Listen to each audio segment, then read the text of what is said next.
The Valley of Fear. By Arthur Conan Doyle. Part 1. The Tragedy of Birlstone. How do you find this book? Any thoughts about the book or the author? Any suggestion for improvement? Please take a moment to share your thoughts in a comment. If you like it, share it with your friends who might enjoy it as well. Subscribe to keep in touch. Visit CompleteAudiobooks.com for more quality content. 1. The Warning. I am inclined to think, said I. I should do so, Sherlock Holmes remarked impatiently. I believe that I am one of the most long-suffering of mortals, but I'll admit that I was annoyed at the sardonic interruption. Really, Holmes, said I severely, you are a little trying at times. He was too much absorbed with his own thoughts to give any immediate answer to my remonstrance. He leaned upon his hand, with his untasted breakfast before him, and he stared at the slip of paper which he had just drawn from its envelope. Then he took the envelope itself, held it up to the light, and very carefully studied both the exterior and the flap. It is Porlock's writing, said he thoughtfully. I can hardly doubt that it is Porlock's writing, though I have seen it only twice before. The Greek E with the peculiar top flourish is distinctive. But if it is Porlock, then it must be something of the very first importance. He was speaking to himself rather than to me, but my vexation disappeared in the interest which the words awakened. Who then is Porlock? I asked. Porlock, Watson, is a nom de plume, a mere identification mark. But behind it lies a shifty and evasive personality. In a former letter he frankly informed me that the name was not his own, and defied me ever to trace him among the teeming millions of this great city. Porlock is important, not for himself, but for the great man with whom he is in touch. Picture to yourself the pilot fish with the shark, the jackal with the lion, anything that is insignificant in companionship with what is formidable, not only formidable, Watson, but sinister, in the highest degree sinister. That is where he comes within my purview. You have heard me speak of Professor Moriarty. The famous scientific criminal, as famous among crooks as. My blushes, Watson. Holmes murmured in a deprecating voice. I was about to say, as he is unknown to the public. A touch. A distinct touch, cried Holmes. You are developing a certain unexpected vein of pawky humor, Watson, against which I must learn to guard myself. But in calling Moriarty a criminal you are uttering libel in the eyes of the law, and there lie the glory and the wonder of it. The greatest schemer of all time, the organizer of every deviltry, the controlling brain of the underworld, a brain which might have made or marred the destiny of nations, that's the man. But so aloof is he from general suspicion, so immune from criticism, so admirable in his management and self-effacement, that for those very words that you have uttered he could hale you to a court and emerge with your year's pension as a solatium for his wounded character. Is he not the celebrated author of The Dynamics of an Asteroid, a book which ascends to such rarefied heights of pure mathematics that it is said that there was no man in the scientific press capable of criticizing it? Is this a man to traduce? Foul-mouthed doctor and slandered professor, such would be your respective roles. That's genius, Watson. But if I am spared by lesser men, our day will surely come. May I be there to see? I exclaimed devoutly. But you were speaking of this man Porlock. Ah, yes, the so-called Porlock is a link in the chain some little way from its great attachment. Porlock is not quite a sound link, between ourselves. He is the only flaw in that chain so far as I have been able to test it. But no chain is stronger than its weakest link. Exactly, my dear Watson. Hence the extreme importance of Porlock. Led on by some rudimentary aspirations towards right, and encouraged by the judicious stimulation of an occasional £10 note sent to him by devious methods. He has once or twice given me advance information which has been of value, that highest value which anticipates and prevents rather than avenges crime. I cannot doubt that, if we had the cipher, we should find that this communication is of the nature that I indicate. Again Holmes flattened out the paper upon his unused plate. I rose and, leaning over him, stared down at the curious inscription, which ran as follows. 534 C 213 127, 36, 314 17 21 41 Douglas 109 293 537 Birlstone 26 Birlstone 947 171. What do you make of it, Holmes? It is obviously an attempt to convey secret information. But what is the use of a cipher message without the cipher? In this instance, none at all. Why do you say, in this instance? Because there are many ciphers which I would read as easily as I do the Apocrypha of the Agony column. Such crude devices amuse the intelligence without fatiguing it. But this is different. It is clearly a reference to the words in a page of some book. Until I am told which page and which book I am powerless. But why Douglas and Birlstone? Clearly because those are words which were not contained in the page in question. Then why has he not indicated the book? Your native shrewdness, my dear Watson, that innate cunning which is the delight of your friends, would surely prevent you from enclosing cipher and message in the same envelope. Should it miscarry, you are undone. As it is, both have to go wrong before any harm comes from it. Our second post is now overdue, and I shall be surprised if it does not bring us either a further letter of explanation, or, as is more probable, the very volume to which these figures refer. Holmes's calculation was fulfilled within a very few minutes by the appearance of Billy, the page, with the very letter which we were expecting. The same writing, remarked Holmes, as he opened the envelope, and actually signed, he added in an exultant voice as he unfolded the epistle. Come, we are getting on, Watson. His brow clouded, however, as he glanced over the contents. Dear me, this is very disappointing. I fear, Watson, that all our expectations come to nothing. I trust that the man Porlock will come to no harm.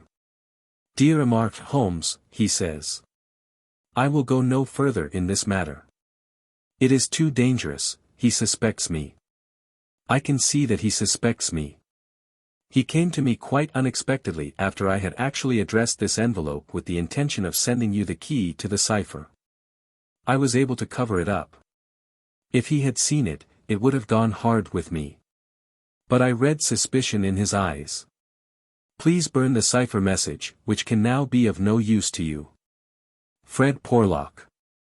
Holmes sat for some little time twisting this letter between his fingers, and frowning, as he stared into the fire. After all, he said at last, there may be nothing in it. It may be only his guilty conscience. Knowing himself to be a traitor, he may have read the accusation in the other's eyes. The other being, I presume, Professor Moriarty. No less. When any of that party talk about he, you know whom they mean. There is one predominant he for all of them. But what can he do? That's a large question. When you have one of the first brains of Europe up against you, and all the powers of darkness at his back, there are infinite possibilities. Anyhow, friend Porlock is evidently scared out of his senses. Kindly compare the writing in the note to that upon its envelope, which was done, he tells us, before this ill-omened visit. The one is clear and firm. The other hardly legible. Why did he write at all? Why did he not simply drop it? Because he feared I would make some inquiry after him in that case, and possibly bring trouble on him. No doubt, said I, of course. I had picked up the original cipher message and was bending my brows over it. It's pretty maddening to think that an important secret may lie here on this slip of paper, and that it is beyond human power to penetrate it. Sherlock Holmes had pushed away his untasted breakfast and lit the unsavory pipe which was the companion of his deepest meditations. I wonder, said he, leaning back and staring at the ceiling. Perhaps there are points which have escaped your Machiavellian intellect. Let us consider the problem in the light of pure reason. This man's reference is to a book. That is our point of departure. A somewhat vague one. Let us see then if we can narrow it down. As I focus my mind upon it, it seems rather less impenetrable. What indications have we as to this book? None. Well, it is surely not quite so bad as that. The cipher message begins with a large 534, does it not? We may take it as a working hypothesis that 534 is the particular page to which the cipher refers. So our book has already become a large book, which is surely something gained. What other indications have we as to the nature of this large book? The next sign is C2. What do you make of that, Watson? Chapter the second, no doubt. Hardly that, Watson. You will, I am sure, agree with me that if the page be given, the number of the chapter is immaterial. Also that if page 534 finds us only in the second chapter, the length of the first one must have been really intolerable. Column. I cried. Brilliant, Watson. You are scintillating this morning. If it is not column, then I am very much deceived. So now, you see, we begin to visualize a large book printed in double columns which are each of a considerable length, since one of the words is numbered in the document as the 293rd. Have we reached the limits of what reason can supply? I fear that we have. Surely you do yourself an injustice. One more coruscation, my dear Watson, yet another brain wave. Had the volume been an unusual one, he would have sent it to me. Instead of that, he had intended, before his plans were nipped, to send me the clue in this envelope. He says so in his note. This would seem to indicate that the book is one which he thought I would have no difficulty in finding for myself. He had it, and he imagined that I would have it, too. In short, Watson, it is a very common book. What you say certainly sounds plausible. So we have contracted our field of search to a large book, printed in double columns and in common use. The Bible. I cried triumphantly. Good, Watson, good. But not, if I may say so, quite good enough. Even if I accepted the compliment for myself, I could hardly name any volume which would be less likely to lie at the elbow of one of Moriarty's associates. Besides, the editions of Holy Writ are so numerous that he could hardly suppose that two copies would have the same pagination. This is clearly a book which is standardized. He knows for certain that his page 534 will exactly agree with my page 534. But very few books would correspond with that. Exactly. Therein lies our salvation. Our search is narrowed down to standardized books which anyone may be supposed to possess. Bradshaw. There are difficulties, Watson. The vocabulary of Bradshaw is nervous and terse, but limited. The selection of words would hardly lend itself to the sending of general messages. We will eliminate Bradshaw. The dictionary is, I fear, inadmissible for the same reason. What then is left? An almanac. Excellent, Watson. I am very much mistaken if you have not touched the spot. An almanac. Let us consider the claims of Whitaker's Almanac. It is in common use. It has the requisite number of pages. It is in double column. Though reserved in its earlier vocabulary, it becomes, if I remember right, quite garrulous towards the end. He picked the volume from his desk. Here is page 534, column 2, a substantial block of print dealing, I perceive, with the trade and resources of British India. Jot down the words, Watson. Number 13 is Maratha. Not, I fear, a very auspicious beginning. Number 127 is Government, which at least makes sense, though somewhat irrelevant to ourselves and Professor Moriarty. Now let us try again. What does the Maratha government do? Alas! The next word is pig's bristles. We are undone, my good Watson. It is finished. He had spoken in jesting vein, but the twitching of his bushy eyebrows bespoke his disappointment and irritation. I sat helpless and unhappy, staring into the fire. A long silence was broken by a sudden exclamation from Holmes, who dashed at a cupboard, from which he emerged with a second yellow-covered volume in his hand. We pay the price, Watson, for being too up-to-date, he cried. We are before our time, and suffer the usual penalties. Being the 7th of January, we have very properly laid in the new almanac. It is more than likely that Porlock took his message from the old one. No doubt he would have told us so had his letter of explanation been written. Now let us see what page 534 has in store for us. Number 13 is, there, which is much more promising. Number 127 is, there is. Holmes's eyes were gleaming with excitement, and his thin, nervous fingers twitched as he counted the words, danger. Ha! Ha! Capital. Put that down, Watson. There is danger, may, come, very soon, 1. Then we have the name, Douglas, rich, country, now, at Birlstone, house, Birlstone, confidence, is, pressing. There, Watson. What do you think of pure reason and its fruit? If the greengrocer had such a thing as a laurel wreath, I should send Billy round for it. I was staring at the strange message which I had scrawled, as he deciphered it, upon a sheet of foolscap on my knee. What a queer, scrambling way of expressing his meaning, said I. On the contrary, he has done quite remarkably well, said Holmes. When you search a single column for words with which to express your meaning, you can hardly expect to get everything you want. You are bound to leave something to the intelligence of your correspondent. The purport is perfectly clear. Some deviltry is intended against one Douglas, whoever he may be, residing, as stated, a rich country gentleman. He is sure, confidence was as near as he could get to confident, that it is pressing. There is our result, and a very workmanlike little bit of analysis it was. Holmes had the impersonal joy of the true artist in his better work, even as he mourned darkly when it fell below the high level to which he aspired.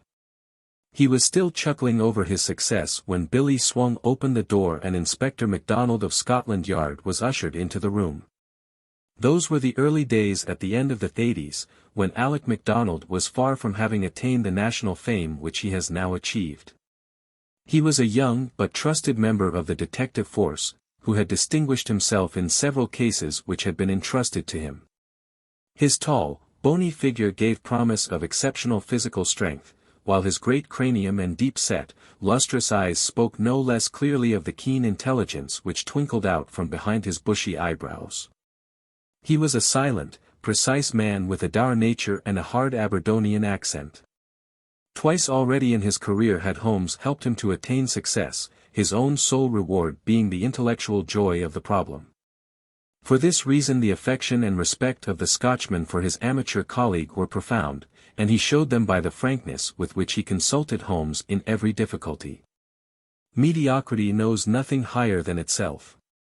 But talent instantly recognizes genius, and MacDonald had talent enough for his profession to enable him to perceive that there was no humiliation in seeking the assistance of one who already stood alone in Europe, both in his gifts and in his experience. Holmes was not prone to friendship, but he was tolerant of the big Scotchman, and smiled at the sight of him. "You are an early bird, Mr. Mac," said he. "I wish you luck with your worm. I fear this means that there is some mischief afoot. If you said, hope instead of fear, it would be nearer the truth, I'm thinking, Mr. Holmes," the inspector answered, with a knowing grin. "Well, maybe a wee nip would keep out the raw morning chill." "No, I won't smoke, I thank you. I'll have to be pushing on my way, for the early hours of a case are the precious ones, as no man knows better than your own self." But. The inspector had stopped suddenly, and was staring with a look of absolute amazement at a paper upon the table. It was the sheet upon which I had scrawled the enigmatic message. "Douglas," he stammered. "Birlstone. What's this, Mr. Holmes? Man, it's witchcraft. Where in the name of all that is wonderful did you get those names?" "It is a cipher that Dr. Watson and I have had occasion to solve."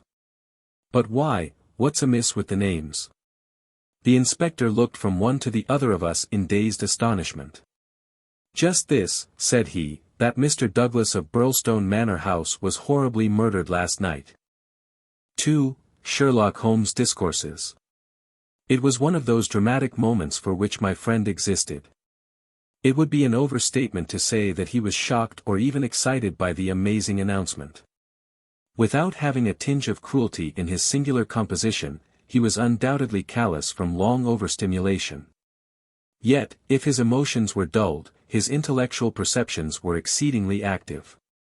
There was no trace then of the horror which I had myself felt at this curt declaration, but his face showed rather the quiet and interested composure of the chemist who sees the crystals falling into position from his oversaturated solution.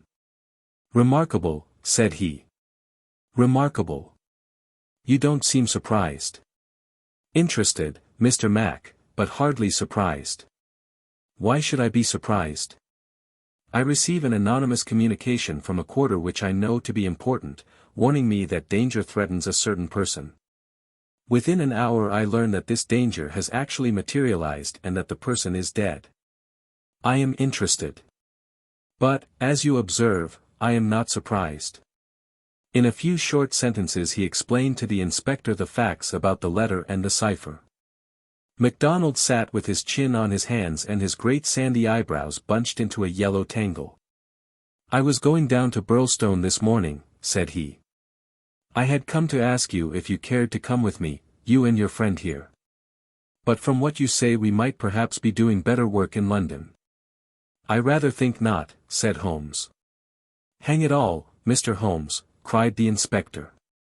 "The papers will be full of the Birlstone mystery in a day or two, but where's the mystery if there is a man in London who prophesied the crime before ever it occurred? We have only to lay our hands on that man, and the rest will follow." "No doubt, Mr. Mac. But how do you propose to lay your hands on the so-called Porlock?" MacDonald turned over the letter which Holmes had handed him. "Posted in Camberwell, that doesn't help us much. Name, you say, is assumed. Not much to go on, certainly. Didn't you say that you have sent him money?" "Twice." "And how?" "In notes to Camberwell Post Office." "Did you ever trouble to see who called for them?" "No." The inspector looked surprised and a little shocked. "Why not?" "Because I always keep faith. I had promised when he first wrote that I would not try to trace him." "You think there is someone behind him?" "I know there is." "This professor that I've heard you mention?" "Exactly." Inspector MacDonald smiled, and his eyelid quivered as he glanced towards me. "I won't conceal from you, Mr. Holmes, that we think in the CID that you have a wee bit of a bee in your bonnet over this professor. I made some inquiries myself about the matter. He seems to be a very respectable, learned, and talented sort of man. I'm glad you've got so far as to recognize the talent. Man, you can't but recognize it. After I heard your view I made it my business to see him. I had a chat with him on eclipses. How the talk got that way I canna think. But he had out a reflector lantern and a globe, and made it all clear in a minute. He lent me a book, but I don't mind saying that it was a bit above my head, though I had a good Aberdeen upbringing. He'd have made a grand minister with his thin face and grey hair and solemn-like way of talking. When he put his hand on my shoulder as we were parting, it was like a father's blessing before you go out into the cold, cruel world." Holmes chuckled and rubbed his hands. "Great," he said. "Great. Tell me, friend MacDonald, this pleasing and touching interview was, I suppose, in the professor's study?" "That's so. A fine room, is it not?" "Very fine, very handsome indeed, Mr. Holmes." "You sat in front of his writing desk?" "Just so." "Sun in your eyes and his face in the shadow?" "Well, it was evening, but I mind that the lamp was turned on my face." "It would be." "Did you happen to observe a picture over the professor's head?" "I don't miss much, Mr. Holmes." "Maybe I learned that from you." "Yes, I saw the picture, a young woman with her head on her hands, peeping at you sideways. That painting was by Jean-Baptiste Gros." The inspector endeavored to look interested. Jean-Baptiste Gros, Holmes continued, joining his fingertips and leaning well back in his chair, was a French artist who flourished between the years 1750 and 1800. I allude, of course, to his working career. Modern criticism has more than endorsed the high opinion formed of him by his contemporaries. The inspector's eyes grew abstracted. "Hadn't we better?" he said. "We are doing so," Holmes interrupted. "All that I am saying has a very direct and vital bearing upon what you have called the Birlstone mystery. In fact, it may in a sense be called the very center of it." MacDonald smiled feebly, and looked appealingly to me. "Your thoughts move a bit too quick for me, Mr. Holmes. You leave out a link or two, and I can't get over the gap. What in the whole wide world can be the connection between this dead painting man and the affair at Birlstone?" "All knowledge comes useful to the detective," remarked Holmes. "Even the trivial fact that in the year 1865 a picture by Gros entitled La Jeune Fille à l'Agneau fetched 1,200,000 francs, more than £40,000, at the Portalis sale may start a train of reflection in your mind." It was clear that it did. The inspector looked honestly interested. "I may remind you," Holmes continued, "that the professor's salary can be ascertained in several trustworthy books of reference. It is 700 a year. Then how could he buy?" "Quite so. How could he?" "Aye, that's remarkable," said the inspector thoughtfully. "Talk away, Mr. Holmes. I'm just loving it. It's fine." Holmes smiled. He was always warmed by genuine admiration, the characteristic of the real artist. "What about Birlstone?" he asked. "We've time yet," said the inspector, glancing at his watch. "I've a cab at the door, and it won't take us 20 minutes to Victoria. But about this picture, I thought you told me once, Mr. Holmes, that you had never met Professor Moriarty." "No, I never have." "Then how do you know about his rooms?" "Ah, that's another matter. I have been 3 times in his rooms, twice waiting for him under different pretexts and leaving before he came. Once, well, I can hardly tell about the once to an official detective. It was on the last occasion that I took the liberty of running over his papers, with the most unexpected results." "You found something compromising?" "Absolutely nothing. That was what amazed me. However, you have now seen the point of the picture. It shows him to be a very wealthy man. How did he acquire wealth? He is unmarried. His younger brother is a station master in the west of England. His chair is worth 700 a year. And he owns a Gros. Well, surely the inference is plain. You mean that he has a great income and that he must earn it in an illegal fashion?" "Exactly. Of course I have other reasons for thinking so, dozens of exiguous threads which lead vaguely up towards the center of the web where the poisonous, motionless creature is lurking.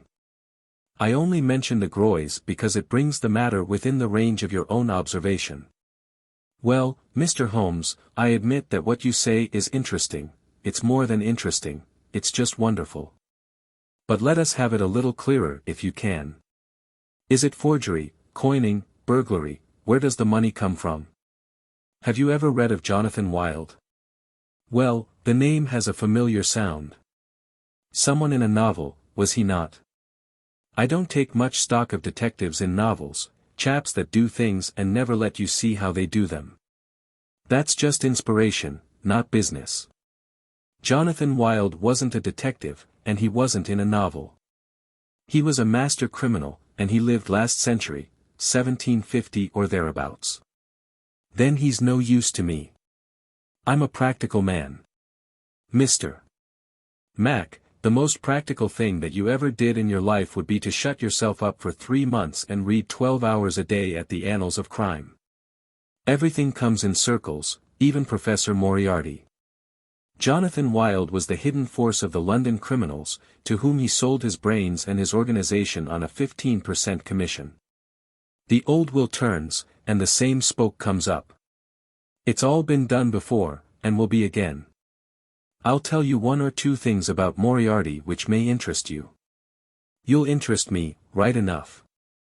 I happen to know who is the first link in his chain, a chain with this Napoleon gone wrong at one end, and 100 broken fighting men, pickpockets, blackmailers, and card sharpers at the other, with every sort of crime in between.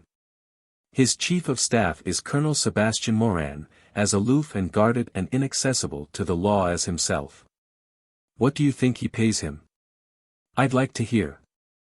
6,000 a year. That's paying for brains, you see, the American business principle. I learned that detail quite by chance. It's more than the Prime Minister gets. That gives you an idea of Moriarty's gains and of the scale on which he works. Another point, I made it my business to hunt down some of Moriarty's checks lately, just common innocent checks that he pays his household bills with. They were drawn on 6 different banks. Does that make any impression on your mind? Queer, certainly. But what do you gather from it? That he wanted no gossip about his wealth.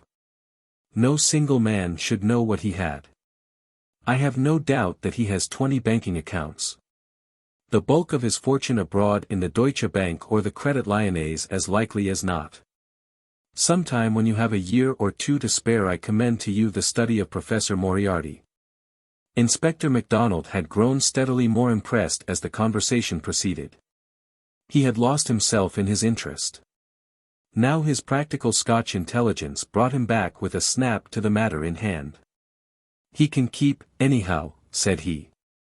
You've got us sidetracked with your interesting anecdotes, Mr. Holmes. What really counts is your remark that there is some connection between the professor and the crime. That you get from the warning received through the man Porlock. Can we for our present practical needs get any further than that? We may form some conception as to the motives of the crime. It is, as I gather from your original remarks, an inexplicable, or at least an unexplained, murder. Now, presuming that the source of the crime is as we suspect it to be, there might be 2 different motives. In the first place, I may tell you that Moriarty rules with a rod of iron over his people. His discipline is tremendous. There is only one punishment in his code. It is death. Now we might suppose that this murdered man, this Douglas whose approaching fate was known by one of the arch-criminal's subordinates, had in some way betrayed the chief. His punishment followed, and would be known to all, if only to put the fear of death into them. Well, that is one suggestion, Mr. Holmes. The other is that it has been engineered by Moriarty in the ordinary course of business. Was there any robbery? I have not heard. If so, it would, of course, be against the first hypothesis and in favor of the second. Moriarty may have been engaged to engineer it on a promise of part spoils, or he may have been paid so much down to manage it. Either is possible. But whichever it may be, or if it is some third combination, it is down at Birlstone that we must seek the solution. I know our man too well to suppose that he has left anything up here which may lead us to him. Then to Birlstone we must go, cried MacDonald, jumping from his chair. My word! It's later than I thought. I can give you, gentlemen, 5 minutes for preparation, and that is all. And ample for us both, said Holmes, as he sprang up and hastened to change from his dressing gown to his coat. While we are on our way, Mr. Mac, I will ask you to be good enough to tell me all about it. All about it proved to be disappointingly little, and yet there was enough to assure us that the case before us might well be worthy of the expert's closest attention. He brightened and rubbed his thin hands together as he listened to the meager but remarkable details. A long series of sterile weeks lay behind us, and here at last there was a fitting object for those remarkable powers which, like all special gifts, become irksome to their owner when they are not in use. That razor brain blunted and rusted with inaction. Sherlock Holmes's eyes glistened, his pale cheeks took a warmer hue, and his whole eager face shone with an inward light when the call for work reached him. Leaning forward in the cab, he listened intently to MacDonald's short sketch of the problem which awaited us in Sussex. The inspector was himself dependent, as he explained to us, upon a scribbled account forwarded to him by the milk train in the early hours of the morning. White Mason, the local officer, was a personal friend, and hence MacDonald had been notified much more promptly than is usual at Scotland Yard when provincials need their assistance. It is a very cold scent upon which the metropolitan expert is generally asked to run. "Dear Inspector MacDonald," said the letter which he read to us. "Official requisition for your services is in separate envelope. This is for your private eye. Wire me what train in the morning you can get for Birlstone, and I will meet it, or have it met if I am too occupied. This case is a snorter. Don't waste a moment in getting started. If you can bring Mr. Holmes, please do so. For he will find something after his own heart. We would think the whole had been fixed up for theatrical effect if there wasn't a dead man in the middle of it. My word. It is a snorter." "Your friend seems to be no fool," remarked Holmes. "No, sir, White Mason is a very live man, if I am any judge." "Well, have you anything more?" "Only that he will give us every detail when we meet." "Then how did you get at Mr. Douglas and the fact that he had been horribly murdered?" "That was in the enclosed official report." "It didn't say, horrible, that's not a recognized official term. It gave the name John Douglas. It mentioned that his injuries had been in the head, from the discharge of a shotgun. It also mentioned the hour of the alarm, which was close on to midnight last night. It added that the case was undoubtedly one of murder, but that no arrest had been made, and that the case was one which presented some very perplexing and extraordinary features. That's absolutely all we have at present, Mr. Holmes. Then, with your permission, we will leave it at that, Mr. Mac. The temptation to form premature theories upon insufficient data is the bane of our profession. I can see only two things for certain at present, a great brain in London, and a dead man in Sussex. It's the chain between that we are going to trace. 3. The Tragedy of Birlstone. Now for a moment I will ask leave to remove my own insignificant personality and to describe events which occurred before we arrived upon the scene by the light of knowledge which came to us afterwards.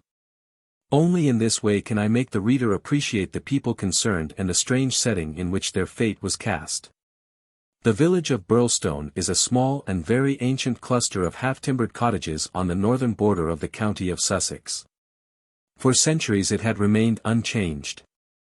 But within the last few years its picturesque appearance and situation have attracted a number of well-to-do residents, whose villas peep out from the woods around. These woods are locally supposed to be the extreme fringe of the great Weald forest, which thins away until it reaches the northern chalk downs. A number of small shops have come into being to meet the wants of the increased population. So there seems some prospect that Birlstone may soon grow from an ancient village into a modern town. It is the centre for a considerable area of country, since Tunbridge Wells, the nearest place of importance, is 10 or 12 miles to the eastward, over the borders of Kent. About half a mile from the town, standing in an old park famous for its huge beech trees, is the ancient manor house of Birlstone. Part of this venerable building dates back to the time of the First Crusade, when Hugo de Capus built a fortalice in the centre of the estate, which had been granted to him by the Red King. This was destroyed by fire in 1543, and some of its smoke-blackened corner stones were used when, in Jacobean times, a brick country house rose upon the ruins of the feudal castle. The manor house, with its many gables and its small diamond-paned windows, was still much as the builder had left it in the early 17th century. Of the double moats which had guarded its more warlike predecessor, the outer had been allowed to dry up, and served the humble function of a kitchen garden. The inner one was still there, and lay 40 feet in breadth, though now only a few feet in depth, round the whole house. A small stream fed it and continued beyond it, so that the sheet of water, though turbid, was never ditch-like or unhealthy. The ground floor windows were within a foot of the surface of the water. The only approach to the house was over a drawbridge, the chains and windlass of which had long been rusted and broken. The latest tenants of the manor house had, however, with characteristic energy, set this right, and the drawbridge was not only capable of being raised, but actually was raised every evening and lowered every morning. By thus renewing the custom of the old feudal days, the manor house was converted into an island during the night, a fact which had a very direct bearing upon the mystery which was soon to engage the attention of all England. The house had been untenanted for some years and was threatening to moulder into a picturesque decay when the Douglases took possession of it. This family consisted of only two individuals, John Douglas and his wife. Douglas was a remarkable man, both in character and in person. In age he may have been about 50, with a strong-jawed, rugged face, a grizzling mustache, peculiarly keen grey eyes, and a wiry, vigorous figure which had lost nothing of the strength and activity of youth. He was cheery and genial to all, but somewhat off-hand in his manners, giving the impression that he had seen life in social strata on some far lower horizon than the county society of Sussex. Yet, though looked at with some curiosity and reserve by his more cultivated neighbours, he soon acquired a great popularity among the villagers, subscribing handsomely to all local objects, and attending their smoking concerts and other functions. Where, having a remarkably rich tenor voice, he was always ready to oblige with an excellent song. He appeared to have plenty of money, which was said to have been gained in the California gold fields, and it was clear from his own talk and that of his wife that he had spent a part of his life in America. The good impression which had been produced by his generosity and by his democratic manners was increased by a reputation gained for utter indifference to danger. Though a wretched rider, he turned out at every meet, and took the most amazing falls in his determination to hold his own with the best. When the vicarage caught fire he distinguished himself also by the fearlessness with which he re-entered the building to save property, after the local fire brigade had given it up as impossible. Thus it came about that John Douglas of the Manor House had within 5 years won himself quite a reputation in Birlstone. His wife, too, was popular with those who had made her acquaintance. Though, after the English fashion, the callers upon a stranger who settled in the county without introductions were few and far between. This mattered the less to her, as she was retiring by disposition, and very much absorbed, to all appearance, in her husband and her domestic duties. It was known that she was an English lady who had met Mr. Douglas in London, he being at that time a widower. She was a beautiful woman, tall, dark, and slender, some 20 years younger than her husband, a disparity which seemed in no wise to mar the contentment of their family life. It was remarked sometimes, however, by those who knew them best, that the confidence between the two did not appear to be complete, since the wife was either very reticent about her husband's past life, or else, as seemed more likely, was imperfectly informed about it. It had also been noted and commented upon by a few observant people that there were signs sometimes of some nerve strain upon the part of Mrs. Douglas, and that she would display acute uneasiness if her absent husband should ever be particularly late in his return.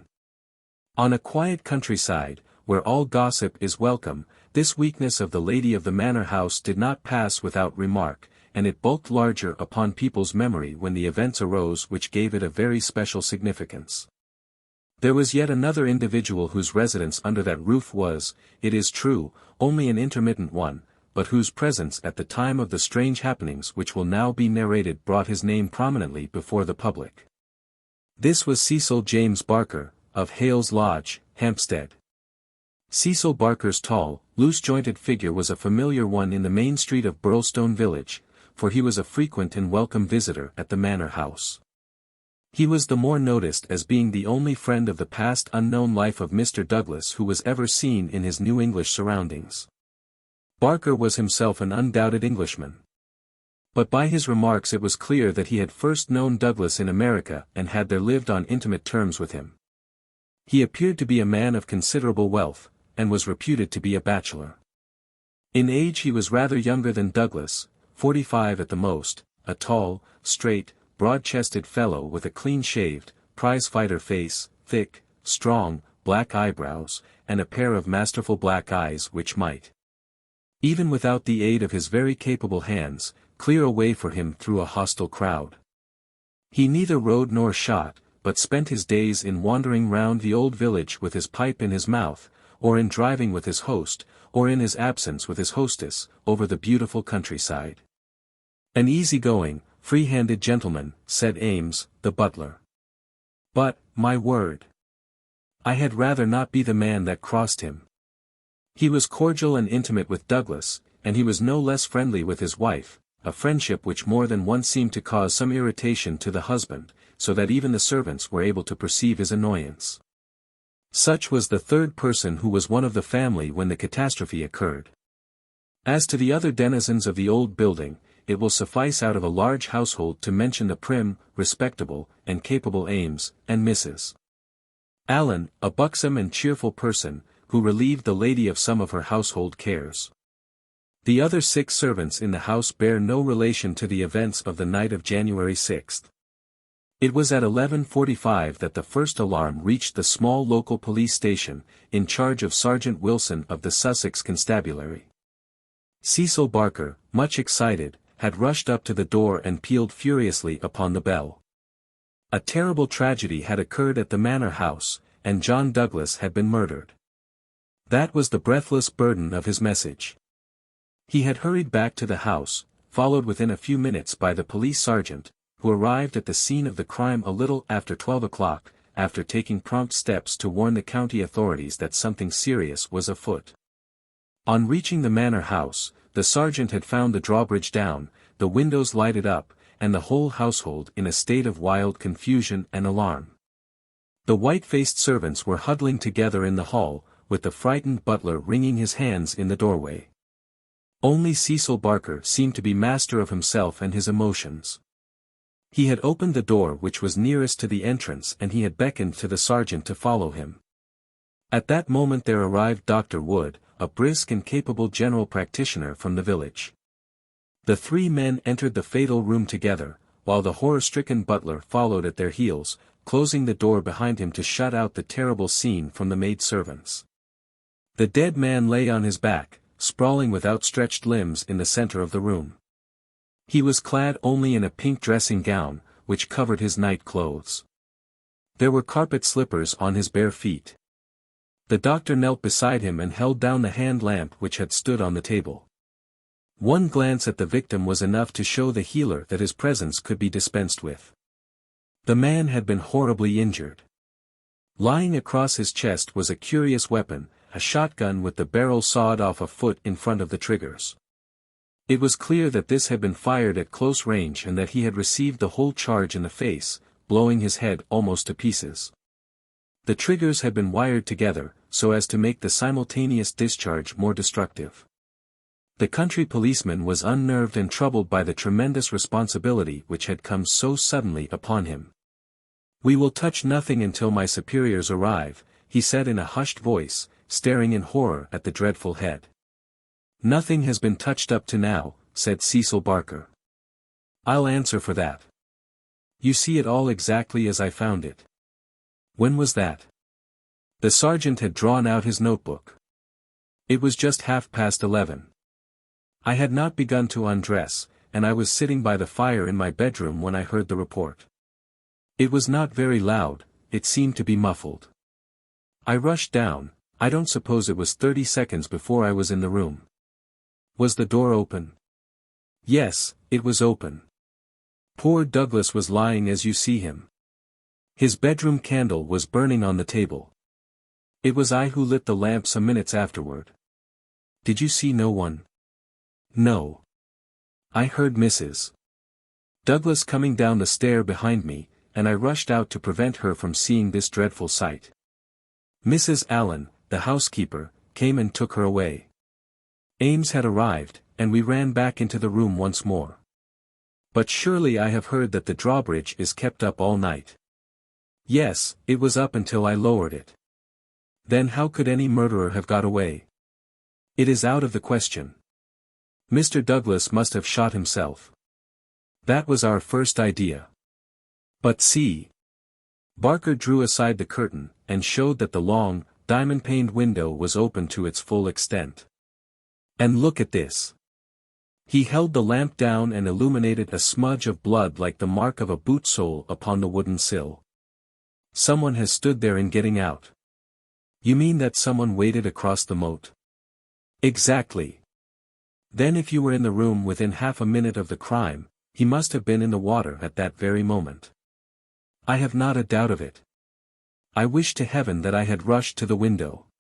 But the curtain screened it, as you can see, and so it never occurred to me. Then I heard the step of Mrs. Douglas, and I could not let her enter the room. It would have been too horrible. Horrible enough, said the doctor, looking at the shattered head and the terrible marks which surrounded it. I've never seen such injuries since the Birlstone railway smash.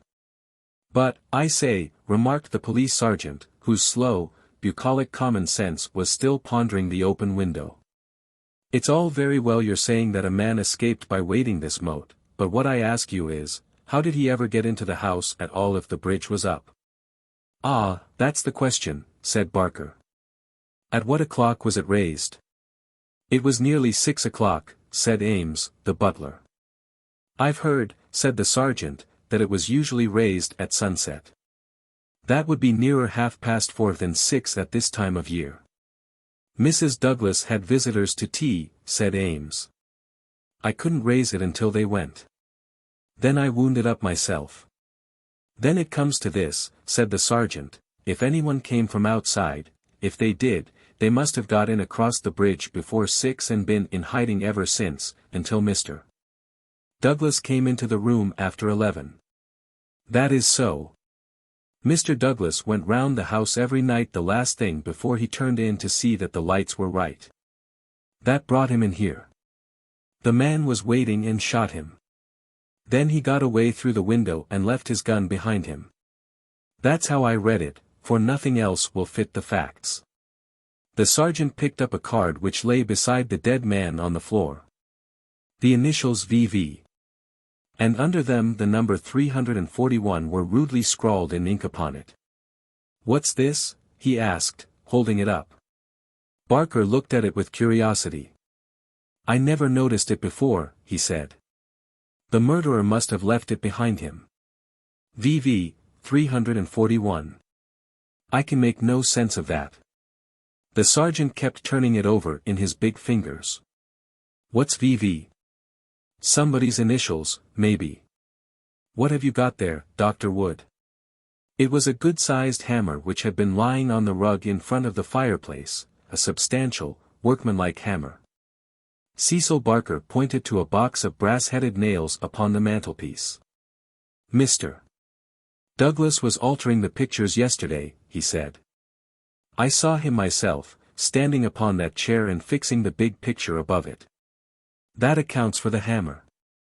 We'd best put it back on the rug where we found it, said the sergeant, scratching his puzzled head in his perplexity. It will want the best brains in the force to get to the bottom of this thing. It will be a London job before it is finished. He raised the hand lamp and walked slowly round the room. Hello, he cried, excitedly, drawing the window curtain to one side. What o'clock were those curtains drawn? When the lamps were lit, said the butler. It would be shortly after 4. Someone had been hiding here, sure enough. He held down the light, and the marks of muddy boots were very visible in the corner. I'm bound to say this bears out your theory, Mr. Barker. It looks as if the man got into the house after 4 when the curtains were drawn, and before 6 when the bridge was raised. He slipped into this room, because it was the first that he saw. There was no other place where he could hide, so he popped in behind this curtain. That all seems clear enough.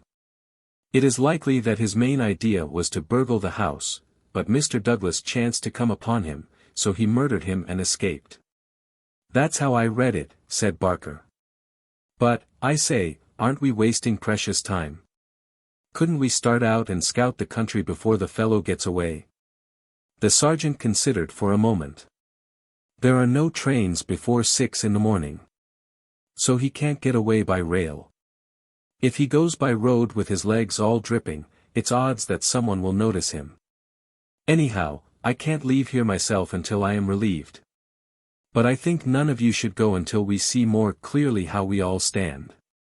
The doctor had taken the lamp and was narrowly scrutinizing the body. What's this mark? He asked. Could this have any connection with the crime? The dead man's right arm was thrust out from his dressing gown, and exposed as high as the elbow. About halfway up the forearm was a curious brown design, a triangle inside a circle, standing out in vivid relief upon the lard-colored skin. "It's not tattooed," said the doctor, peering through his glasses. "I never saw anything like it. The man has been branded at some time as they brand cattle. What is the meaning of this?"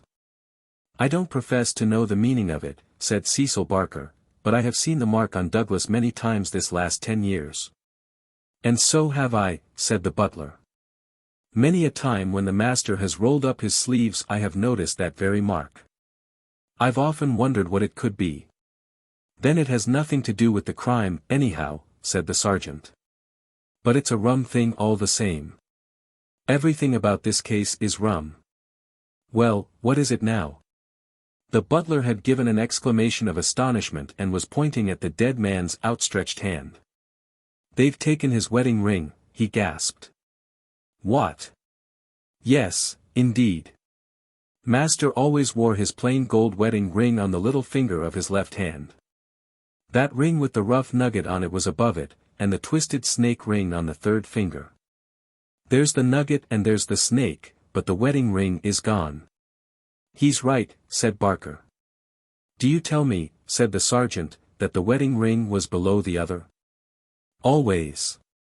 Then the murderer, or whoever it was, first took off this ring you call the nugget ring, then the wedding ring, and afterwards put the nugget ring back again." "That is so." The worthy country policeman shook his head. "Seems to me the sooner we get London on to this case the better," said he. "White Mason is a smart man. No local job has ever been too much for White Mason. It won't be long now before he is here to help us.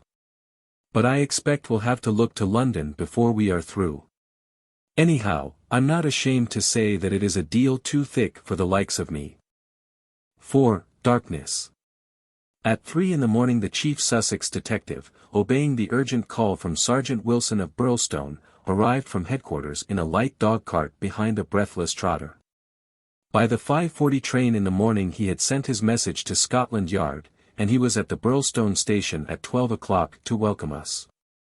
White Mason was a quiet, comfortable-looking person in a loose tweed suit, with a clean-shaved, ruddy face, a stoutish body, and powerful bandy legs adorned with gaiters, looking like a small farmer, or retired gamekeeper. Or anything upon earth except a very favorable specimen of the provincial criminal officer.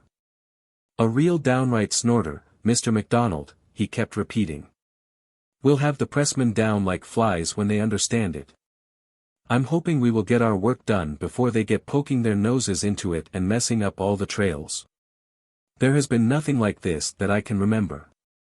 There are some bits that will come home to you, Mr. Holmes, or I am mistaken. And you also, Dr. Watson, for the medicos will have a word to say before we finish. Your room is at the Westville Arms. There's no other place, but I hear that it is clean and good. The man will carry your bags. This way, gentlemen, if you please." He was a very bustling and genial person, this Sussex detective. In 10 minutes we had all found our quarters. In 10 more we were seated in the parlor of the inn and being treated to a rapid sketch of those events which have been outlined in the previous chapter. MacDonald made an occasional note. While Holmes sat absorbed, with the expression of surprised and reverent admiration with which the botanist surveys the rare and precious bloom. "Remarkable," he said, when the story was unfolded, "most remarkable.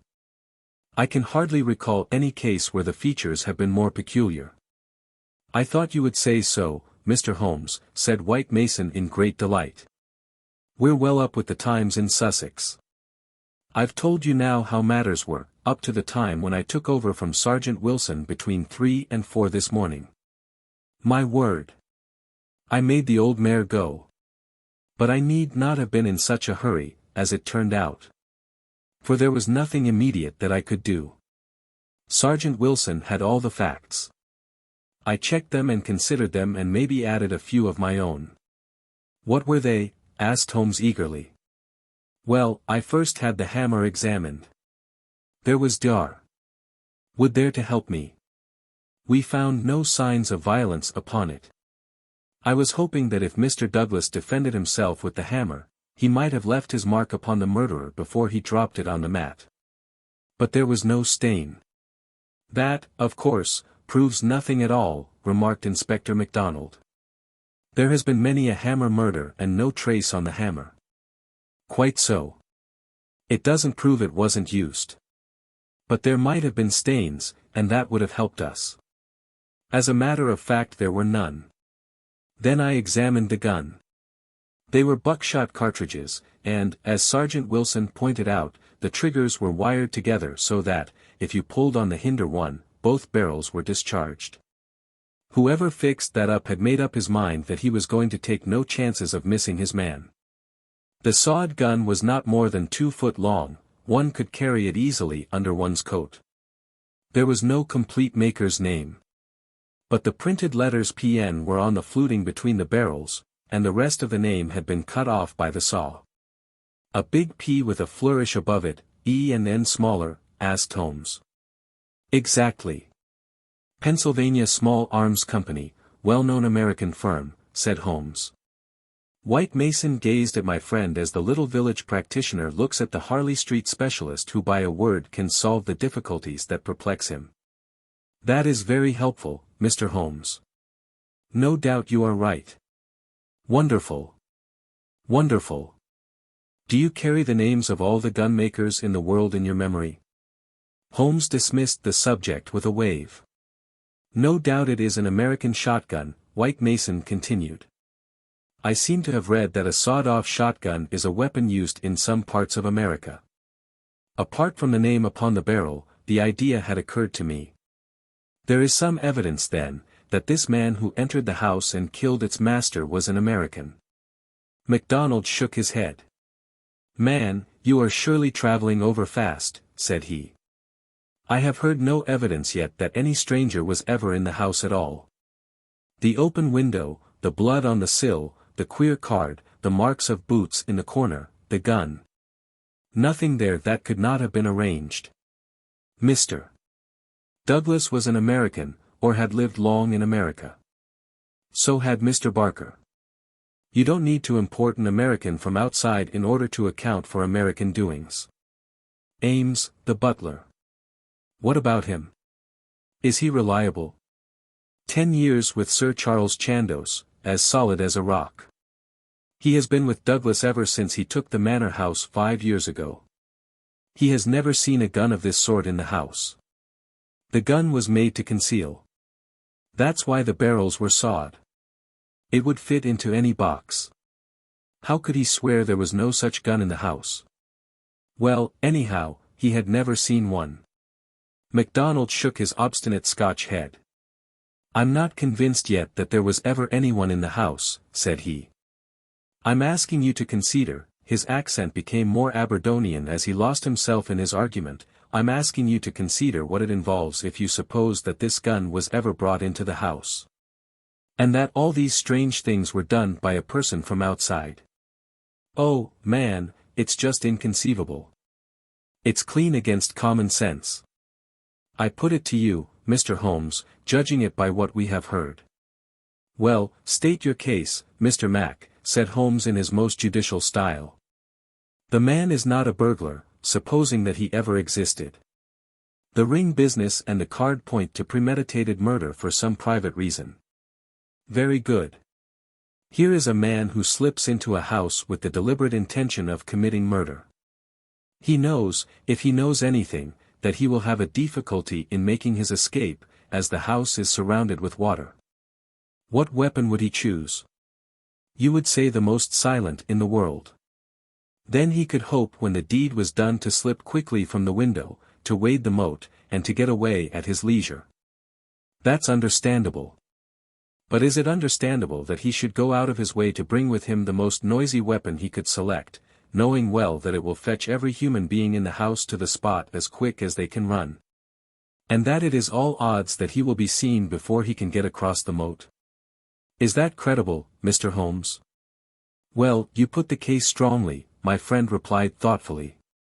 It certainly needs a good deal of justification. May I ask, Mr. White Mason, whether you examined the farther side of the moat at once to see if there were any signs of the man having climbed out from the water? There were no signs, Mr. Holmes. But it is a stone ledge, and one could hardly expect them. No tracks or marks. None. Ha! Would there be any objection, Mr. White Mason, to our going down to the house at once? There may possibly be some small point which might be suggestive. I was going to propose it, Mr. Holmes. But I thought it well to put you in touch with all the facts before we go. I suppose if anything should strike you, White Mason looked doubtfully at the amateur. I have worked with Mr. Holmes before, said Inspector MacDonald. He plays the game. My own idea of the game, at any rate, said Holmes, with a smile. I go into a case to help the ends of justice and the work of the police. If I have ever separated myself from the official force, it is because they have first separated themselves from me. I have no wish ever to score at their expense. At the same time, Mr. White Mason, I claim the right to work in my own way and give my results at my own time, complete rather than in stages. I am sure we are honored by your presence and to show you all we know, said White Mason cordially. Come along, Dr. Watson, and when the time comes we'll all hope for a place in your book. We walked down the quaint village street with a row of pollard elms on each side of it. Just beyond were two ancient stone pillars, weather-stained and lichen-blotched, bearing upon their summits a shapeless something which had once been the rampant lion of Capus of Birlstone. A short walk along the winding drive with such sward and oaks around it as one only sees in rural England, then a sudden turn, and the long, low Jacobean house of dingy, liver-coloured brick lay before us, with an old-fashioned garden of cut yews on each side of it. As we approached it, there was the wooden drawbridge and the beautiful broad moat as still and luminous as quicksilver in the cold, winter sunshine. 3 centuries had flowed past the old manor house, centuries of births and of homecomings, of country dances and of the meetings of fox hunters. Strange that now in its old age this dark business should have cast its shadow upon the venerable walls. And yet those strange, peaked roofs and quaint, overhung gables were a fitting covering to grim and terrible intrigue. As I looked at the deep-set windows and the long sweep of the dull-colored, water-lapped front, I felt that no more fitting scene could be set for such a tragedy. That's the window, said White Mason, that one on the immediate right of the drawbridge. It's open just as it was found last night. It looks rather narrow for a man to pass. Well, it wasn't a fat man, anyhow. We don't need your deductions, Mr. Holmes, to tell us that. But you or I could squeeze through all right. Holmes walked to the edge of the moat and looked across. Then he examined the stone ledge and the grass border beyond it. I've had a good look, Mr. Holmes, said White Mason. There is nothing there, no sign that anyone has landed, but why should he leave any sign? Exactly. Why should he? Is the water always turbid? Generally about this color. The stream brings down the clay. How deep is it? About 2 feet at each side and 3 in the middle. So we can put aside all idea of the man having been drowned in crossing. No, a child could not be drowned in it. We walked across the drawbridge, and were admitted by a quaint, gnarled, dried-up person, who was the butler, Ames. The poor old fellow was white and quivering from the shock. The village sergeant, a tall, formal, melancholy man, still held his vigil in the room of fate. The doctor had departed. Anything fresh, Sergeant Wilson? Asked White Mason. No, sir. Then you can go home. You've had enough. We can send for you if we want you. The butler had better wait outside. Tell him to warn Mr. Cecil Barker, Mrs. Douglas, and the housekeeper that we may want a word with them presently. Now, gentlemen, perhaps you will allow me to give you the views I have formed first, and then you will be able to arrive at your own. He impressed me, this country specialist. He had a solid grip of fact and a cool, clear, common-sense brain, which should take him some way in his profession. Holmes listened to him intently, with no sign of that impatience which the official exponent too often produced. Is it suicide, or is it murder? That's our first question, gentlemen, is it not? If it were suicide, then we have to believe that this man began by taking off his wedding ring and concealing it. That he then came down here in his dressing gown, trampled mud into a corner behind the curtain in order to give the idea someone had waited for him, opened the window, put blood on the... We can surely dismiss that, said MacDonald. So I think. Suicide is out of the question. Then a murder has been done. What we have to determine is, whether it was done by someone outside or inside the house. Well, let's hear the argument. There are considerable difficulties both ways, and yet one or the other it must be. We will suppose first that some person or persons inside the house did the crime. They got this man down here at a time when everything was still and yet no one was asleep. They then did the deed with the queerest and noisiest weapon in the world so as to tell everyone what had happened, a weapon that was never seen in the house before. That does not seem a very likely start, does it?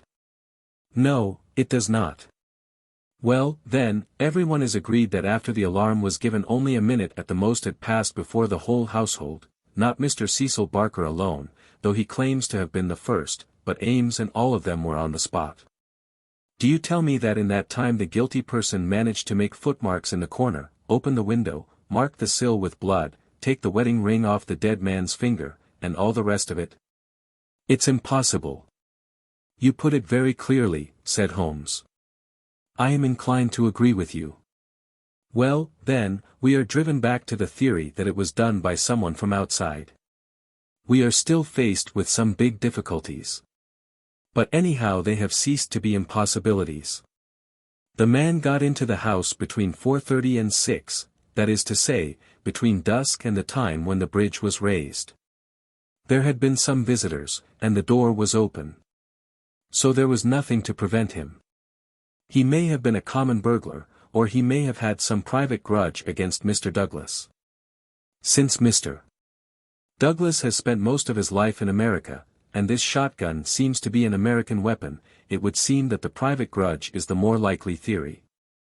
He slipped into this room because it was the first he came to, and he hid behind the curtain. There he remained until past 11 at night. At that time Mr. Douglas entered the room. It was a short interview, if there were any interview at all. For Mrs. Douglas declares that her husband had not left her more than a few minutes when she heard the shot. The candle shows that, said Holmes. Exactly. The candle, which was a new one, is not burned more than half an inch. He must have placed it on the table before he was attacked, otherwise, of course, it would have fallen when he fell. This shows that he was not attacked the instant that he entered the room. When Mr. Barker arrived the candle was lit and the lamp was out. That's all clear enough. Well, now, we can reconstruct things on those lines. Mr. Douglas enters the room. He puts down the candle. A man appears from behind the curtain. He is armed with this gun. He demands the wedding ring, heaven only knows why, but so it must have been. Mr. Douglas gave it up. Then either in cold blood or in the course of a struggle, Douglas may have gripped the hammer that was found upon the mat. He shot Douglas in this horrible way. He dropped his gun and also it would seem this queer card, VV 341, whatever that may mean, and he made his escape through the window and across the moat at the very moment when Cecil Barker was discovering the crime. How's that, Mr. Holmes? Very interesting, but just a little unconvincing. Man, it would be absolute nonsense if it wasn't that anything else is even worse, cried MacDonald. Somebody killed the man, and whoever it was I could clearly prove to you that he should have done it some other way. What does he mean by allowing his retreat to be cut off like that? What does he mean by using a shotgun when silence was his one chance of escape? Come, Mr. Holmes, it's up to you to give us a lead, since you say Mr. White Mason's theory is unconvincing. Holmes had sat intently observant during this long discussion, missing no word that was said, with his keen eyes darting to right and to left, and his forehead wrinkled with speculation. I should like a few more facts before I get so far as a theory, Mr. Mac, said he, kneeling down beside the body. Dear me! These injuries are really appalling. can we have the butler in for a moment? Ames, I understand that you have often seen this very unusual mark, a branded triangle inside a circle, upon Mr. Douglas's forearm. Frequently, sir. You never heard any speculation as to what it meant? No, sir. It must have caused great pain when it was inflicted. It is undoubtedly a burn. Now, I observe, Ames, that there is a small piece of plaster at the angle of Mr. Douglas's jaw. Did you observe that in life? Yes, sir, he cut himself in shaving yesterday morning. Did you ever know him to cut himself in shaving before? Not for a very long time, sir. Suggestive, said Holmes. It may, of course, be a mere coincidence, or it may point to some nervousness which would indicate that he had reason to apprehend danger. Had you noticed anything unusual in his conduct, yesterday, Ames? It struck me that he was a little restless and excited, sir. Ha! The attack may not have been entirely unexpected. We do seem to make a little progress, do we not? Perhaps you would rather do the questioning, Mr. Mac. No, Mr. Holmes, it's in better hands than mine. Well, then, we will pass to this card, VV 341. It is rough cardboard.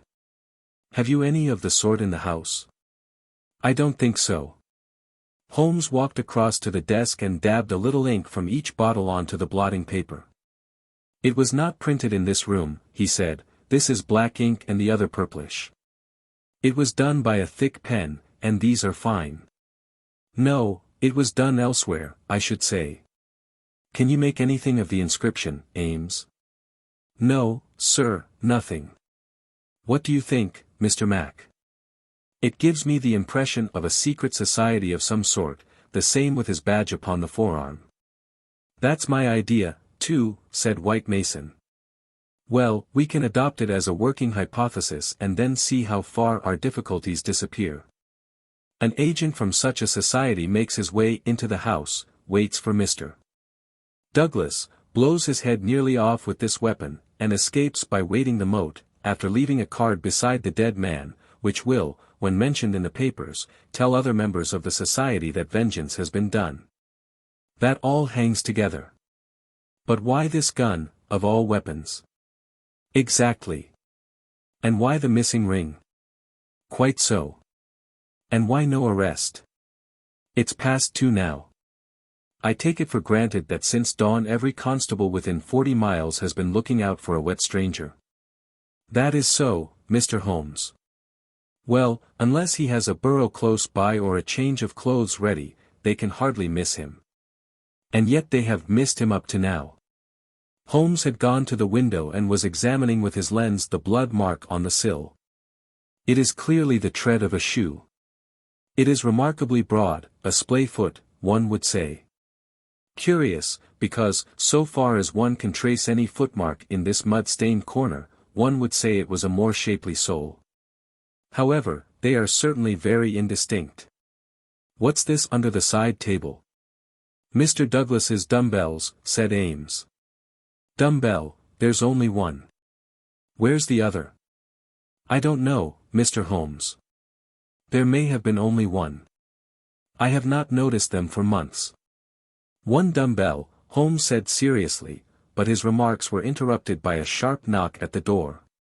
A tall, sunburned, capable-looking, clean-shaved man looked in at us. I had no difficulty in guessing that it was the Cecil Barker of whom I had heard. His masterful eyes traveled quickly with a questioning glance from face to face. Sorry to interrupt your consultation, said he, but you should hear the latest news. An arrest? No such luck. But they've found his bicycle. The fellow left his bicycle behind him. Come and have a look. It is within 100 yards of the hall door. We found 3 or 4 grooms and idlers standing in the drive inspecting a bicycle which had been drawn out from a clump of evergreens in which it had been concealed. It was a well-used Rudge Whitworth, splashed as from a considerable journey. There was a saddlebag with spanner and oil can, but no clue as to the owner. It would be a grand help to the police, said the inspector, if these things were numbered and registered. But we must be thankful for what we've got. If we can't find where he went to, at least we are likely to get where he came from. But what in the name of all that is wonderful made the fellow leave it behind? And how in the world has he got away without it? We don't seem to get a gleam of light in the case, Mr. Holmes. Don't we? My friend answered thoughtfully. I wonder. 5. The people of the drama. Have you seen all you want of the study? Asked White Mason as we re-entered the house. For the time, said the inspector, and Holmes nodded. Then perhaps you would now like to hear the evidence of some of the people in the house. We could use the dining room, Ames. Please come yourself first and tell us what you know. The butler's account was a simple and a clear one, and he gave a convincing impression of sincerity. He had been engaged 5 years before, when Douglas first came to Birlstone. He understood that Mr. Douglas was a rich gentleman who had made his money in America. He had been a kind and considerate employer, not quite what Ames was used to, perhaps, but one can't have everything. He never saw any signs of apprehension in Mr. Douglas. On the contrary, he was the most fearless man he had ever known. He ordered the drawbridge to be pulled up every night because it was the ancient custom of the old house, and he liked to keep the old ways up. Mr. Douglas seldom went to London or left the village, but on the day before the crime he had been shopping at Tunbridge Wells. He, Ames, had observed some restlessness and excitement on the part of Mr. Douglas that day. For he had seemed impatient and irritable, which was unusual with him. He had not gone to bed that night, but was in the pantry at the back of the house, putting away the silver, when he heard the bell ring violently. He heard no shot. But it was hardly possible he would, as the pantry and kitchens were at the very back of the house and there were several closed doors and a long passage between. The housekeeper had come out of her room, attracted by the violent ringing of the bell. They had gone to the front of the house together. As they reached the bottom of the stairs he had seen Mrs. Douglas coming down it. No, she was not hurrying. It did not seem to him that she was particularly agitated. Just as she reached the bottom of the stair Mr. Barker had rushed out of the study. He had stopped Mrs. Douglas and begged her to go back. For God's sake, go back to your room, he cried. Poor Jack is dead. You can do nothing. For God's sake, go back. After some persuasion upon the stairs Mrs. Douglas had gone back. She did not scream. She made no outcry whatever. Mrs. Allen, the housekeeper, had taken her upstairs and stayed with her in the bedroom. Ames and Mr. Barker had then returned to the study, where they had found everything exactly as the police had seen it. The candle was not lit at that time. But the lamp was burning. They had looked out of the window, but the night was very dark and nothing could be seen or heard. They had then rushed out into the hall, where Ames had turned the windlass which lowered the drawbridge. Mr. Barker had then hurried off to get the police. Such, in its essentials, was the evidence of the butler. The account of Mrs. Allen, the housekeeper, was, so far as it went, a corroboration of that of her fellow servant. The housekeeper's room was rather nearer to the front of the house than the pantry in which Ames had been working. She was preparing to go to bed when the loud ringing of the bell had attracted her attention. She was a little hard of hearing. Perhaps that was why she had not heard the shot, but in any case the study was a long way off. She remembered hearing some sound which she imagined to be the slamming of a door. That was a good deal earlier, half an hour at least before the ringing of the bell. When Mr. Ames ran to the front she went with him. She saw Mr. Barker, very pale and excited, come out of the study. He intercepted Mrs. Douglas, who was coming down the stairs. He entreated her to go back, and she answered him, but what she said could not be heard. Take her up. Stay with her, he had said to Mrs. Allen. She had therefore taken her to the bedroom, and endeavored to soothe her. She was greatly excited, trembling all over, but made no other attempt to go downstairs. She just sat in her dressing gown by her bedroom fire, with her head sunk in her hands. Mrs. Allen stayed with her most of the night. As to the other servants, they had all gone to bed, and the alarm did not reach them until just before the police arrived. They slept at the extreme back of the house, and could not possibly have heard anything. So far the housekeeper could add nothing on cross-examination save lamentations and expressions of amazement. Cecil Barker succeeded Mrs. Allen as a witness. As to the occurrences of the night before, he had very little to add to what he had already told the police. Personally, he was convinced that the murderer had escaped by the window. The bloodstain was conclusive, in his opinion, on that point. Besides, as the bridge was up, there was no other possible way of escaping. He could not explain what had become of the assassin or why he had not taken his bicycle, if it were indeed his. He could not possibly have been drowned in the moat, which was at no place more than 3 feet deep. In his own mind he had a very definite theory about the murder. Douglas was a reticent man, and there were some chapters in his life of which he never spoke. He had emigrated to America when he was a very young man.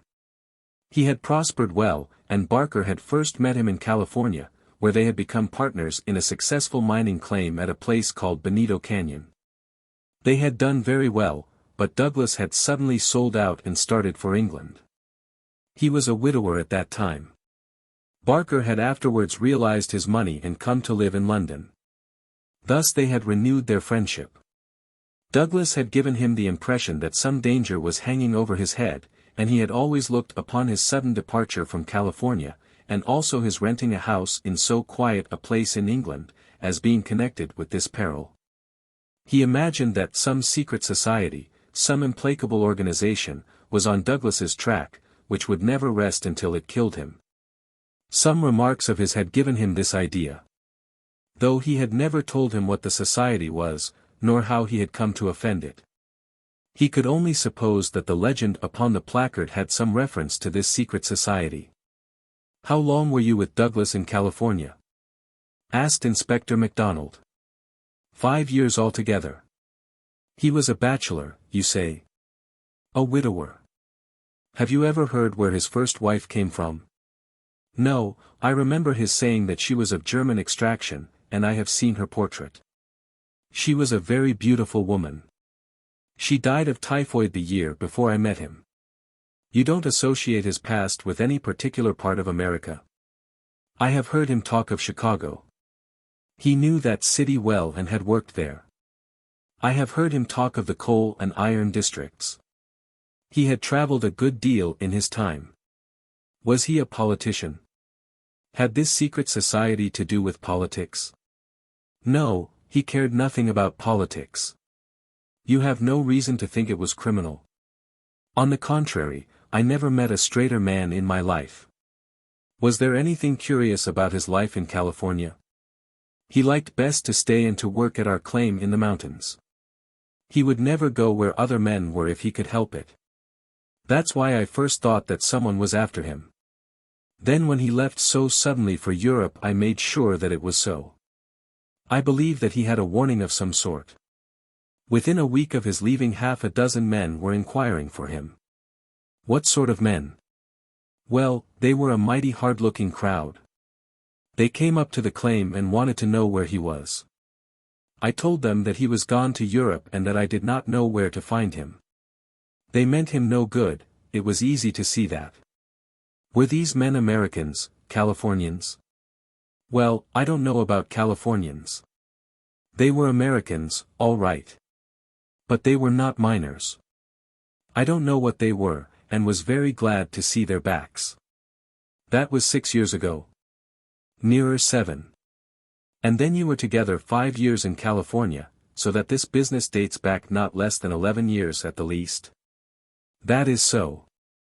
It must be a very serious feud that would be kept up with such earnestness for as long as that. It would be no light thing that would give rise to it. I think it shadowed his whole life. It was never quite out of his mind. But if a man had a danger hanging over him, and knew what it was, don't you think he would turn to the police for protection? Maybe it was some danger that he could not be protected against. There's one thing you should know. He always went about armed. His revolver was never out of his pocket. But, by bad luck, he was in his dressing gown and had left it in the bedroom last night. Once the bridge was up, I guess he thought he was safe. I should like these dates a little clearer, said MacDonald.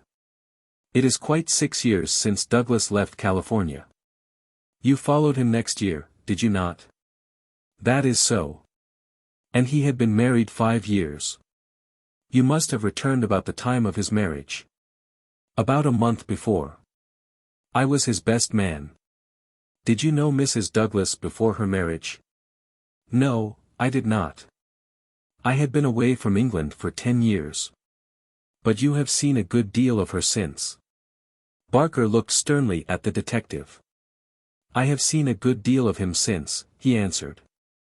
If I have seen her, it is because you cannot visit a man without knowing his wife. If you imagine there is any connection. I imagine nothing, Mr. Barker. I am bound to make every inquiry which can bear upon the case. But I mean no offense. Some inquiries are offensive, Barker answered angrily. It's only the facts that we want. It is in your interest and everyone's interest that they should be cleared up. Did Mr. Douglas entirely approve your friendship with his wife? Barker grew paler, and his great, strong hands were clasped convulsively together. You have no right to ask such questions, he cried. What has this to do with the matter you are investigating? I must repeat the question. Well, I refuse to answer. You can refuse to answer, but you must be aware that your refusal is in itself an answer, for you would not refuse if you had not something to conceal. Barker stood for a moment with his face set grimly and his strong black eyebrows drawn low in intense thought. Then he looked up with a smile. Well, I guess you gentlemen are only doing your clear duty after all, and I have no right to stand in the way of it. I'd only ask you not to worry Mrs. Douglas over this matter, for she has enough upon her just now. I may tell you that poor Douglas had just one fault in the world, and that was his jealousy. He was fond of me, no man could be fonder of a friend. And he was devoted to his wife. He loved me to come here, and was forever sending for me. And yet if his wife and I talked together or there seemed any sympathy between us, a kind of wave of jealousy would pass over him, and he would be off the handle and saying the wildest things in a moment. More than once I've sworn off coming for that reason, and then he would write me such penitent, imploring letters that I just had to. But you can take it from me, gentlemen, if it was my last word, that no man ever had a more loving, faithful wife, and I can say also no friend could be more loyal than I. It was spoken with fervor and feeling, and yet Inspector MacDonald could not dismiss the subject. You are aware, said he, that the dead man's wedding ring has been taken from his finger? So it appears, said Barker. What do you mean by appears? You know it as a fact. The man seemed confused and undecided.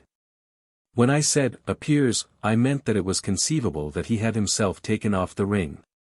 The mere fact that the ring should be absent, whoever may have removed it, would suggest to anyone's mind, would it not, that the marriage and the tragedy were connected? Barker shrugged his broad shoulders. I can't profess to say what it means, he answered. But if you mean to hint that it could reflect in any way upon this lady's honor, his eyes blazed for an instant, and then with an evident effort he got a grip upon his own emotions. Well, you are on the wrong track, that's all. I don't know that I've anything else to ask you at present, said MacDonald, coldly. There was one small point, remarked Sherlock Holmes. When you entered the room there was only a candle lighted on the table, was there not? Yes, that was so. By its light you saw that some terrible incident had occurred? Exactly. You at once rang for help? Yes. And it arrived very speedily? Within a minute or so. And yet when they arrived they found that the candle was out and that the lamp had been lighted. That seems very remarkable. Again Barker showed some signs of indecision. I don't see that it was remarkable, Mr. Holmes, he answered after a pause. The candle threw a very bad light. My first thought was to get a better one. The lamp was on the table, so I lit it. And blew out the candle? Exactly. Holmes asked no further question, and Barker, with a deliberate look from one to the other of us, which had, as it seemed to me, something of defiance in it, turned and left the room. Inspector MacDonald had sent up a note to the effect that he would wait upon Mrs. Douglas in her room, but she had replied that she would meet us in the dining room. She entered now, a tall and beautiful woman of 30, reserved and self-possessed to a remarkable degree, very different from the tragic and distracted figure I had pictured. It is true that her face was pale and drawn, like that of one who has endured a great shock, but her manner was composed, and the finely molded hand which she rested upon the edge of the table was as steady as my own. Her sad, appealing eyes traveled from one to the other of us with a curiously inquisitive expression. That questioning gaze transformed itself suddenly into abrupt speech. "Have you found anything out yet?" she asked. Was it my imagination that there was an undertone of fear rather than of hope in the question? "We have taken every possible step, Mrs. Douglas," said the inspector. "You may rest assured that nothing will be neglected. Spare no money," she said in a dead, even tone. "It is my desire that every possible effort should be made. Perhaps you can tell us something which may throw some light upon the matter." "I fear not, but all I know is at your service. We have heard from Mr. Cecil Barker that you did not actually see, that you were never in the room where the tragedy occurred?" "No, he turned me back upon the stairs. He begged me to return to my room." "Quite so. You had heard the shot, and you had at once come down." "I put on my dressing gown and then came down." "How long was it after hearing the shot that you were stopped on the stair by Mr. Barker?" "It may have been a couple of minutes. It is so hard to reckon time at such a moment. He implored me not to go on. He assured me that I could do nothing. Then Mrs. Allen, the housekeeper, led me upstairs again. It was all like some dreadful dream." "Can you give us any idea how long your husband had been downstairs before you heard the shot?" "No, I cannot say. He went from his dressing room, and I did not hear him go. He did the round of the house every night, for he was nervous of fire. It is the only thing that I have ever known him nervous of." "That is just the point which I want to come to, Mrs. Douglas. You have known your husband only in England, have you not?" "Yes, we have been married 5 years." "Have you heard him speak of anything which occurred in America and might bring some danger upon him?" Mrs. Douglas thought earnestly before she answered. "Yes," she said at last, "I have always felt that there was a danger hanging over him. He refused to discuss it with me. It was not from want of confidence in me, there was the most complete love and confidence between us, but it was out of his desire to keep all alarm away from me. He thought I should brood over it if I knew all, and so he was silent." "How did you know it, then?" Mrs. Douglas's face lit with a quick smile. "Can a husband ever carry about a secret all his life and a woman who loves him have no suspicion of it? I knew it by his refusal to talk about some episodes in his American life. I knew it by certain precautions he took. I knew it by certain words he let fall. I knew it by the way he looked at unexpected strangers. I was perfectly certain that he had some powerful enemies, that he believed they were on his track, and that he was always on his guard against them. I was so sure of it that for years I have been terrified if ever he came home later than was expected." "Might I ask," asked Holmes, "what the words were which attracted your attention?" "The Valley of Fear," the lady answered. "That was an expression he has used when I questioned him. I have been in the Valley of Fear. I am not out of it yet. Are we never to get out of the Valley of Fear? I have asked him when I have seen him more serious than usual. Sometimes I think that we never shall," he has answered. "Surely you asked him what he meant by the Valley of Fear?" "I did, but his face would become very grave and he would shake his head. 'It is bad enough that one of us should have been in its shadow,' he said. 'Please God it shall never fall upon you.' It was some real valley in which he had lived and in which something terrible had occurred to him, of that I am certain. But I can tell you no more." "And he never mentioned any names?"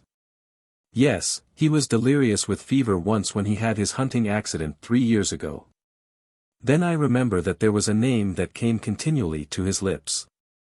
He spoke it with anger and a sort of horror. McGinty was the name, Bodymaster McGinty. I asked him when he recovered who Bodymaster McGinty was, and whose body he was master of. Never of mine, thank God. He answered with a laugh, and that was all I could get from him. But there is a connection between Bodymaster McGinty and the Valley of Fear. There is one other point, said Inspector MacDonald. You met Mr. Douglas in a boarding house in London, did you not, and became engaged to him there? Was there any romance, anything secret or mysterious, about the wedding? There was romance. There is always romance. There was nothing mysterious. He had no rival. No, I was quite free. You have heard, no doubt, that his wedding ring has been taken. Does that suggest anything to you? Suppose that some enemy of his old life had tracked him down and committed this crime, what possible reason could he have for taking his wedding ring? For an instant I could have sworn that the faintest shadow of a smile flickered over the woman's lips. I really cannot tell, she answered. It is certainly a most extraordinary thing. Well, we will not detain you any longer, and we are sorry to have put you to this trouble at such a time, said the inspector.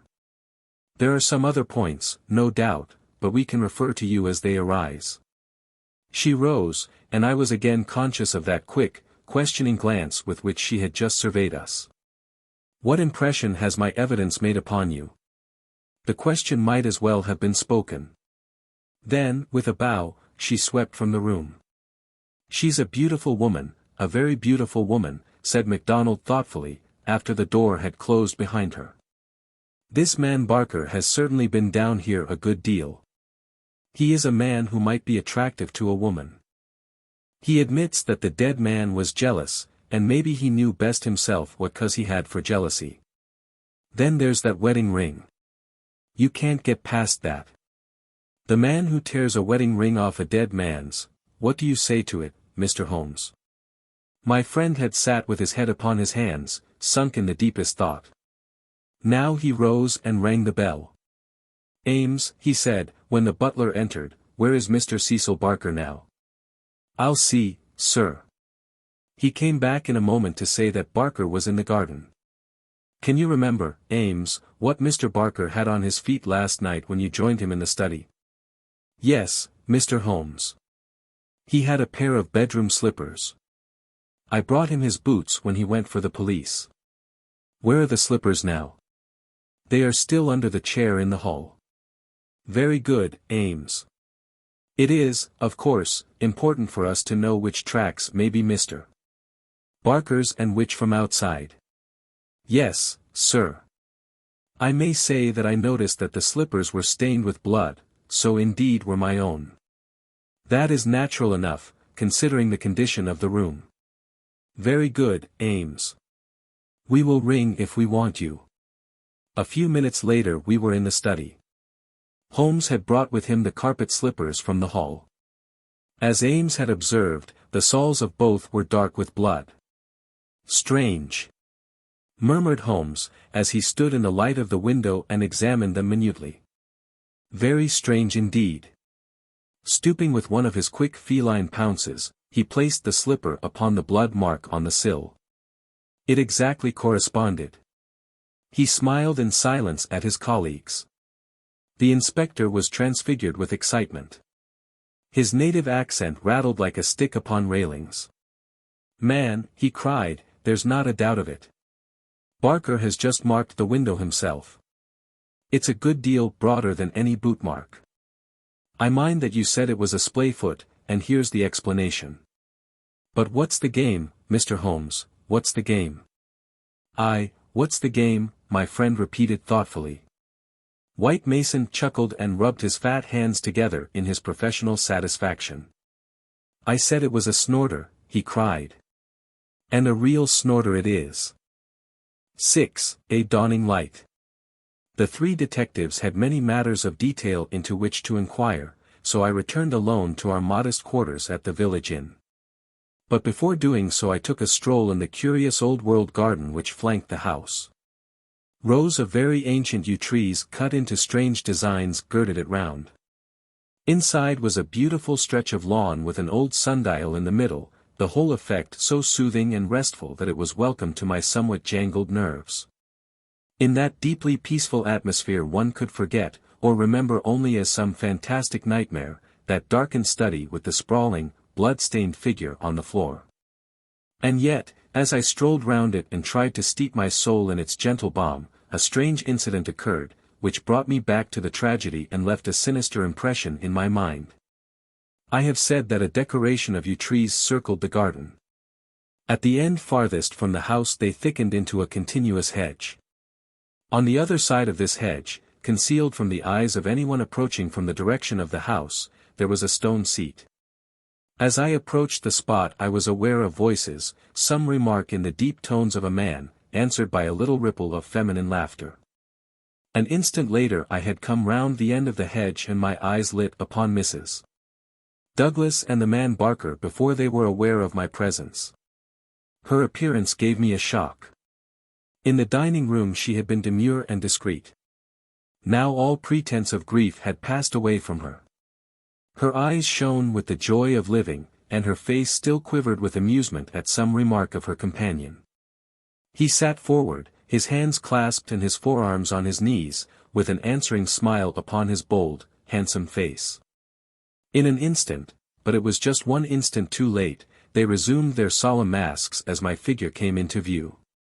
A hurried word or two passed between them, and then Barker rose and came towards me. "Excuse me, sir," said he, "but am I addressing Dr. Watson?" I bowed with a coldness which showed, I dare say, very plainly the impression which had been produced upon my mind. "We thought that it was probably you, as your friendship with Mr. Sherlock Holmes is so well known. Would you mind coming over and speaking to Mrs. Douglas for one instant?" I followed him with a dour face. Very clearly I could see in my mind's eye that shattered figure on the floor. Here within a few hours of the tragedy were his wife and his nearest friend laughing together behind a bush in the garden which had been his. I greeted the lady with reserve. I had grieved with her grief in the dining room. Now I met her appealing gaze with an unresponsive eye. "I fear that you think me callous and hard-hearted," said she. I shrugged my shoulders. "It is no business of mine," said I. "Perhaps some day you will do me justice. If you only realized." "There is no need why Dr. Watson should realize," said Barker quickly. "As he has himself said, it is no possible business of his." "Exactly," said I, "and so I will beg leave to resume my walk." "One moment, Dr. Watson," cried the woman in a pleading voice. "There is one question which you can answer with more authority than anyone else in the world, and it may make a very great difference to me. You know Mr. Holmes and his relations with the police better than anyone else can. Supposing that a matter were brought confidentially to his knowledge, is it absolutely necessary that he should pass it on to the detectives?" "Yes, that's it," said Barker eagerly. "Is he on his own or is he entirely in with them? I really don't know that I should be justified in discussing such a point. I beg, I implore that you will, Dr. Watson. I assure you that you will be helping us, helping me greatly if you will guide us on that point." There was such a ring of sincerity in the woman's voice that for the instant I forgot all about her levity and was moved only to do her will. "Mr. Holmes is an independent investigator," I said. "He is his own master, and would act as his own judgment directed. At the same time, he would naturally feel loyalty towards the officials who were working on the same case, and he would not conceal from them anything which would help them in bringing a criminal to justice. Beyond this I can say nothing, and I would refer you to Mr. Holmes himself if you wanted fuller information." So saying I raised my hat and went upon my way, leaving them still seated behind that concealing hedge. I looked back as I rounded the far end of it, and saw that they were still talking very earnestly together, and, as they were gazing after me, it was clear that it was our interview that was the subject of their debate. "I wish none of their confidences," said Holmes, when I reported to him what had occurred. He had spent the whole afternoon at the manor house in consultation with his two colleagues, and returned about 5 with a ravenous appetite for a high tea which I had ordered for him. "No confidences, Watson. For they are mighty awkward if it comes to an arrest for conspiracy and murder." "You think it will come to that?" He was in his most cheerful and debonair humor. "My dear Watson, when I have exterminated that 4th egg I shall be ready to put you in touch with the whole situation. I don't say that we have fathomed it, far from it, but when we have traced the missing dumbbell." "The dumbbell? Dear me, Watson, is it possible that you have not penetrated the fact that the case hangs upon the missing dumbbell? Well, you need not be downcast. For between ourselves I don't think that either Inspector Mac or the excellent local practitioner has grasped the overwhelming importance of this incident. 1 dumbbell, Watson. Consider an athlete with 1 dumbbell. Picture to yourself the unilateral development, the imminent danger of a spinal curvature. Shocking, Watson, shocking." He sat with his mouth full of toast and his eyes sparkling with mischief, watching my intellectual entanglement. The mere sight of his excellent appetite was an assurance of success. For I had very clear recollections of days and nights without a thought of food, when his baffled mind had chafed before some problem while his thin, eager features became more attenuated with the asceticism of complete mental concentration. Finally he lit his pipe, and sitting in the inglenook of the old village inn he talked slowly and at random about his case, rather as one who thinks aloud than as one who makes a considered statement. "A lie, Watson, a great, big, thumping, obtrusive, uncompromising lie, that's what meets us on the threshold. There is our starting point. The whole story told by Barker is a lie.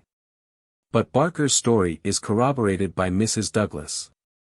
Therefore she is lying also. They are both lying, and in a conspiracy. So now we have the clear problem.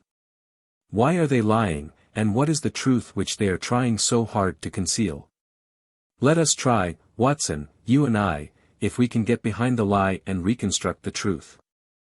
How do I know that they are lying? Because it is a clumsy fabrication which simply could not be true. Consider. According to the story given to us, the assassin had less than a minute after the murder had been committed to take that ring, which was under another ring, from the dead man's finger. To replace the other ring, a thing which he would surely never have done, and to put that singular card beside his victim.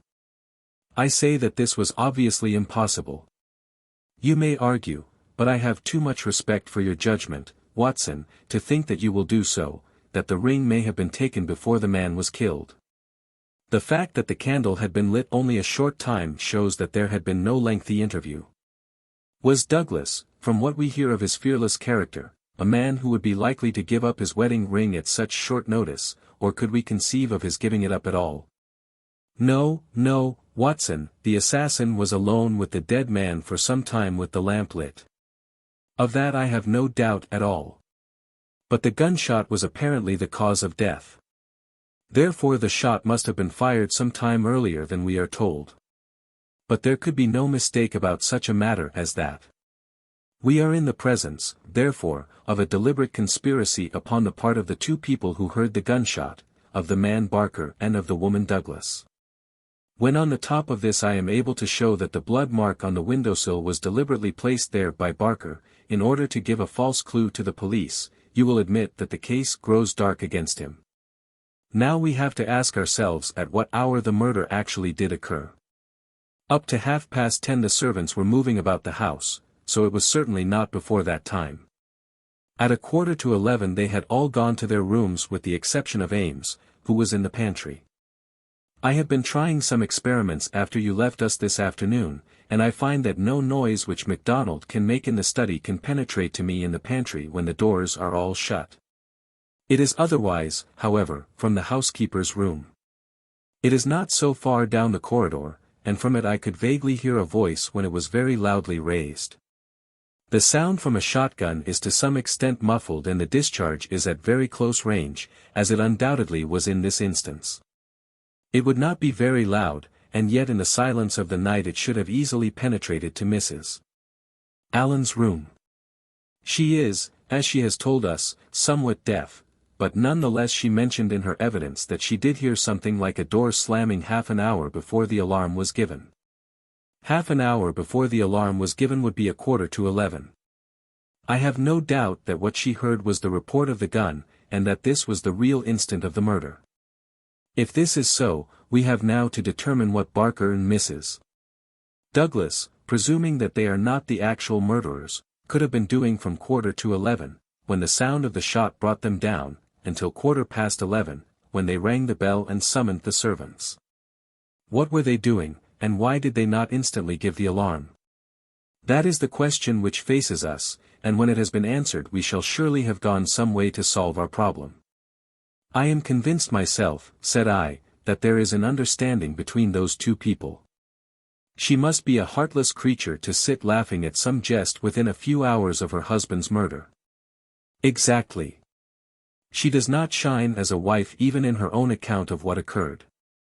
I am not a whole-souled admirer of womankind, as you are aware, Watson, but my experience of life has taught me that there are few wives, having any regard for their husbands, who would let any man's spoken word stand between them and that husband's dead body.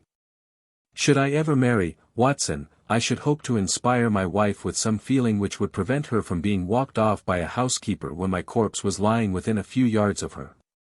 It was badly stage-managed. For even the rawest investigators must be struck by the absence of the usual feminine ululation. If there had been nothing else, this incident alone would have suggested a prearranged conspiracy to my mind. You think then, definitely, that Barker and Mrs. Douglas are guilty of the murder? There is an appalling directness about your questions, Watson, said Holmes, shaking his pipe at me. They come at me like bullets.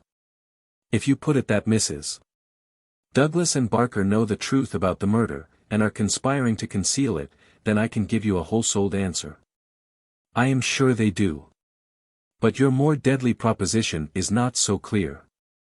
Let us for a moment consider the difficulties which stand in the way. We will suppose that this couple are united by the bonds of a guilty love, and that they have determined to get rid of the man who stands between them. It is a large supposition, for discreet inquiry among servants and others has failed to corroborate it in any way. On the contrary, there is a good deal of evidence that the Douglases were very attached to each other. That, I am sure, cannot be true, said I, thinking of the beautiful smiling face in the garden. Well, at least they gave that impression. However, we will suppose that they are an extraordinarily astute couple, who deceive everyone upon this point, and conspire to murder the husband. He happens to be a man over whose head some danger hangs. We have only their word for that. Holmes looked thoughtful. I see, Watson. You are sketching out a theory by which everything they say from the beginning is false. According to your idea, there was never any hidden menace, or secret society, or valley of fear, or boss Mac somebody, or anything else. Well, that is a good sweeping generalization. Let us see what that brings us to. They invent this theory to account for the crime. They then play up to the idea by leaving this bicycle in the park as proof of the existence of some outsider. The stain on the windowsill conveys the same idea. So does the card on the body, which might have been prepared in the house. That all fits into your hypothesis, Watson. But now we come on the nasty, angular, uncompromising bits which won't slip into their places. Why a cut-off shotgun of all weapons, and an American one at that? How could they be so sure that the sound of it would not bring someone onto them? It's a mere chance as it is that Mrs. Allen did not start out to inquire for the slamming door. Why did your guilty couple do all this, Watson? I confess that I can't explain it. Then again, if a woman and her lover conspire to murder a husband, are they going to advertise their guilt by ostentatiously removing his wedding ring after his death? Does that strike you as very probable, Watson? No, it does not. And once again, if the thought of leaving a bicycle concealed outside had occurred to you, would it really have seemed worth doing when the dullest detective would naturally say this is an obvious blind? As the bicycle is the first thing which the fugitive needed in order to make his escape. I can conceive of no explanation. And yet there should be no combination of events for which the wit of man cannot conceive an explanation. Simply as a mental exercise, without any assertion that it is true, let me indicate a possible line of thought. It is, I admit, mere imagination, but how often is imagination the mother of truth? We will suppose that there was a guilty secret, a really shameful secret in the life of this man Douglas. This leads to his murder by someone who is, we will suppose, an avenger, someone from outside. This avenger, for some reason which I confess I am still at a loss to explain, took the dead man's wedding ring. The vendetta might conceivably date back to the man's first marriage, and the ring be taken for some such reason. Before this avenger got away, Barker and the wife had reached the room. The assassin convinced them that any attempt to arrest him would lead to the publication of some hideous scandal. They were converted to this idea, and preferred to let him go. For this purpose they probably lowered the bridge, which can be done quite noiselessly, and then raised it again. He made his escape, and for some reason thought that he could do so more safely on foot than on the bicycle. He therefore left his machine where it would not be discovered until he had got safely away. So far we are within the bounds of possibility, are we not? Well, it is possible, no doubt, said I, with some reserve. We have to remember, Watson, that whatever occurred is certainly something very extraordinary. Well, now, to continue our supposititious case. The couple, not necessarily a guilty couple, realize after the murderer is gone that they have placed themselves in a position in which it may be difficult for them to prove that they did not themselves either do the deed or connive at it. They rapidly and rather clumsily met the situation. The mark was put by Barker's blood-stained slipper upon the windowsill to suggest how the fugitive got away. They obviously were the two who must have heard the sound of the gun. So they gave the alarm exactly as they would have done, but a good half-hour after the event. And how do you propose to prove all this? Well, if there were an outsider, he may be traced and taken. That would be the most effective of all proofs. But if not, well, the resources of science are far from being exhausted. I think that an evening alone in that study would help me much. An evening alone. I propose to go up there presently. I have arranged it with the estimable Ames, who is by no means wholehearted about Barker. I shall sit in that room and see if its atmosphere brings me inspiration. I'm a believer in the genius loci. You smile, friend Watson. Well, we shall see. By the way, you have that big umbrella of yours, have you not? It is here. Well, I'll borrow that if I may. Certainly, but what a wretched weapon. If there is danger. Nothing serious, my dear Watson, or I should certainly ask for your assistance. But I'll take the umbrella. At present I am only awaiting the return of our colleagues from Tunbridge Wells, where they are at present engaged in trying for a likely owner to the bicycle. It was nightfall before Inspector MacDonald and White Mason came back from their expedition, and they arrived exultant, reporting a great advance in our investigation. Man, I'll admit that I had my doubts if there was ever an outsider, said MacDonald, but that's all past now. We've had the bicycle identified, and we have a description of our man, so that's a long step on our journey. It sounds to me like the beginning of the end, said Holmes. I'm sure I congratulate you both with all my heart. Well, I started from the fact that Mr. Douglas had seemed disturbed since the day before, when he had been at Tunbridge Wells. It was at Tunbridge Wells then that he had become conscious of some danger. It was clear, therefore, that if a man had come over with a bicycle it was from Tunbridge Wells that he might be expected to have come. We took the bicycle over with us and showed it at the hotels. It was identified at once by the manager of the Eagle Commercial as belonging to a man named Hargrave, who had taken a room there 2 days before. This bicycle and a small valise were his whole belongings. He had registered his name as coming from London, but had given no address. The valise was London-made, and the contents were British, but the man himself was undoubtedly an American. Well, well, said Holmes gleefully, you have indeed done some solid work while I have been sitting spinning theories with my friend. It's a lesson in being practical, Mr. Mac. It's just that, Mr. Holmes, said the inspector with satisfaction. But this may all fit in with your theories, I remarked. That may or may not be. But let us hear the end, Mr. Mac. Was there nothing to identify this man? So little that it was evident that he had carefully guarded himself against identification. There were no papers or letters, and no marking upon the clothes.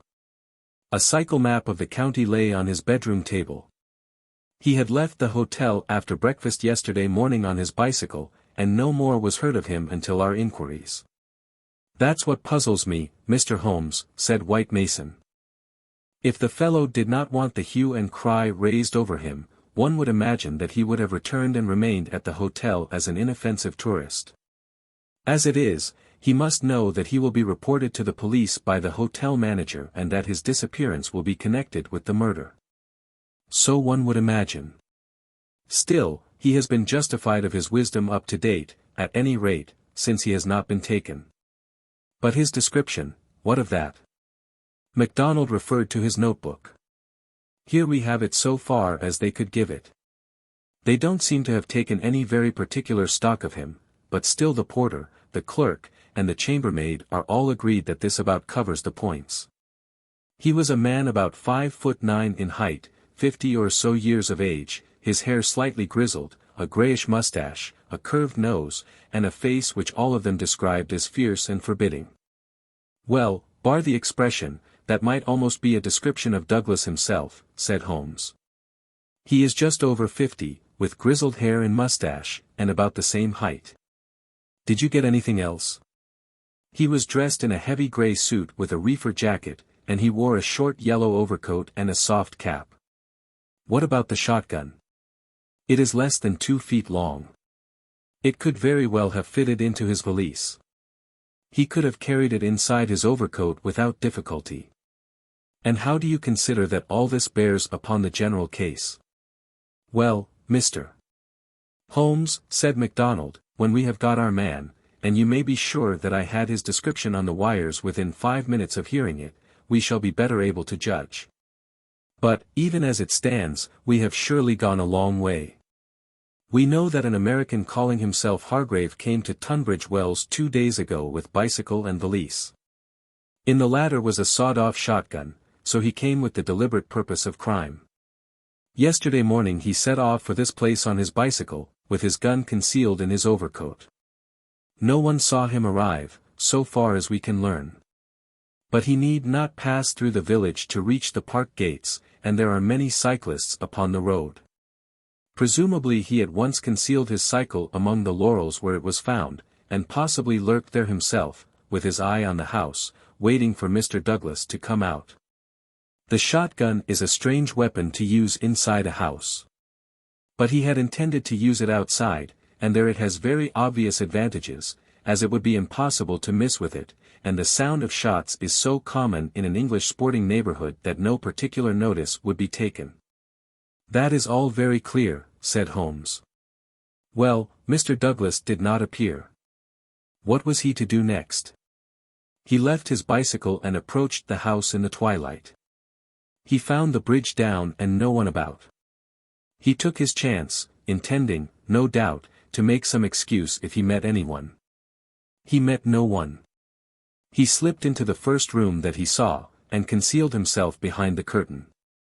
Thence he could see the drawbridge go up, and he knew that his only escape was through the moat. He waited until 11:15, when Mr. Douglas upon his usual nightly round came into the room. He shot him and escaped, as arranged. He was aware that the bicycle would be described by the hotel people and be a clue against him, so he left it there and made his way by some other means to London or to some safe hiding place which he had already arranged. How is that, Mr. Holmes? Well, Mr. Mac, it is very good and very clear so far as it goes. That is your end of the story. My end is that the crime was committed half an hour earlier than reported, that Mrs. Douglas and Barker are both in a conspiracy to conceal something. That they aided the murderer's escape, or at least that they reached the room before he escaped, and that they fabricated evidence of his escape through the window, whereas in all probability they had themselves let him go by lowering the bridge. That's my reading of the first half. The two detectives shook their heads. Well, Mr. Holmes, if this is true, we only tumble out of one mystery into another, said the London inspector. And in some ways a worse one, added White Mason. The lady has never been in America in all her life. What possible connection could she have with an American assassin which would cause her to shelter him? I freely admit the difficulties, said Holmes. I propose to make a little investigation of my own tonight, and it is just possible that it may contribute something to the common cause. Can we help you, Mr. Holmes? No, no.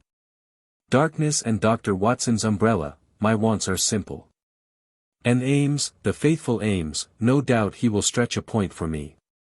All my lines of thought lead me back invariably to the one basic question: why should an athletic man develop his frame upon so unnatural an instrument as a single dumbbell? It was late that night when Holmes returned from his solitary excursion. We slept in a double-bedded room, which was the best that the little country inn could do for us. I was already asleep when I was partly awakened by his entrance. Well, Holmes, I murmured, have you found anything out? He stood beside me in silence, his candle in his hand. Then the tall, lean figure inclined towards me. I say, Watson, he whispered, would you be afraid to sleep in the same room with a lunatic, a man with softening of the brain, an idiot whose mind has lost its grip? Not in the least, I answered in astonishment. Ah, that's lucky, he said, and not another word would he utter that night. 7. The solution.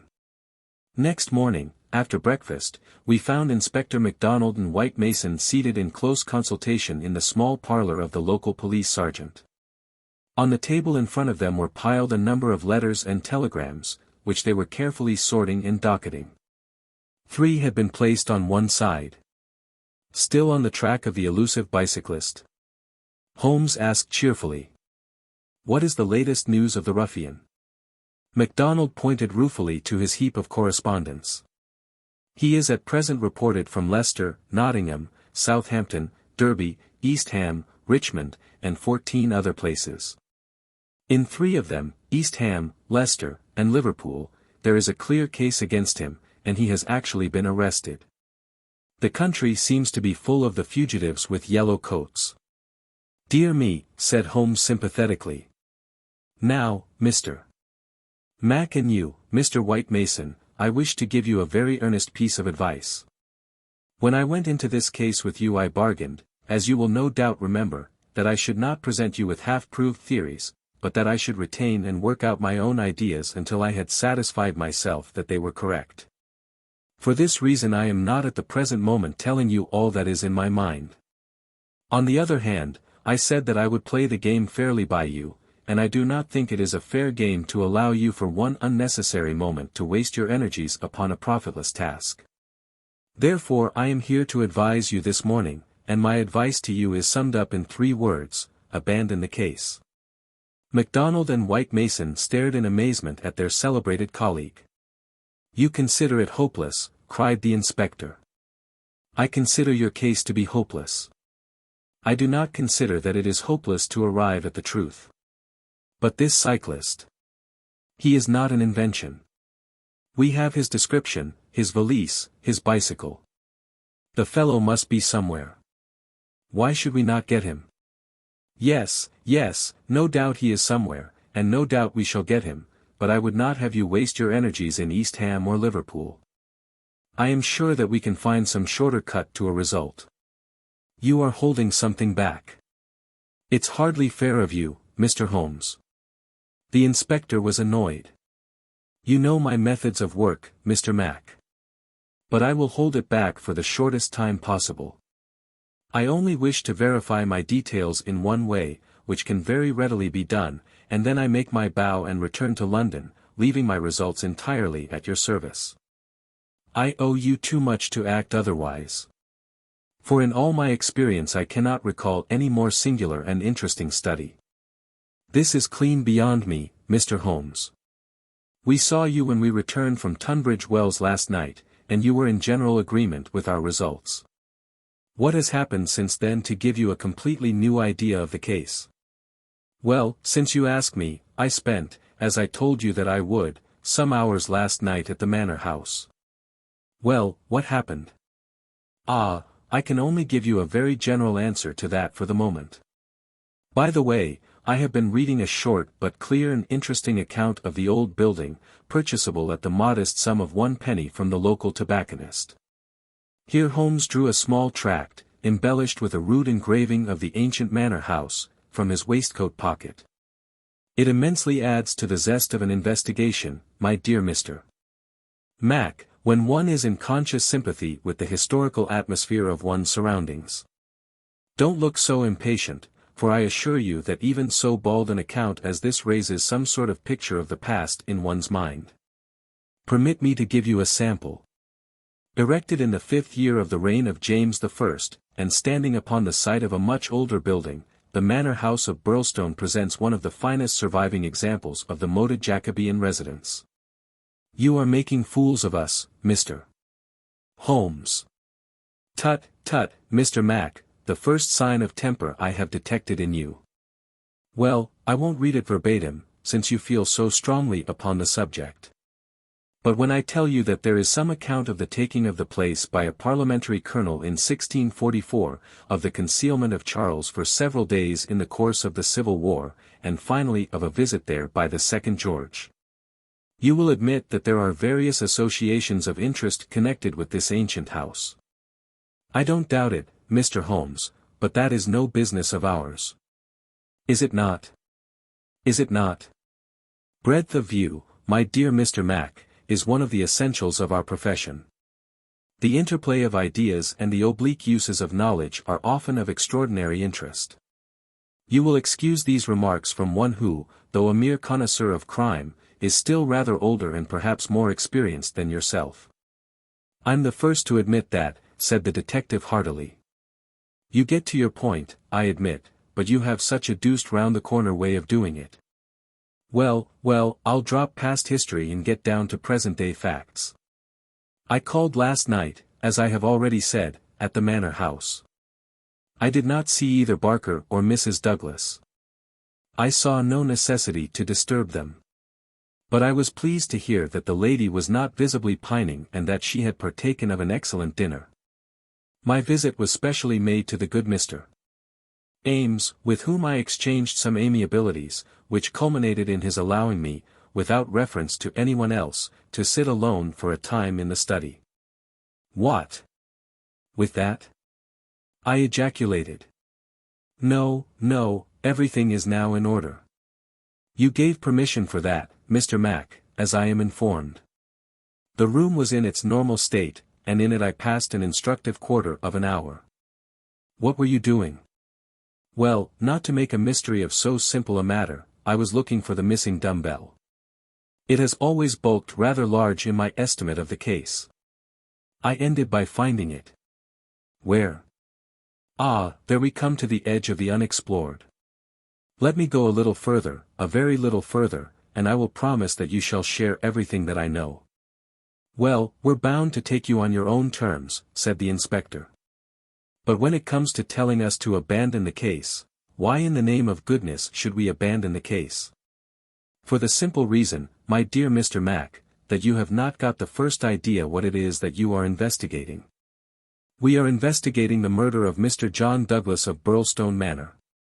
Yes, so you are. But don't trouble to trace the mysterious gentleman upon the bicycle. I assure you that it won't help you. Then what do you suggest that we do? I will tell you exactly what to do, if you will do it. Well, I'm bound to say I've always found you had reason behind all your queer ways. I'll do what you advise. And you, Mr. White Mason? The country detective looked helplessly from one to the other. Holmes and his methods were new to him. Well, if it is good enough for the inspector, it is good enough for me, he said at last. Capital, said Holmes. Well, then, I should recommend a nice, cheery country walk for both of you. They tell me that the views from Birlstone Ridge over the Weald are very remarkable.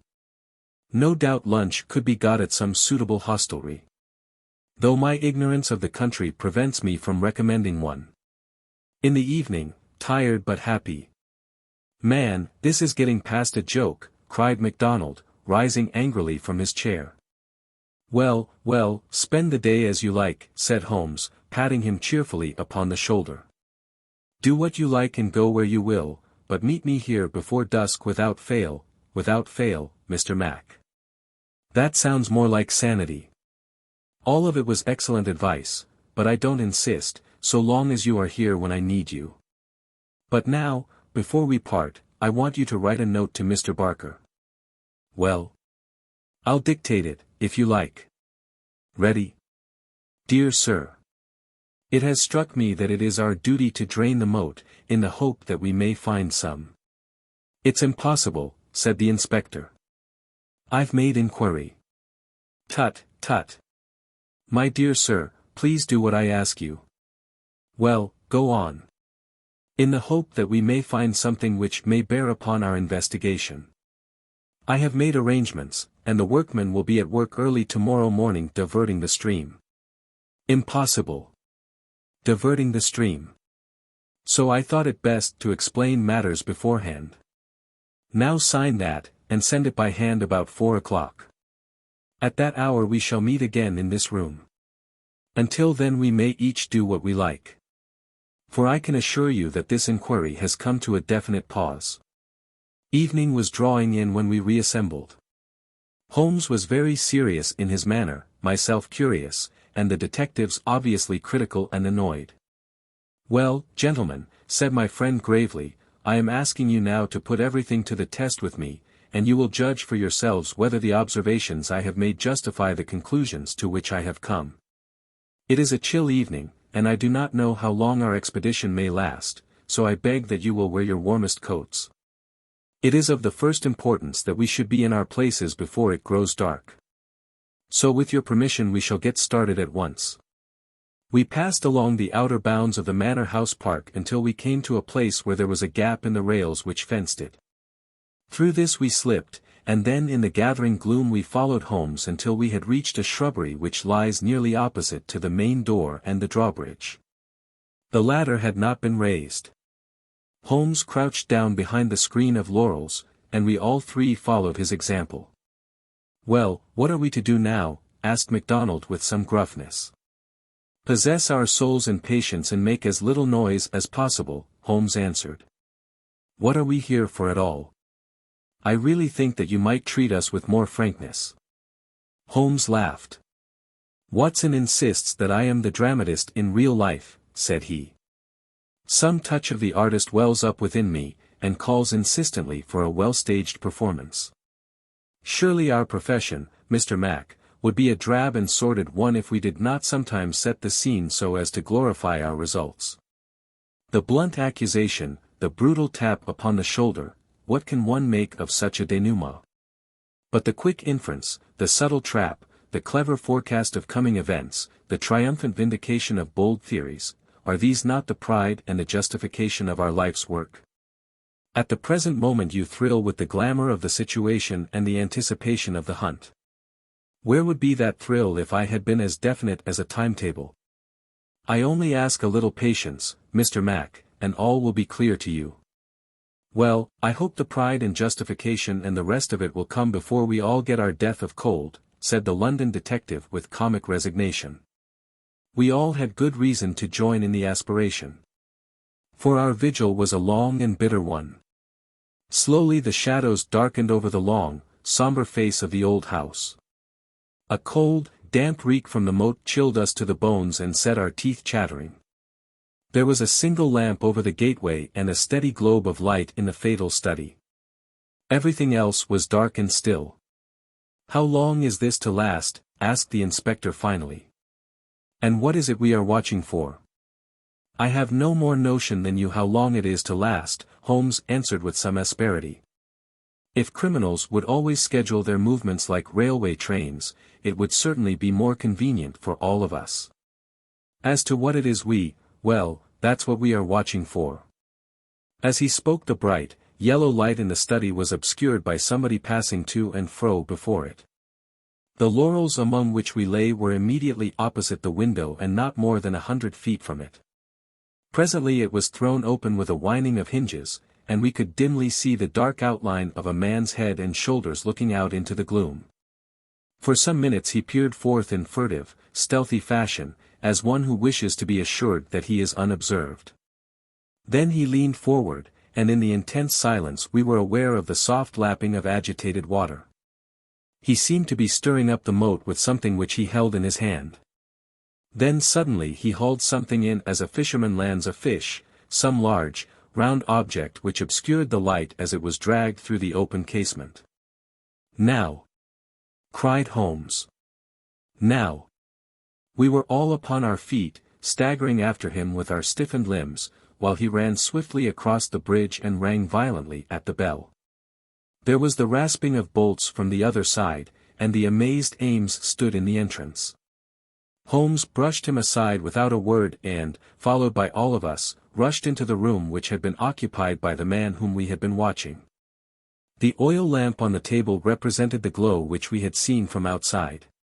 It was now in the hand of Cecil Barker, who held it towards us as we entered. Its light shone upon his strong, resolute, clean-shaved face and his menacing eyes. "What the devil is the meaning of all this?" he cried. "What are you after, anyhow?" Holmes took a swift glance round, and then pounced upon a sodden bundle tied together with cord which lay where it had been thrust under the writing table. "This is what we are after, Mr. Barker, this bundle, weighted with a dumbbell, which you have just raised from the bottom of the moat." Barker stared at Holmes with amazement in his face. "How in thunder came you to know anything about it?" he asked. "Simply that I put it there." "You put it there?" "You." "Perhaps I should have said, replaced it there," said Holmes. "You will remember, Inspector MacDonald, that I was somewhat struck by the absence of a dumbbell. I drew your attention to it, but with the pressure of other events you had hardly the time to give it the consideration which would have enabled you to draw deductions from it. When water is near and a weight is missing, it is not a very far-fetched supposition that something has been sunk in the water. The idea was at least worth testing, so with the help of Ames, who admitted me to the room, and the crook of Dr. Watson's umbrella, I was able last night to fish up and inspect this bundle. It was of the first importance, however, that we should be able to prove who placed it there. This we accomplished by the very obvious device of announcing that the moat would be dried tomorrow, which had, of course, the effect that whoever had hidden the bundle would most certainly withdraw it the moment that darkness enabled him to do so. We have no less than 4 witnesses as to who it was who took advantage of the opportunity, and so, Mr. Barker, I think the word lies now with you." Sherlock Holmes put the sopping bundle upon the table beside the lamp and undid the cord which bound it. From within he extracted a dumbbell, which he tossed down to its fellow in the corner. Next he drew forth a pair of boots. "American, as you perceive," he remarked, pointing to the toes. Then he laid upon the table a long, deadly, sheathed knife. Finally he unravelled a bundle of clothing, comprising a complete set of underclothes, socks, a grey tweed suit, and a short yellow overcoat. "The clothes are commonplace," remarked Holmes, "save only the overcoat, which is full of suggestive touches." He held it tenderly towards the light. "Here, as you perceive, is the inner pocket prolonged into the lining in such fashion as to give ample space for the truncated fowling piece. The tailor's tab is on the neck, Neil, Outfitter, Vermissa, USA. I have spent an instructive afternoon in the rector's library, and have enlarged my knowledge by adding the fact that Vermissa is a flourishing little town at the head of one of the best-known coal and iron valleys in the United States. I have some recollection, Mr. Barker, that you associated the coal districts with Mr. Douglas's first wife, and it would surely not be too far-fetched an inference that the V.V. upon the card by the dead body might stand for Vermissa Valley, or that this very valley which sends forth emissaries of murder may be that valley of fear of which we have heard. So much is fairly clear. And now, Mr. Barker, I seem to be standing rather in the way of your explanation."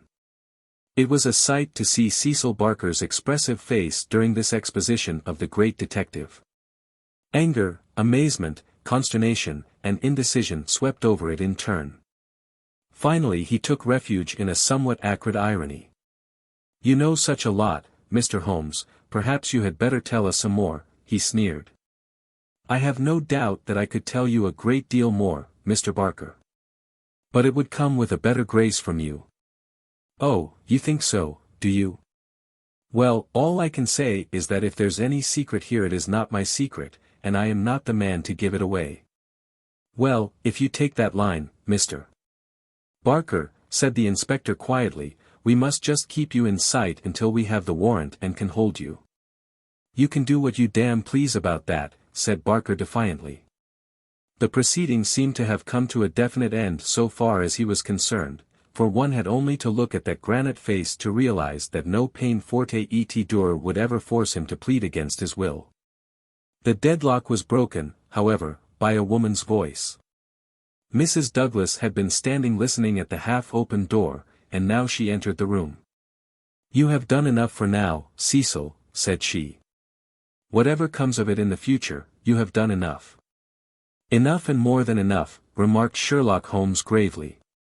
"I have every sympathy with you, madam, and should strongly urge you to have some confidence in the common sense of our jurisdiction and to take the police voluntarily into your complete confidence. It may be that I am myself at fault for not following up the hint which you conveyed to me through my friend, Dr. Watson, but, at that time I had every reason to believe that you were directly concerned in the crime. Now I am assured that this is not so. At the same time, there is much that is unexplained, and I should strongly recommend that you ask Mr. Douglas to tell us his own story." Mrs. Douglas gave a cry of astonishment at Holmes's words. "The detectives and I must have echoed it, when we were aware of a man who seemed to have emerged from the wall, who advanced now from the gloom of the corner in which he had appeared." Mrs. Douglas turned, and in an instant her arms were round him. Barker had seized his outstretched hand. "It's best this way, Jack," his wife repeated, "I am sure that it is best."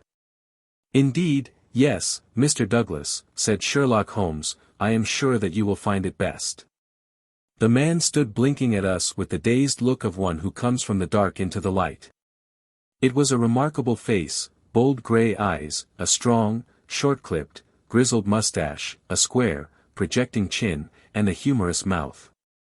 He took a good look at us all, and then to my amazement he advanced to me and handed me a bundle of paper. "I've heard of you," said he in a voice which was not quite English and not quite American, but was altogether mellow and pleasing. "You are the historian of this bunch. Well, Dr. Watson, you've never had such a story as that pass through your hands before, and I'll lay my last dollar on that. Tell it your own way. But there are the facts, and you can't miss the public so long as you have those. I've been cooped up 2 days, and I've spent the daylight hours, as much daylight as I could get in that rat trap, in putting the thing into words. You're welcome to them, you and your public. There's the story of the Valley of Fear." "That's the past, Mr. Douglas," said Sherlock Holmes quietly. "What we desire now is to hear your story of the present." "You'll have it, sir," said Douglas. "May I smoke as I talk?" "Well, thank you, Mr. Holmes. You're a smoker yourself, if I remember right, and you'll guess what it is to be sitting for 2 days with tobacco in your pocket and afraid that the smell will give you away." He leaned against the mantelpiece and sucked at the cigar which Holmes had handed him. "I've heard of you, Mr. Holmes. I never guessed that I should meet you. But before you are through with that," he nodded at my papers, "you will say I've brought you something fresh." Inspector MacDonald had been staring at the newcomer with the greatest amazement. "Well, this fairly beats me," he cried at last. "If you are Mr. John Douglas of Birlstone Manor, then whose death have we been investigating for these 2 days, and where in the world have you sprung from now? You seem to me to come out of the floor like a jack-in-a-box." "Ah, Mr. Mac," said Holmes, shaking a reproving forefinger, "you would not read that excellent local compilation which described the concealment of King Charles.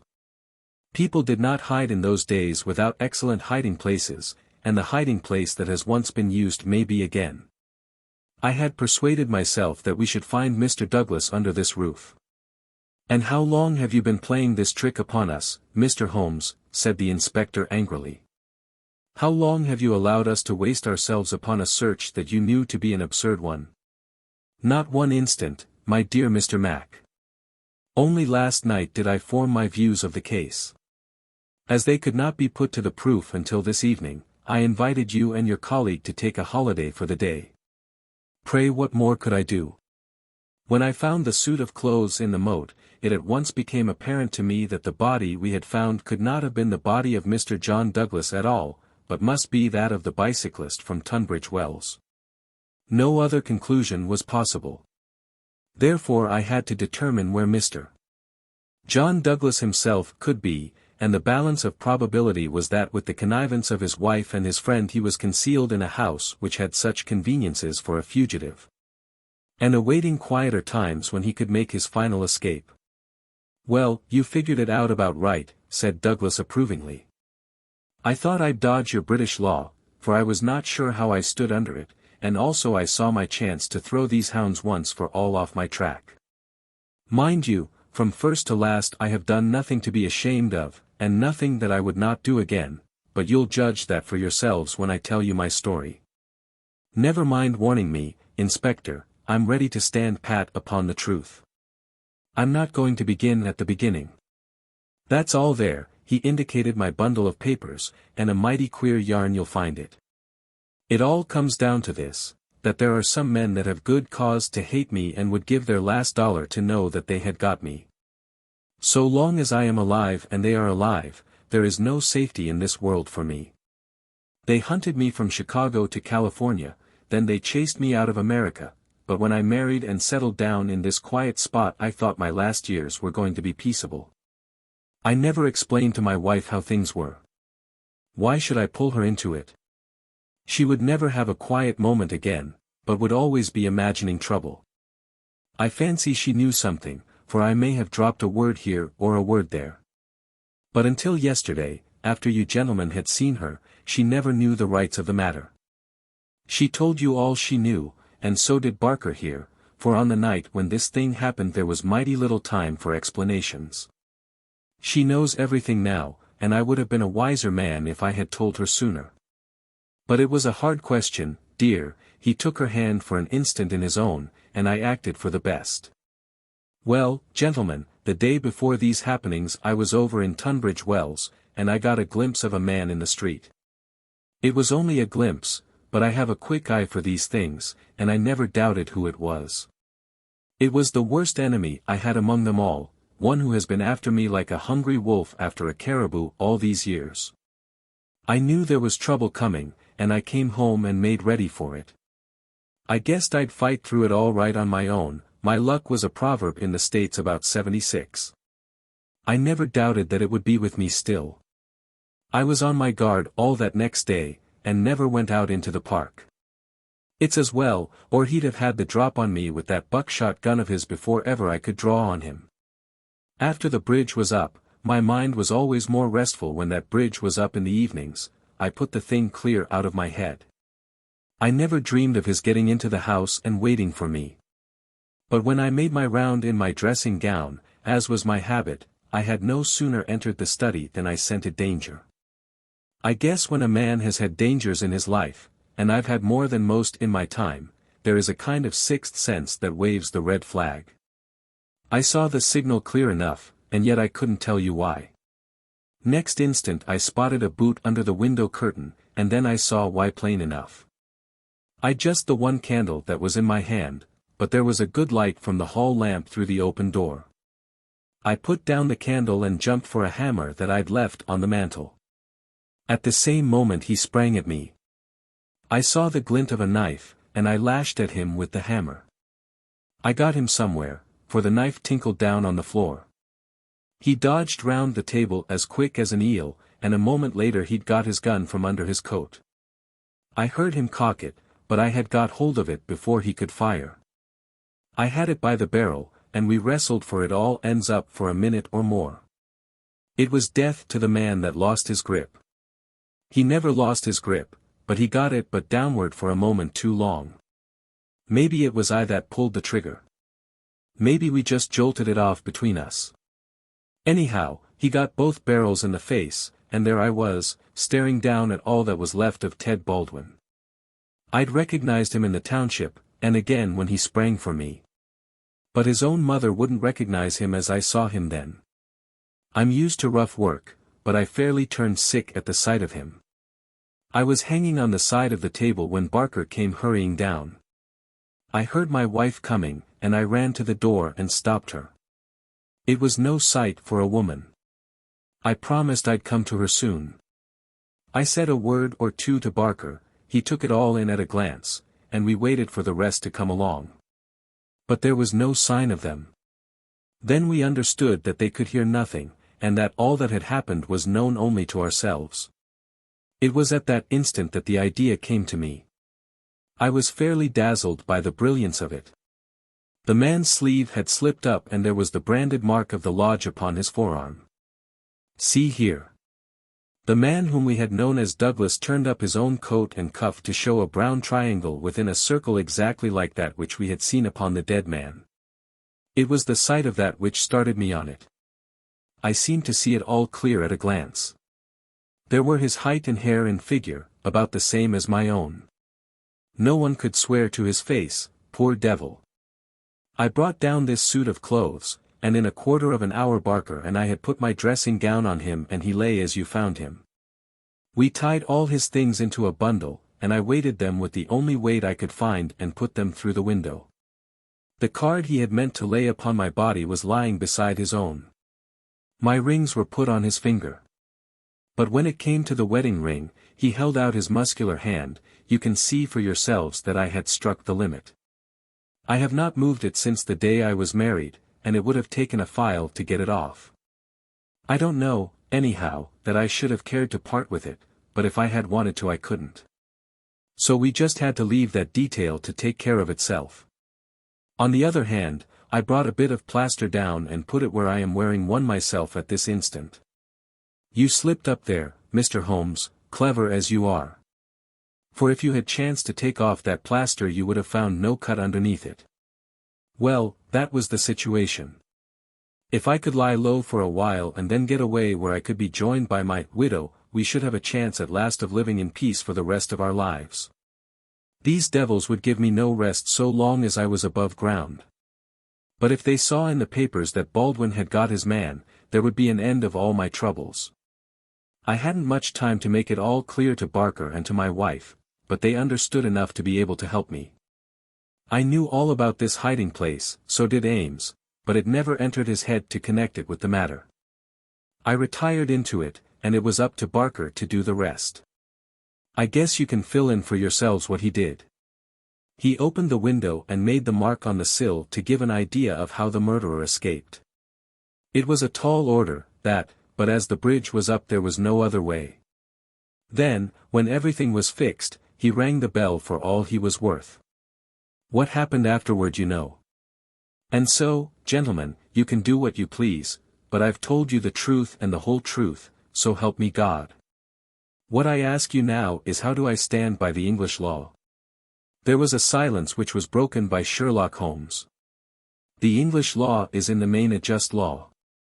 You will get no worse than your deserts from that, Mr. Douglas. But I would ask you how did this man know that you lived here, or how to get into your house, or where to hide to get you? I know nothing of this. Holmes's face was very white and grave. The story is not over yet, I fear, said he.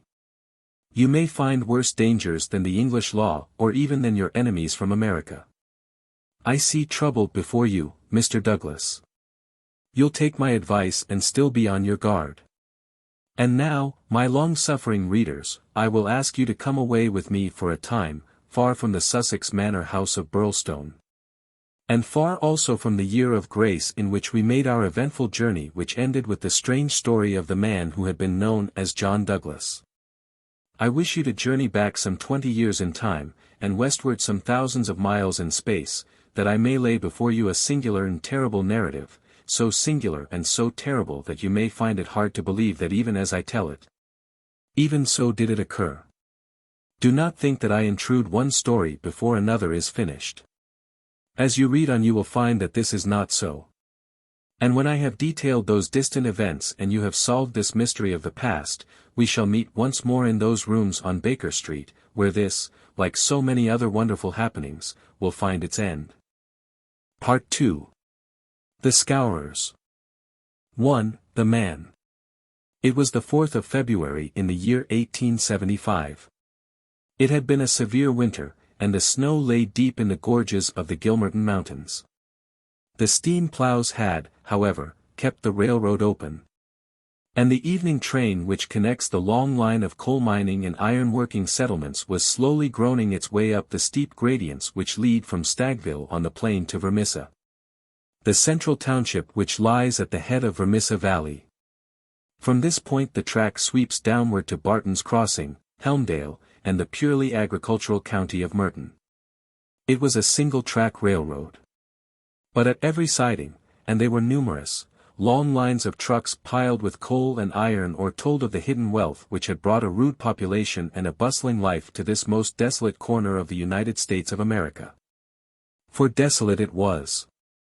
Little could the first pioneer who had traversed it have ever imagined that the fairest prairies and the most lush water pastures were valueless compared to this gloomy land of black crag and tangled forest. Above the dark and often scarcely penetrable woods upon their flanks, the high, bare crowns of the mountains, white snow, and jagged rock towered upon each flank, leaving a long, winding, tortuous valley in the center. Up this the little train was slowly crawling. The oil lamps had just been lit in the leading passenger car, a long, bare carriage in which some 20 or 30 people were seated. The greater number of these were workmen returning from their day's toil in the lower part of the valley. At least a dozen, by their grimed faces and the safety lanterns which they carried, proclaimed themselves miners. These sat smoking in a group and conversed in low voices, glancing occasionally at two men on the opposite side of the car, whose uniforms and badges showed them to be policemen. Several women of the laboring class and one or two travelers who might have been small local storekeepers made up the rest of the company, with the exception of one young man in a corner by himself. It is with this man that we are concerned. Take a good look at him, for he is worth it. He is a fresh-complexioned, middle-sized young man, not far, one would guess, from his 30th year. He has large, shrewd, humorous grey eyes which twinkle inquiringly from time to time as he looks round through his spectacles at the people about him. It is easy to see that he is of a sociable and possibly simple disposition, anxious to be friendly to all men. Anyone could pick him at once as gregarious in his habits and communicative in his nature, with a quick wit and a ready smile. And yet the man who studied him more closely might discern a certain firmness of jaw and grim tightness about the lips which would warn him that there were depths beyond, and that this pleasant, brown-haired young Irishman might conceivably leave his mark for good or evil upon any society to which he was introduced. Having made one or two tentative remarks to the nearest miner, and receiving only short, gruff replies, the traveler resigned himself to uncongenial silence, staring moodily out of the window at the fading landscape. It was not a cheering prospect. Through the growing gloom there pulsed the red glow of the furnaces on the sides of the hills. Great heaps of slag and dumps of cinders loomed up on each side, with the high shafts of the collieries towering above them. Huddled groups of mean, wooden houses, the windows of which were beginning to outline themselves in light, were scattered here and there along the line, and the frequent halting places were crowded with their swarthy inhabitants. The iron and coal valleys of the Vermissa district were no resorts for the leisured or the cultured. Everywhere there were stern signs of the crudest battle of life, the rude work to be done, and the rude, strong workers who did it. The young traveler gazed out into this dismal country with a face of mingled repulsion and interest, which showed that the scene was new to him. At intervals he drew from his pocket a bulky letter to which he referred, and on the margins of which he scribbled some notes. Once from the back of his waist he produced something which one would hardly have expected to find in the possession of so mild-mannered a man. It was a navy revolver of the largest size. As he turned it slantwise to the light, the glint upon the rims of the copper shells within the drum showed that it was fully loaded. He quickly restored it to his secret pocket, but not before it had been observed by a working man who had seated himself upon the adjoining bench. "Hullo, mate," said he. "You seem healed and ready." The young man smiled with an air of embarrassment. "Yes," said he, "we need them sometimes in the place I come from." "And where may that be?" "I'm last from Chicago." "A stranger in these parts?" "Yes." "You may find you need it here," said the workman. "Ah. Is that so?" The young man seemed interested. "Have you heard nothing of doings hereabouts?" "Nothing out of the way." "Why, I thought the country was full of it." "You'll hear quick enough." "What made you come here?" "I heard there was always work for a willing man." "Are you a member of the union?" "Sure." "Then you'll get your job, I guess." "Have you any friends?" "Not yet, but I have the means of making them." "How's that, then?" "I am one of the eminent order of freemen. There's no town without a lodge, and where there is a lodge I'll find my friends." The remark had a singular effect upon his companion. He glanced round suspiciously at the others in the car. The miners were still whispering among themselves. The two police officers were dozing. He came across, seated himself close to the young traveler, and held out his hand. "Put it there," he said. A hand grip passed between the two. "I see you speak the truth," said the workman. "But it's well to make certain." He raised his right hand to his right eyebrow. The traveler at once raised his left hand to his left eyebrow. "Dark nights are unpleasant," said the workman. "Yes, for strangers to travel," the other answered. "That's good enough. I'm Brother Scanlon, Lodge 341, Vermissa Valley. Glad to see you in these parts." "Thank you. I'm Brother John McMurdo, Lodge 29, Chicago. Bodymaster J. H. Scott. But I am in luck to meet a brother so early." "Well, there are plenty of us about. You won't find the order more flourishing anywhere in the States than right here in Vermissa Valley. But we could do with some lads like you. I can't understand a spry man of the Union finding no work to do in Chicago." "I found plenty of work to do," said McMurdo. "Then why did you leave?" McMurdo nodded towards the policeman and smiled. "I guess those chaps would be glad to know," he said. Scanlon groaned sympathetically. "In trouble?" he asked in a whisper. "Deep.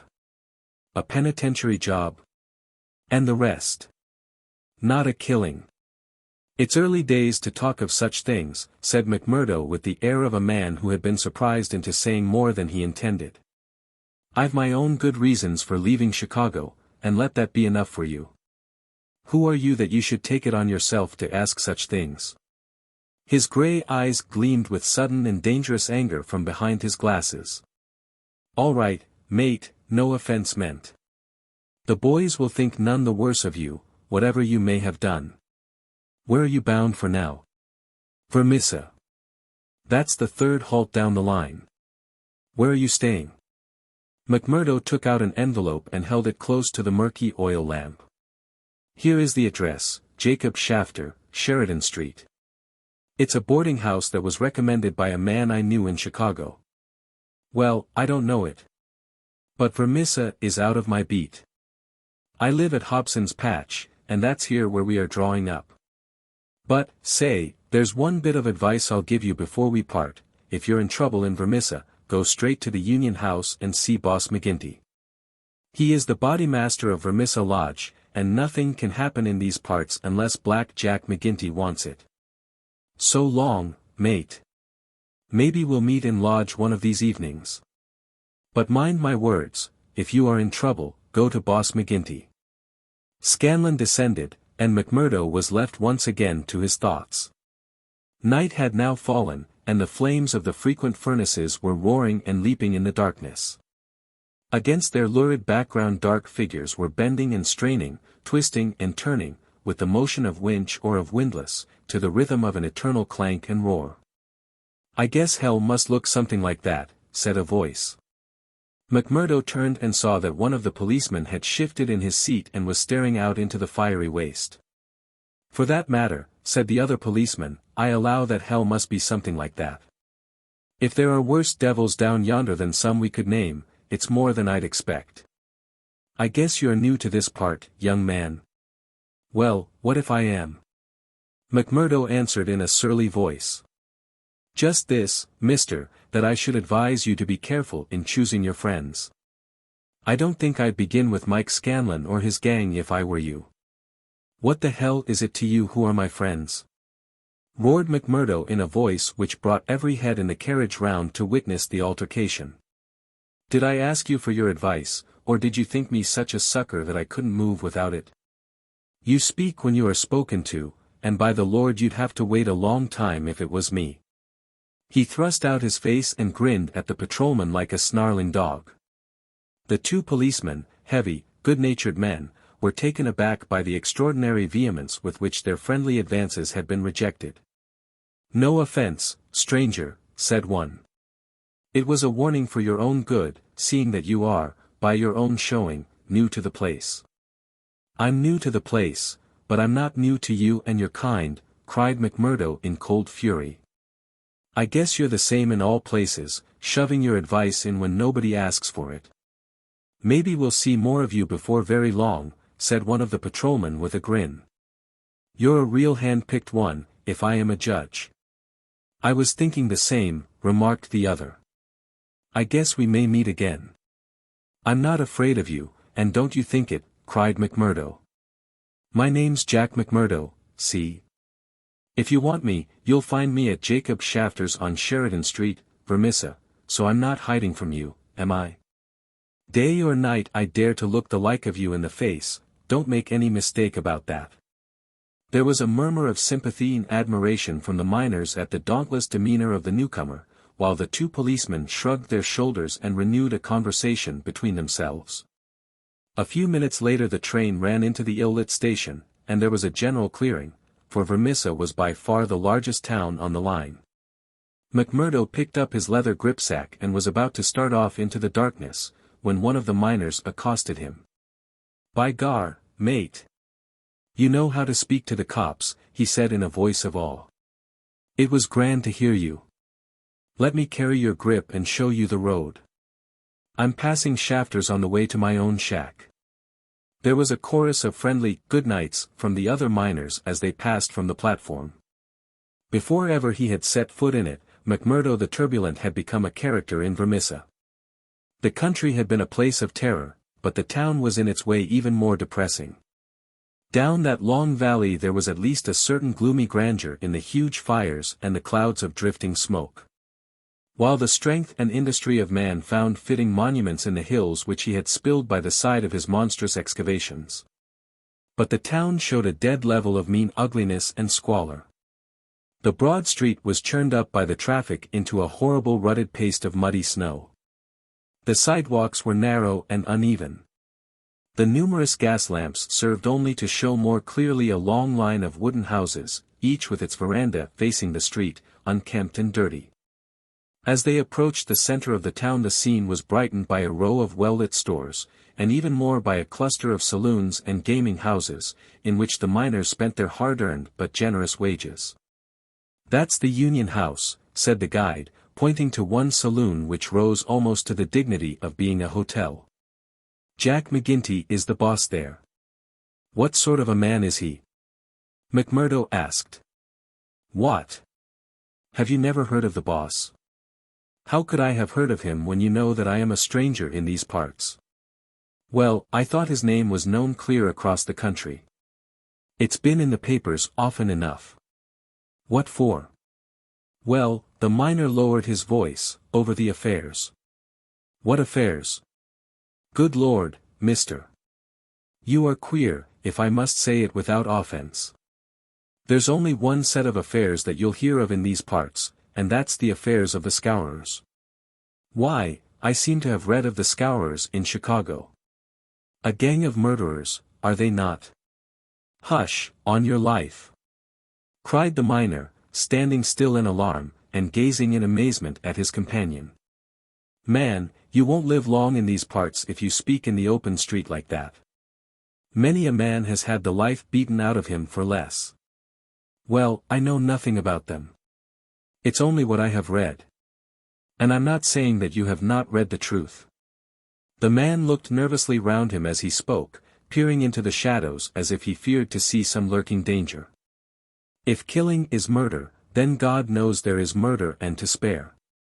But don't you dare to breathe the name of Jack McGinty in connection with it, stranger, for every whisper goes back to him, and he is not one that is likely to let it pass. Now, that's the house you're after, that one standing back from the street. You'll find old Jacob Shafter that runs it as honest a man as lives in this township. I thank you, said McMurdo, and shaking hands with his new acquaintance he plodded, gripsack in hand, up the path which led to the dwelling house, at the door of which he gave a resounding knock. It was opened at once by someone very different from what he had expected. It was a woman, young and singularly beautiful. She was of the German type, blonde and fair-haired, with the piquant contrast of a pair of beautiful dark eyes with which she surveyed the stranger with surprise and a pleasing embarrassment which brought a wave of color over her pale face. Framed in the bright light of the open doorway, it seemed to McMurdo that he had never seen a more beautiful picture, the more attractive for its contrast with the sordid and gloomy surroundings. A lovely violet growing upon one of those black slag heaps of the mines would not have seemed more surprising. So entranced was he that he stood staring without a word, and it was she who broke the silence. I thought it was father, said she with a pleasing little touch of a German accent. Did you come to see him? He is downtown. I expect him back every minute. McMurdo continued to gaze at her in open admiration until her eyes dropped in confusion before this masterful visitor. No, miss, he said at last, I'm in no hurry to see him. But your house was recommended to me for board. I thought it might suit me, and now I know it will. You are quick to make up your mind, said she with a smile. Anyone but a blind man could do as much, the other answered. She laughed at the compliment. Come right in, sir, she said. I'm Miss Etty Shafter, Mr. Shafter's daughter. My mother's dead, and I run the house. You can sit down by the stove in the front room until father comes along. Ah, here he is. So you can fix things with him right away. A heavy, elderly man came plodding up the path. In a few words McMurdo explained his business. A man of the name of Murphy had given him the address in Chicago. He in turn had had it from someone else. Old Shafter was quite ready. The stranger made no bones about terms, agreed at once to every condition, and was apparently fairly flush of money. For $7 a week paid in advance he was to have board and lodging. So it was that McMurdo, the self-confessed fugitive from justice, took up his abode under the roof of the Shafters, the first step which was to lead to so long and dark a train of events, ending in a far distant land. 2. The Bodymaster. McMurdo was a man who made his mark quickly. Wherever he was the folk around soon knew it. Within a week he had become infinitely the most important person at Shafters. There were 10 or a dozen boarders there. But they were honest foremen or commonplace clerks from the stores, of a very different caliber from the young Irishman. Of an evening when they gathered together his joke was always the readiest, his conversation the brightest, and his song the best. He was a born boon companion, with a magnetism which drew good humor from all around him. And yet he showed again and again, as he had shown in the railway carriage, a capacity for sudden, fierce anger, which compelled the respect and even the fear of those who met him. For the law, too, and all who were connected with it, he exhibited a bitter contempt which delighted some and alarmed others of his fellow boarders. From the first he made it evident, by his open admiration, that the daughter of the house had won his heart from the instant that he had set eyes upon her beauty and her grace. He was no backward suitor. On the second day he told her that he loved her, and from then onward he repeated the same story with an absolute disregard of what she might say to discourage him. Someone else, he would cry. Well, the worse luck for someone else. Let him look out for himself. Am I to lose my life's chance and all my heart's desire for someone else? You can keep on saying no, Eddie, the day will come when you will say yes, and I'm young enough to wait. He was a dangerous suitor, with his glib Irish tongue, and his pretty, coaxing ways. There was about him also that glamour of experience and of mystery which attracts a woman's interest, and finally her love. He could talk of the sweet valleys of County Monaghan from which he came, of the lovely, distant island, the low hills and green meadows of which seemed the more beautiful when imagination viewed them from this place of grime and snow. Then he was versed in the life of the cities of the North, of Detroit, and the lumber camps of Michigan, and finally of Chicago, where he had worked in a planing mill. And afterwards came the hint of romance, the feeling that strange things had happened to him in that great city, so strange and so intimate that they might not be spoken of. He spoke wistfully of a sudden leaving, a breaking of old ties, a flight into a strange world, ending in this dreary valley, and Eddie listened. Her dark eyes gleaming with pity and with sympathy, those two qualities which may turn so rapidly and so naturally to love. McMurdo had obtained a temporary job as bookkeeper, for he was a well-educated man. This kept him out most of the day, and he had not found occasion yet to report himself to the head of the lodge of the Eminent Order of Freemen. He was reminded of his omission, however, by a visit one evening from Mike Scanlon, the fellow member whom he had met in the train. Scanlon, the small, sharp-faced, nervous, black-eyed man, seemed glad to see him once more. After a glass or two of whiskey he broached the object of his visit. "Say, McMurdo," said he, "I remembered your address, so I made bold to call. I'm surprised that you've not reported to the Bodymaster. Why haven't you seen Boss McGinty yet?" "Well, I had to find a job. I have been busy." "You must find time for him if you have none for anything else." "Good Lord, man. You're a fool not to have been down to the Union House and registered your name the first morning after you came here. If you run against him, well, you mustn't, that's all." McMurdo showed mild surprise. "I've been a member of the lodge for over 2 years, Scanlon, but I never heard that duties were so pressing as all that." "Maybe not in Chicago." "Well, it's the same society here." "Is it?" Scanlon looked at him long and fixedly. There was something sinister in his eyes. "Isn't it? You'll tell me that in a month's time. I hear you had a talk with the patrolman after I left the train." "How did you know that?"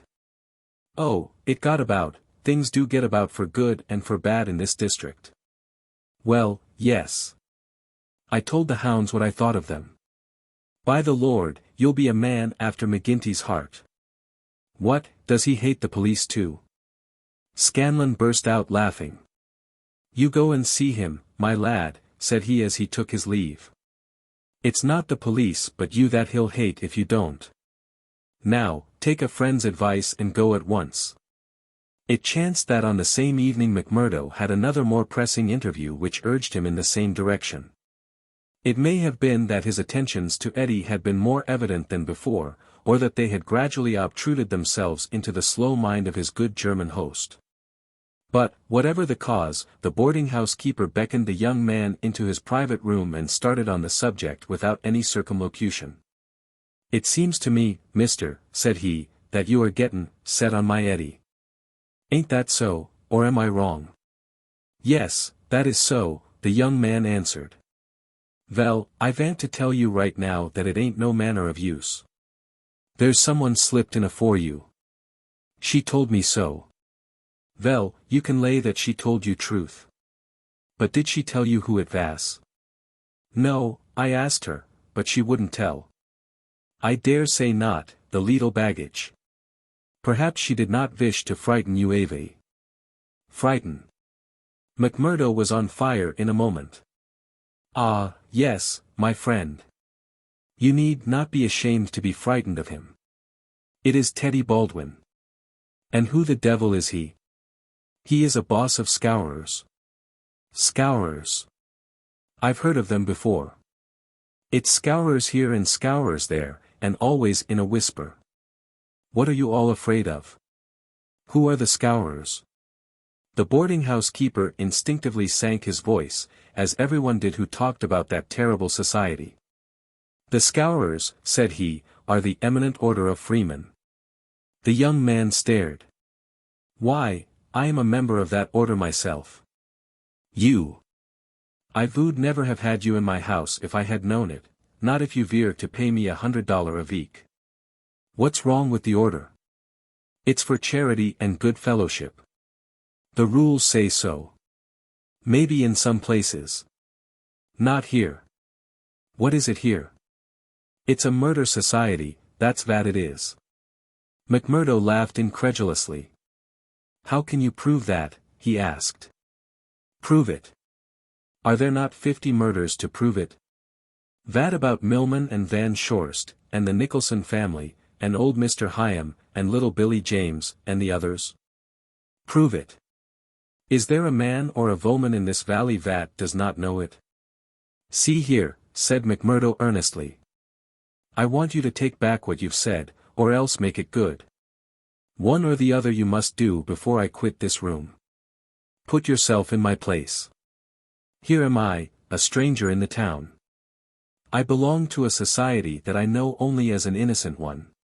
You'll find it through the length and breadth of the states, but always as an innocent one. Now, when I am counting upon joining it here, you tell me that it is the same as a murder society called the Scowrers. I guess you owe me either an apology or else an explanation, Mr. Shafter. I can but tell you that the whole world knows, Mr. The bosses of the one are the bosses of the other. If you offend the one, it is the other that will strike you. We have proved it too often. That's just gossip, I want proof, said McMurdo. If you live here long you will get your proof. But I forget that you are yourself one of them. You will soon be as bad as the rest. But you will find other lodgings, mister. I cannot have you here. Is it not bad enough that one of these people come courting my Eddie, and that I dare not turn him down, but that I should have another for my boarder? Yes, indeed, you shall not sleep here after tonight. McMurdo found himself under sentence of banishment both from his comfortable quarters and from the girl whom he loved. He found her alone in the sitting room that same evening, and he poured his troubles into her ear. Sure, your father is after giving me notice, he said. It's little I would care if it was just my room, but indeed, Eddie, though it's only a week that I've known you, you are the very breath of life to me, and I can't live without you. Oh, hush, Mr. McMurdo, don't speak so, said the girl. I have told you, have I not, that you are too late? There is another, and if I have not promised to marry him at once, at least I can promise no one else. Suppose I had been first, Eddie, would I have had a chance? The girl sank her face into her hands. I wish to heaven that you had been first, she sobbed. McMurdo was down on his knees before her in an instant. For God's sake, Eddie, let it stand at that, he cried. Will you ruin your life and my own for the sake of this promise? Follow your heart, Akushla. 'Tis a safer guide than any promise before you knew what it was that you were saying. He had seized Eddie's white hand between his own strong brown ones. Say that you will be mine, and we will face it out together. Not here. Yes, here. No, no, Jack. His arms were round her now. It could not be here. Could you take me away? A struggle passed for a moment over McMurdo's face. But it ended by setting like granite. No, here, he said. I'll hold you against the world, Eddie, right here where we are. Why should we not leave together? No, Eddie, I can't leave here. But why? I'd never hold my head up again if I felt that I had been driven out. Besides, what is there to be afraid of? Are we not free folks in a free country? If you love me, and I you, who will dare to come between? You don't know, Jack. You've been here too short a time. You don't know this Baldwin. You don't know McGinty and his Scowrers. No, I don't know them, and I don't fear them, and I don't believe in them, said McMurdo. I've lived among rough men, my darling, and instead of fearing them it has always ended that they have feared me, always, Eddie. It's mad on the face of it. If these men, as your father says, have done crime after crime in the valley, and if everyone knows them by name, how comes it that none are brought to justice? You answer me that, Eddie. Because no witness dares to appear against them. He would not live a month if he did. Also because they have always their own men to swear that the accused one was far from the scene of the crime. But surely, Jack, you must have read all this. I had understood that every paper in the United States was writing about it. Well, I have read something, it is true, but I had thought it was a story. Maybe these men have some reason in what they do. Maybe they are wronged and have no other way to help themselves. Oh, Jack, don't let me hear you speak so. That is how he speaks, the other one. Baldwin, he speaks like that, does he? And that is why I loathe him so. Oh, Jack, now I can tell you the truth. I loathe him with all my heart, but I fear him also. I fear him for myself, but above all I fear him for father. I know that some great sorrow would come upon us if I dared to say what I really felt. That is why I have put him off with half promises. It was in real truth our only hope. But if you would fly with me, Jack, we could take father with us and live forever far from the power of these wicked men. Again there was the struggle upon McMurdo's face, and again it set like granite. No harm shall come to you, Eddie, nor to your father either. As to wicked men, I expect you may find that I am as bad as the worst of them before we're through. No, no, Jack. I would trust you anywhere. McMurdo laughed bitterly. Good Lord! How little you know of me. Your innocent soul, my darling, could not even guess what is passing in mine. But, hello, who's the visitor? The door had opened suddenly, and a young fellow came swaggering in with the air of one who is the master. He was a handsome, dashing young man of about the same age and build as McMurdo himself. Under his broad-brimmed black felt hat, which he had not troubled to remove, a handsome face with fierce, domineering eyes and a curved hawk-bill of a nose looked savagely at the pair who sat by the stove. Eddie had jumped to her feet full of confusion and alarm. "I'm glad to see you, Mr. Baldwin," said she. "You're earlier than I had thought. Come and sit down." Baldwin stood with his hands on his hips looking at McMurdo. "Who is this?" he asked curtly. "It's a friend of mine, Mr. Baldwin, a new boarder here. Mr. McMurdo, may I introduce you to Mr. Baldwin?" The young men nodded in surly fashion to each other.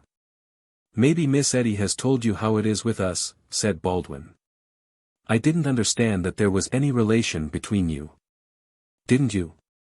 Well, you can understand it now. You can take it from me that this young lady is mine, and you'll find it a very fine evening for a walk." "Thank you, I am in no humor for a walk." "Aren't you?" The man's savage eyes were blazing with anger. "Maybe you are in a humor for a fight, Mr. Boarder." "That I am," cried McMurdo, springing to his feet. "You never said a more welcome word. For God's sake, Jack." "Oh, for God's sake," cried poor, distracted Eddie. "Oh, Jack, Jack, he will hurt you." "Oh, it's Jack, is it?" said Baldwin with an oath. "You've come to that already, have you? Oh, Ted, be reasonable, be kind. For my sake, Ted, if ever you loved me, be big-hearted and forgiving. I think, Eddie, that if you were to leave us alone we could get this thing settled," said McMurdo quietly. "Or maybe, Mr. Baldwin, you will take a turn down the street with me. It's a fine evening, and there's some open ground beyond the next block. I'll get even with you without needing to dirty my hands," said his enemy. "You'll wish you had never set foot in this house before I am through with you." "No time like the present," cried McMurdo. "I'll choose my own time, mister. You can leave the time to me. See here." He suddenly rolled up his sleeve and showed upon his forearm a peculiar sign which appeared to have been branded there. It was a circle with a triangle within it. "Do you know what that means?" "I neither know nor care." "Well, you will know, I'll promise you that. You won't be much older, either." Perhaps Miss Eddie can tell you something about it. As to you, Eddie, you'll come back to me on your knees, gee here, girl, on your knees, and then I'll tell you what your punishment may be. You've sowed, and by the Lord, I'll see that you reap. He glanced at them both in fury. Then he turned upon his heel, and an instant later the outer door had banged behind him. For a few moments McMurdo and the girl stood in silence. Then she threw her arms around him. "Oh, Jack, how brave you were. But it is no use, you must fly. Tonight, Jack, tonight. It's your only hope. He will have your life. I read it in his horrible eyes. What chance have you against a dozen of them, with Boss McGinty and all the power of the lodge behind them?" McMurdo disengaged her hands, kissed her, and gently pushed her back into a chair. "There, Acushla, there. Don't be disturbed or fear for me. I'm a freeman myself. I'm after telling your father about it. Maybe I am no better than the others. So don't make a saint of me. Perhaps you hate me too, now that I've told you as much." "Hate you, Jack? While life lasts I could never do that. I've heard that there is no harm in being a freeman anywhere but here. So why should I think the worse of you for that?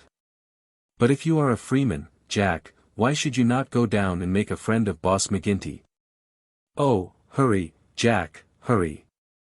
Get your word in first, or the hounds will be on your trail."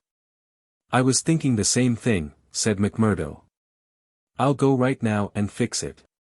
You can tell your father that I'll sleep here tonight and find some other quarters in the morning." The bar of McGinty's saloon was crowded as usual. For it was the favorite loafing place of all the rougher elements of the town. The man was popular, for he had a rough, jovial disposition which formed a mask, covering a great deal which lay behind it. But apart from this popularity, the fear in which he was held throughout the township, and indeed down the whole 30 miles of the valley and past the mountains on each side of it, was enough in itself to fill his bar. For none could afford to neglect his goodwill. Besides those secret powers which it was universally believed that he exercised in so pitiless a fashion, he was a high public official, a municipal councillor, and a commissioner of roads. Elected to the office through the votes of the ruffians who in turn expected to receive favors at his hands. Assessments and taxes were enormous. The public works were notoriously neglected, the accounts were slurred over by bribed auditors, and the decent citizen was terrorized into paying public blackmail, and holding his tongue lest some worse thing befall him. Thus it was that, year by year, Boss McGinty's diamond pins became more obtrusive, his gold chains more weighty across a more gorgeous vest, and his saloon stretched farther and farther, until it threatened to absorb one whole side of the market square. McMurdo pushed open the swinging door of the saloon and made his way amid the crowd of men within, through an atmosphere blurred with tobacco smoke and heavy with the smell of spirits. The place was brilliantly lighted, and the huge, heavily gilt mirrors upon every wall reflected and multiplied the garish illumination. There were several bartenders in their shirt sleeves, hard at work mixing drinks for the loungers who fringed the broad, brass-trimmed counter. At the far end, with his body resting upon the bar and a cigar stuck at an acute angle from the corner of his mouth, stood a tall, strong, heavily built man who could be none other than the famous McGinty himself. He was a black-maned giant, bearded to the cheekbones, and with a shock of raven hair which fell to his collar. His complexion was as swarthy as that of an Italian, and his eyes were of a strange dead black, which, combined with a slight squint, gave them a particularly sinister appearance. All else in the man, his noble proportions, his fine features, and his frank bearing, fitted in with that jovial, man-to-man manner which he affected. Here, one would say, is a bluff, honest fellow, whose heart would be sound however rude his outspoken words might seem. It was only when those dead, dark eyes, deep and remorseless, were turned upon a man that he shrank within himself, feeling that he was face to face with an infinite possibility of latent evil, with a strength and courage and cunning behind it which made it 1,000 times more deadly.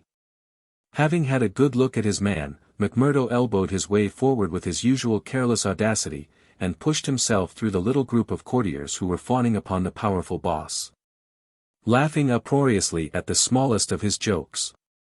The young stranger's bold grey eyes looked back fearlessly through their glasses at the deadly black ones which turned sharply upon him. "Well, young man, I can't call your face to mind. I'm new here, Mr. McGinty." "You are not so new that you can't give a gentleman his proper title."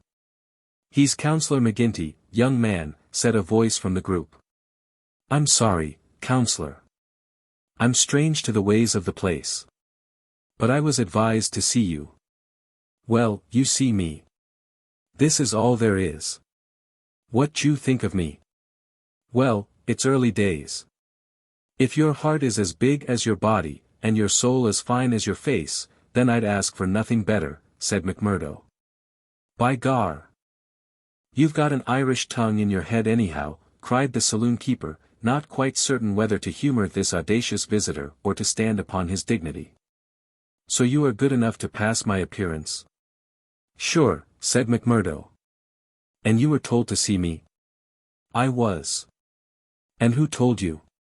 "Brother Scanlon of Lodge 341, Vermissa.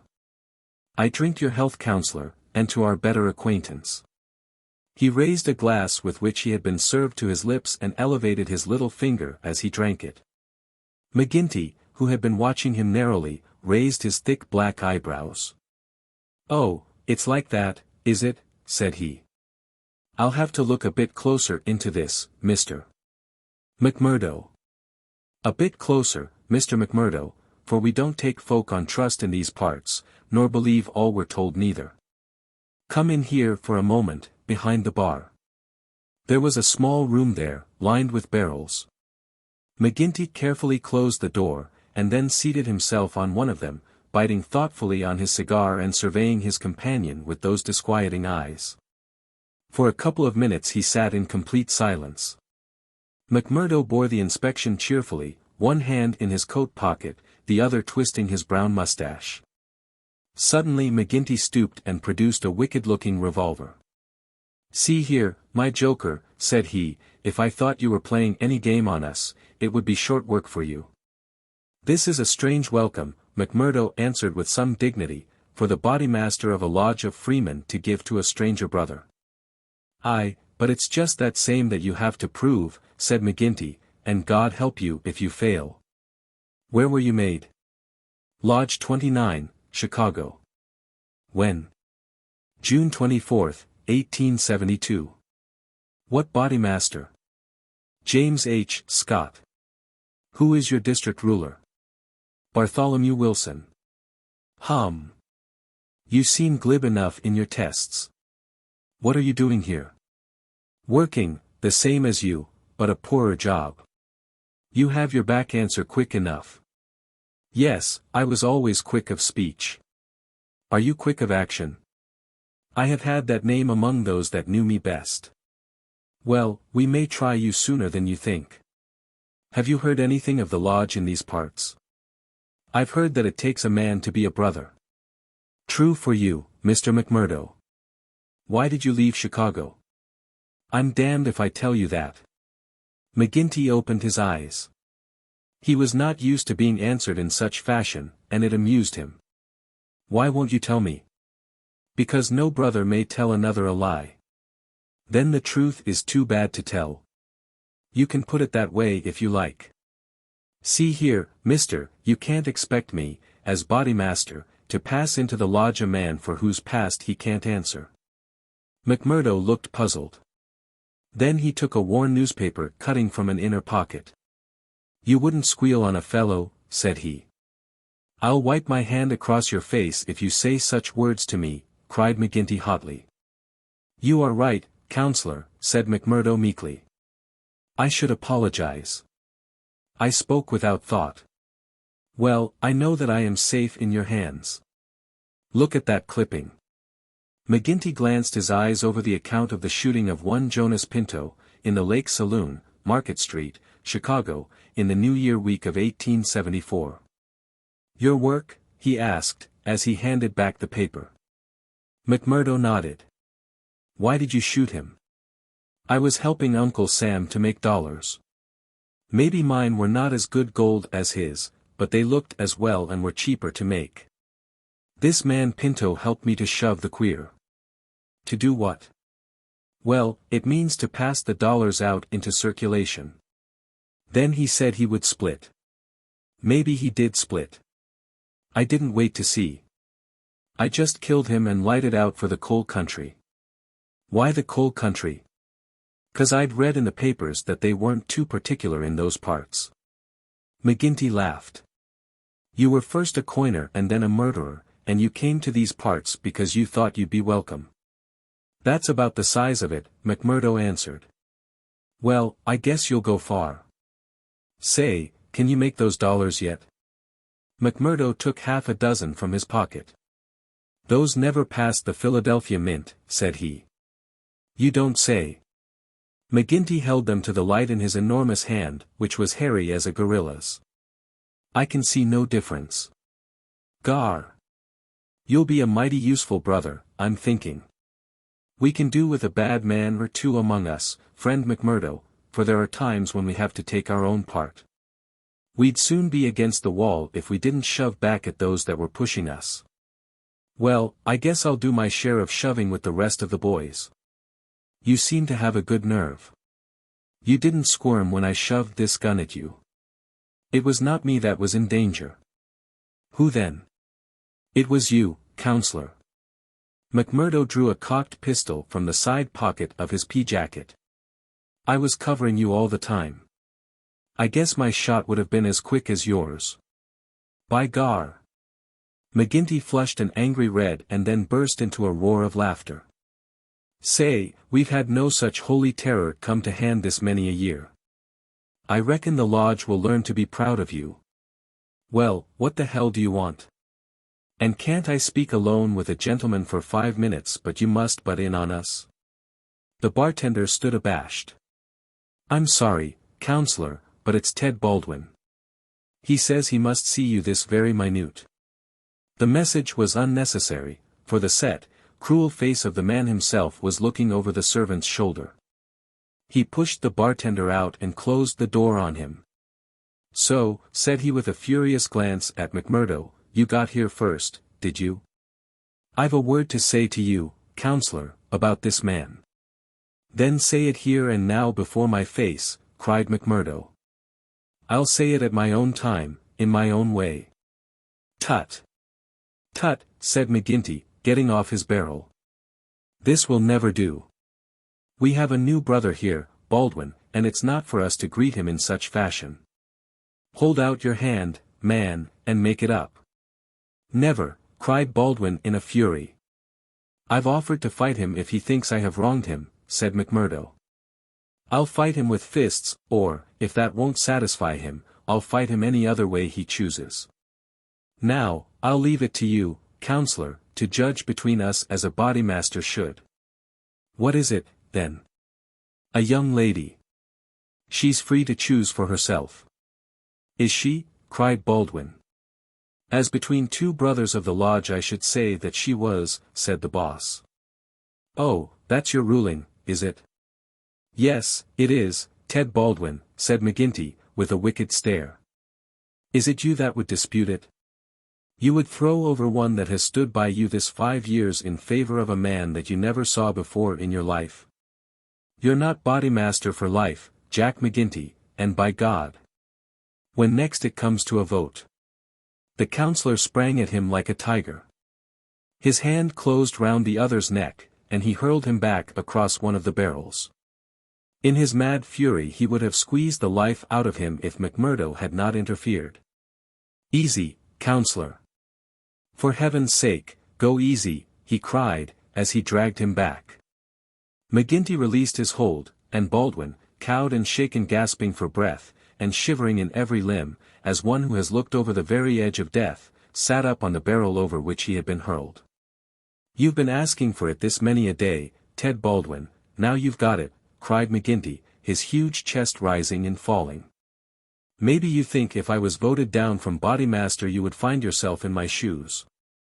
It's for the lodge to say that. But so long as I am the chief I'll have no man lift his voice against me or my rulings.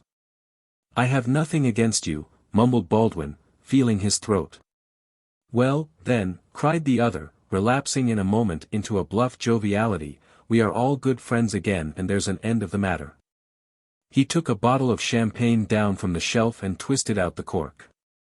See now, he continued, as he filled 3 high glasses. Let us drink the quarrelling toast of the lodge. After that, as you know, there can be no bad blood between us. Now, then the left hand on the apple of my throat. I say to you, Ted Baldwin, what is the offense, sir? The clouds are heavy, answered Baldwin. But they will forever brighten. And this I swear. The men drank their glasses, and the same ceremony was performed between Baldwin and McMurdo. There, cried McGinty, rubbing his hands. That's the end of the black blood. You come under lodge discipline if it goes further, and that's a heavy hand in these parts, as Brother Baldwin knows, and as you will damn soon find out, Brother McMurdo, if you ask for trouble. Faith, I'd be slow to do that, said McMurdo. He held out his hand to Baldwin. I'm quick to quarrel and quick to forgive. It's my hot Irish blood, they tell me. But it's over for me, and I bear no grudge. Baldwin had to take the proffered hand. For the baleful eye of the terrible boss was upon him. But his sullen face showed how little the words of the other had moved him. McGinty clapped them both on the shoulders. Tut! These girls, he cried. To think that the same petticoats should come between 2 of my boys. It's the devil's own luck. Well, it's the colleen inside of them that must settle the question. For it's outside the jurisdiction of a Bodymaster, and the Lord be praised for that. We have enough on us, without the women as well.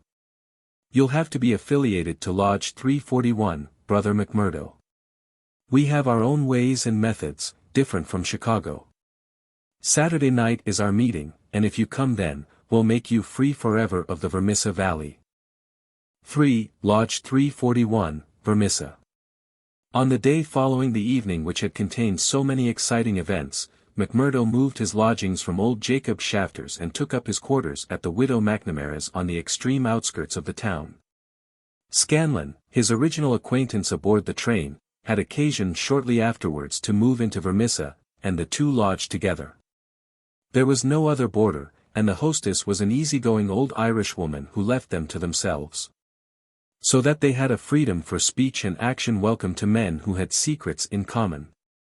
Shafter had relented to the extent of letting McMurdo come to his meals there when he liked, so that his intercourse with Eddie was by no means broken. On the contrary, it drew closer and more intimate as the weeks went by. In his bedroom at his new abode McMurdo felt it safe to take out the coining molds, and under many a pledge of secrecy a number of brothers from the lodge were allowed to come in and see them. Each carrying away in his pocket some examples of the false money, so cunningly struck that there was never the slightest difficulty or danger in passing it. Why, with such a wonderful art at his command, McMurdo should condescend to work at all was a perpetual mystery to his companions. Though he made it clear to anyone who asked him that if he lived without any visible means it would very quickly bring the police upon his track. One policeman was indeed after him already. But the incident, as luck would have it, did the adventurer a great deal more good than harm. After the first introduction there were few evenings when he did not find his way to McGinty's saloon, there to make closer acquaintance with the boys. Which was the jovial title by which the dangerous gang who infested the place were known to one another. His dashing manner and fearlessness of speech made him a favorite with them all, while the rapid and scientific way in which he polished off his antagonist in an all-in barroom scrap earned the respect of that rough community. Another incident, however, raised him even higher in their estimation. Just at the crowded hour one night, the door opened and a man entered with the quiet blue uniform and peaked cap of the mine police. This was a special body raised by the railways and colliery owners to supplement the efforts of the ordinary civil police, who were perfectly helpless in the face of the organized ruffianism which terrorized the district. There was a hush as he entered, and many a curious glance was cast at him. But the relations between policemen and criminals are peculiar in some parts of the States, and McGinty himself, standing behind his counter, showed no surprise when the policeman enrolled himself among his customers. "A straight whiskey." "For the night is bitter," said the police officer. "I don't think we have met before, counselor." "You'll be the new captain," said McGinty. "That's so. We're looking to you, counselor, and to the other leading citizens, to help us in upholding law and order in this township. Captain Marvin is my name." "We'd do better without you, Captain Marvin," said McGinty coldly. "For we have our own police of the township, and no need for any imported goods. What are you but the paid tool of the capitalists, hired by them to club or shoot your poorer fellow citizen?" "Well, well, we won't argue about that," said the police officer good-humoredly.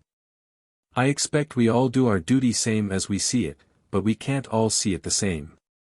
He had drunk off his glass and had turned to go, when his eyes fell upon the face of Jack McMurdo, who was scowling at his elbow.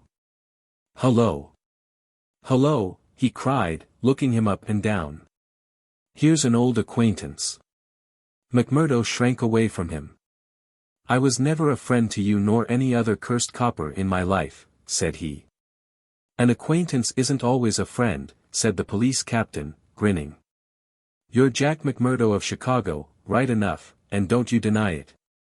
McMurdo shrugged his shoulders. "I'm not denying it," said he. "D'ye think I'm ashamed of my own name? You've got good cause to be, anyhow." "What the devil d'you mean by that?" he roared with his fists clenched. "No, no, Jack, bluster won't do with me. I was an officer in Chicago before ever I came to this darned coal bunker, and I know a Chicago crook when I see one." McMurdo's face fell. "Don't tell me that you're Marvin of the Chicago Central," he cried. "Just the same old Teddy Marvin, at your service. We haven't forgotten the shooting of Jonas Pinto up there. I never shot him." "Did you not? That's good impartial evidence, ain't it?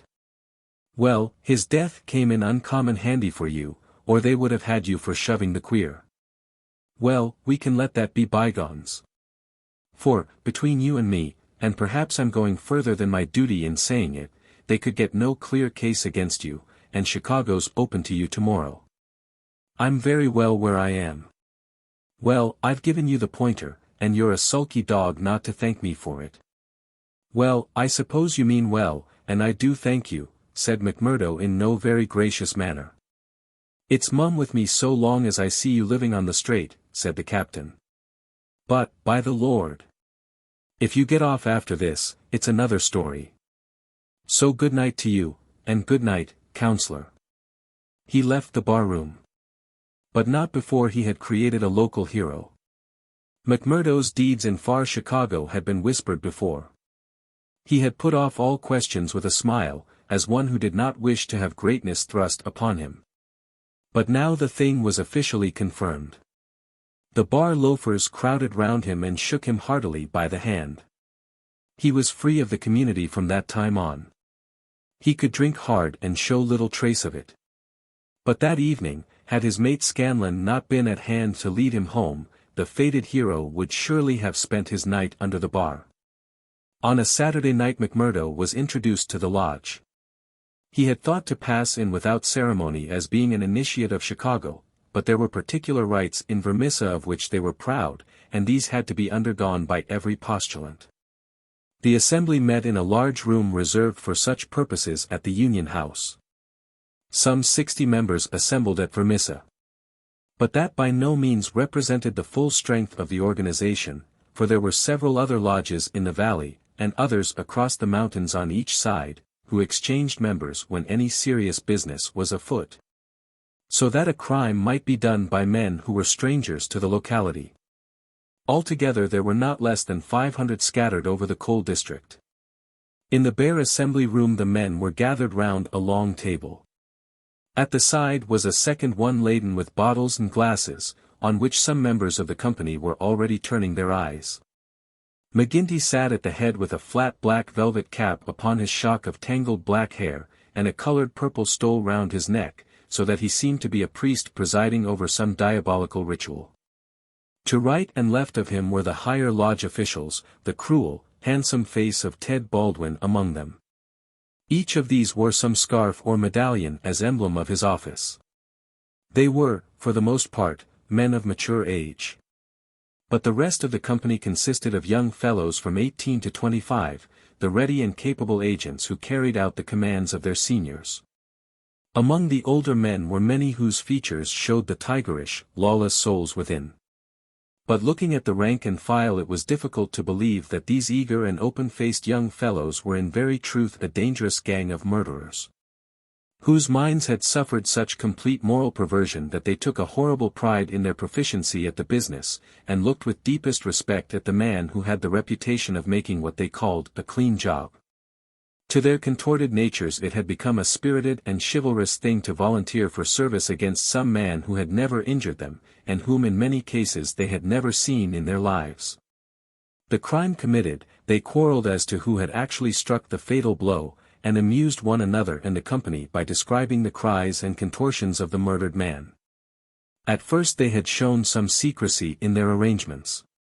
But at the time which this narrative describes their proceedings were extraordinarily open, for the repeated failure of the law had proved to them that, on the one hand, no one would dare to witness against them, and on the other they had an unlimited number of stanch witnesses upon whom they could call, and a well-filled treasure chest from which they could draw the funds to engage the best legal talent in the state. In 10 long years of outrage there had been no single conviction, and the only danger that ever threatened the Scowrers lay in the victim himself, who, however outnumbered and taken by surprise, might and occasionally did leave his mark upon his assailants. McMurdo had been warned that some ordeal lay before him, but no one would tell him in what it consisted. He was led now into an outer room by 2 solemn brothers. Through the plank partition he could hear the murmur of many voices from the assembly within. Once or twice he caught the sound of his own name, and he knew that they were discussing his candidacy. Then there entered an inner guard with a green and gold sash across his chest. "The Bodymaster orders that he shall be trussed, blinded, and entered," said he. The 3 of them removed his coat, turned up the sleeve of his right arm, and finally passed a rope round above the elbows and made it fast. They next placed a thick black cap right over his head and the upper part of his face, so that he could see nothing. He was then led into the assembly hall. It was pitch dark and very oppressive under his hood. He heard the rustle and murmur of the people round him, and then the voice of McGinty sounded dull and distant through the covering of his ears. "John McMurdo," said the voice, "are you already a member of the ancient order of freemen?" He bowed in assent. "Is your lodge number 29, Chicago?" He bowed again. "Dark nights are unpleasant," said the voice. "Yes, for strangers to travel," he answered. "The clouds are heavy." "Yes, a storm is approaching." "Are the brethren satisfied?" asked the Bodymaster. There was a general murmur of assent. "We know, brother, by your sign and by your countersign that you are indeed one of us," said McGinty. "We would have you know, however, that in this county and in other counties of these parts we have certain rights, and also certain duties of our own which call for good men. Are you ready to be tested?" "I am." "Are you of stout heart?" "I am." "Take a stride forward to prove it." As the words were said he felt 2 hard points in front of his eyes, pressing upon them so that it appeared as if he could not move forward without a danger of losing them. None the less, he nerved himself to step resolutely out, and as he did so the pressure melted away. There was a low murmur of applause. "He is of stout heart," said the voice. "Can you bear pain?" "As well as another," he answered. "Test him." It was all he could do to keep himself from screaming out, for an agonizing pain shot through his forearm. He nearly fainted at the sudden shock of it, but he bit his lip and clenched his hands to hide his agony. "I can take more than that," said he. This time there was loud applause. A finer first appearance had never been made in the lodge. Hands clapped him on the back, and the hood was plucked from his head. He stood blinking and smiling amid the congratulations of the brothers. "One last word, Brother McMurdo," said McGinty. "You have already sworn the oath of secrecy and fidelity, and you are aware that the punishment for any breach of it is instant and inevitable death?" "I am," said McMurdo. "And you accept the rule of the Bodymaster for the time being under all circumstances?" "I do." "Then in the name of Lodge 341, Vermissa, I welcome you to its privileges and debates. You will put the liquor on the table, Brother Scanlon, and we will drink to our worthy brother." McMurdo's coat had been brought to him, but before putting it on he examined his right arm, which still smarted heavily. There on the flesh of the forearm was a circle with a triangle within it, deep and red, as the branding iron had left it. One or two of his neighbors pulled up their sleeves and showed their own lodge marks. "We've all had it," said one. "But not all as brave as you over it." "Tut! It was nothing," said he, "but it burned and ached all the same." When the drinks which followed the ceremony of initiation had all been disposed of, the business of the lodge proceeded. McMurdo, accustomed only to the prosaic performances of Chicago, listened with open ears and more surprise than he ventured to show to what followed. "The first business on the agenda paper," said McGinty, "is to read the following letter from Division Master Windle of Merton County Lodge 249. He says, "Dear Sir, there is a job to be done on Andrew Ray of Ray and Sturmash, coal owners near this place. You will remember that your lodge owes us a return, having had the service of 2 brethren in the matter of the patrolman last fall. You will send 2 good men, they will be taken charge of by Treasurer Higgins of this lodge, whose address you know. He will show them when to act and where. Yours in freedom, J. W. Windle DMOF. Windle has never refused us when we have had occasion to ask for the loan of a man or 2, and it is not for us to refuse him." McGinty paused and looked round the room with his dull, malevolent eyes. "Who will volunteer for the job?" Several young fellows held up their hands. The Bodymaster looked at them with an approving smile. "You'll do, Tiger Cormac.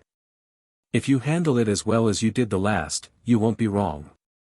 And you, Wilson?"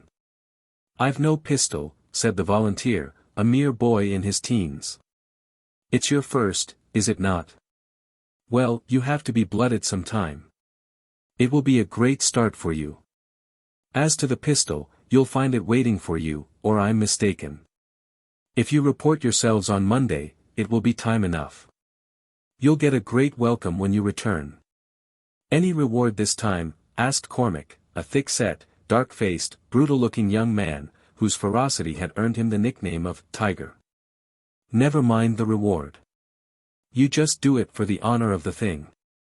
Maybe when it is done there will be a few odd dollars at the bottom of the box." "What has the man done?" asked young Wilson. "Sure, it's not for the likes of you to ask what the man has done. He has been judged over there.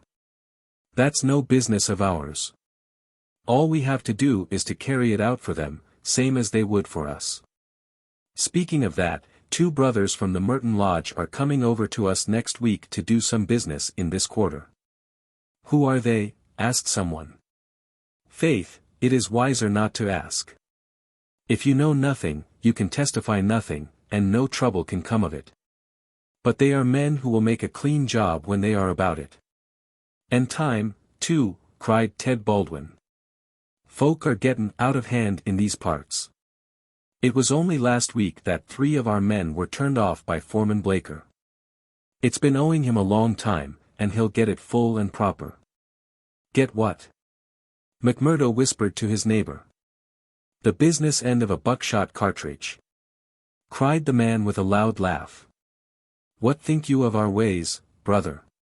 McMurdo's criminal soul seemed to have already absorbed the spirit of the vile association of which he was now a member. "I like it well," said he. "'Tis a proper place for a lad of mettle." Several of those who sat around heard his words and applauded them. "What's that?" cried the black-maned Bodymaster from the end of the table. "'Tis our new brother, sir, who finds our ways to his taste." McMurdo rose to his feet for an instant. "I would say, eminent Bodymaster, that if a man should be wanted I should take it as an honor to be chosen to help the lodge. There was great applause at this. It was felt that a new sun was pushing its rim above the horizon. To some of the elders it seemed that the progress was a little too rapid. "I would move," said the secretary, Haraway, a vulture-faced old greybeard who sat near the chairman, "that Brother McMurdo should wait until it is the good pleasure of the lodge to employ him." "Sure, that was what I meant." "I'm in your hands," said McMurdo. "Your time will come, brother," said the chairman.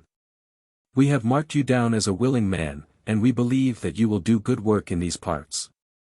There is a small matter tonight in which you may take a hand if it so please you. I will wait for something that is worth while. You can come tonight, anyhow, and it will help you to know what we stand for in this community. I will make the announcement later. Meanwhile," he glanced at his agenda paper, "I have one or two more points to bring before the meeting. First of all, I will ask the treasurer as to our bank balance. There is the pension to Jim Carnaway's widow. He was struck down doing the work of the lodge, and it is for us to see that she is not the loser. Jim was shot last month when they tried to kill Chester Wilcox of Marley Creek, McMurdo's neighbor informed him. The funds are good at the moment," said the treasurer, with the bank book in front of him. "The firms have been generous of late. Max Linder and Company paid $500 to be left alone.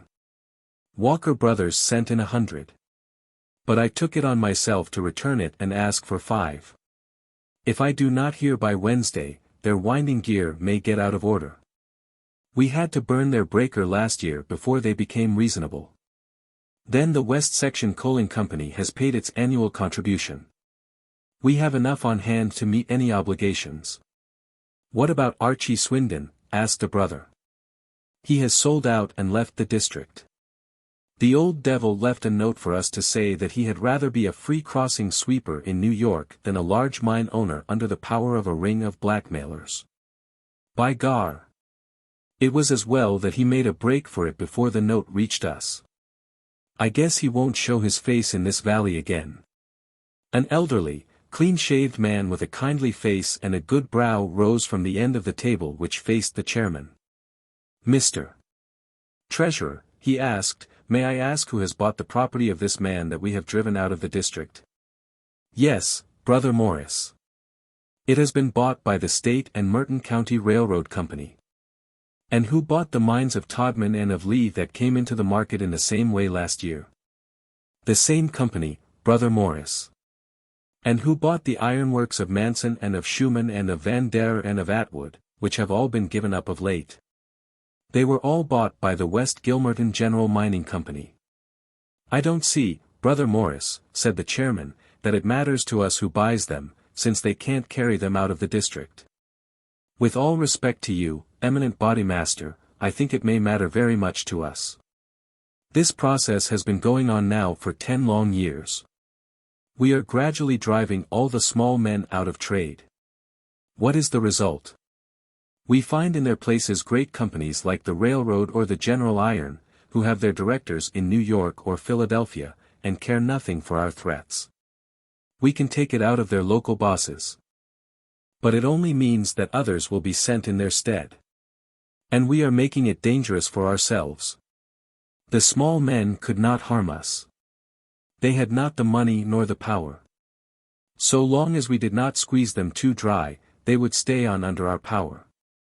But if these big companies find that we stand between them and their profits, they will spare no pains and no expense to hunt us down and bring us to court." There was a hush at these ominous words, and every face darkened as gloomy looks were exchanged. So omnipotent and unchallenged had they been that the very thought that there was possible retribution in the background had been banished from their minds. And yet the idea struck a chill to the most reckless of them. "It is my advice," the speaker continued, "that we go easier upon the small men. On the day that they have all been driven out the power of this society will have been broken. Unwelcome truths are not popular." There were angry cries as the speaker resumed his seat. McGinty rose with gloom upon his brow. "Brother Morris," said he, "you were always a croaker. So long as the members of this lodge stand together, there is no power in the United States that can touch them. Sure, have we not tried it often enough in the law courts? I expect the big companies will find it easier to pay than to fight, same as the little companies do.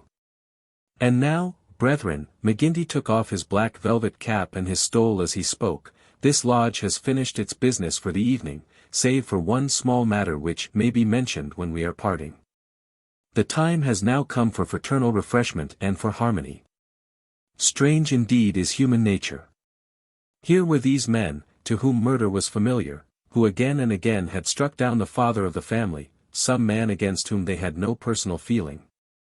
Without one thought of compunction or of compassion for his weeping wife or helpless children, and yet the tender or pathetic in music could move them to tears. McMurdo had a fine tenor voice, and if he had failed to gain the goodwill of the lodge before, it could no longer have been withheld after he had thrilled them with "I'm sitting on the stile, Mary," and "On the banks of Allan Water."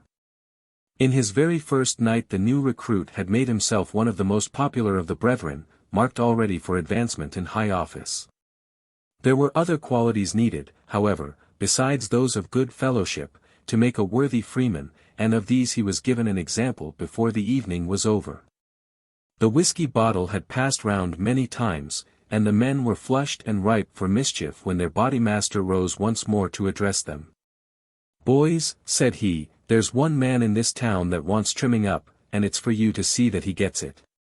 I'm speaking of James Stanger of the Herald. You've seen how he's been opening his mouth against us again." There was a murmur of assent, with many a muttered oath. McGinty took a slip of paper from his waistcoat pocket. "Law and order. That's how he heads it. Reign of terror in the coal and iron district. 12 years have now elapsed since the first assassinations which proved the existence of a criminal organization in our midst. From that day these outrages have never ceased, until now they have reached a pitch which makes us the opprobrium of the civilized world. Is it for such results as this that our great country welcomes to its bosom the alien who flies from the despotisms of Europe? Is it that they shall themselves become tyrants over the very men who have given them shelter? And that a state of terrorism and lawlessness should be established under the very shadow of the sacred folds of the starry flag of freedom which would raise horror in our minds if we read of it as existing under the most effete monarchy of the East? The men are known. The organization is patent and public. How long are we to endure it? Can we forever live? Sure, I've read enough of the slush, cried the chairman, tossing the paper down upon the table. That's what he says of us. The question I'm asking you is, what shall we say to him? Kill him, cried a dozen fierce voices. I protest against that, said Brother Morris, the man of the good brow and shaved face. I tell you, brethren, that our hand is too heavy in this valley, and that there will come a point where in self-defense every man will unite to crush us out. James Stanger is an old man. He is respected in the township and the district. His paper stands for all that is solid in the valley. If that man is struck down, there will be a stir through this state that will only end with our destruction. And how would they bring about our destruction, Mr. Standback? Cried McGinty. Is it by the police? Sure, half of them are in our pay and half of them afraid of us. Or is it by the law courts and the judge? Haven't we tried that before now, and whatever came of it? There is a Judge Lynch that might try the case, said Brother Morris. A general shout of anger greeted the suggestion. I have but to raise my finger, cried McGinty, and I could put 200 men into this town that would clear it out from end to end. Then suddenly raising his voice and bending his huge black brows into a terrible frown, see here, Brother Morris, I have my eye on you, and have had for some time. You've no heart yourself, and you try to take the heart out of others. It will be an ill day for you, Brother Morris, when your own name comes on our agenda paper, and I'm thinking that it's just there that I ought to place it. Morris had turned deadly pale, and his knees seemed to give way under him as he fell back into his chair. He raised his glass in his trembling hand and drank before he could answer. I apologize, eminent Bodymaster, to you and to every brother in this lodge if I have said more than I should. I am a faithful member, you all know that, and it is my fear lest evil come to the lodge which makes me speak in anxious words. But I have greater trust in your judgment than in my own, eminent Bodymaster, and I promise you that I will not offend again. The Bodymaster's scowl relaxed as he listened to the humble words. Very good, Brother Morris. It's myself that would be sorry if it were needful to give you a lesson. But so long as I am in this chair we shall be a united lodge in word and in deed. And now, boys, he continued, looking round at the company, I'll say this much, that if Stanger got his full deserts there would be more trouble than we need ask for. These editors hang together, and every journal in the state would be crying out for police and troops. But I guess you can give him a pretty severe warning. Will you fix it, Brother Baldwin? Sure, said the young man eagerly. How many will you take? Half a dozen, and 2 to guard the door. You'll come, Gower, and you, Mansell, and you, Scanlon, and the 2 Willoughbys. I promised the new brother he should go, said the chairman. Ted Baldwin looked at McMurdo with eyes which showed that he had not forgotten nor forgiven. Well, he can come if he wants, he said in a surly voice. That's enough. The sooner we get to work the better. The company broke up with shouts and yells and snatches of drunken song. The bar was still crowded with revellers, and many of the brethren remained there. The little band who had been told off for duty passed out into the street, proceeding in 2s and 3s along the sidewalk so as not to provoke attention. It was a bitterly cold night, with a half-moon shining brilliantly in a frosty, star-spangled sky. The men stopped and gathered in a yard which faced a high building.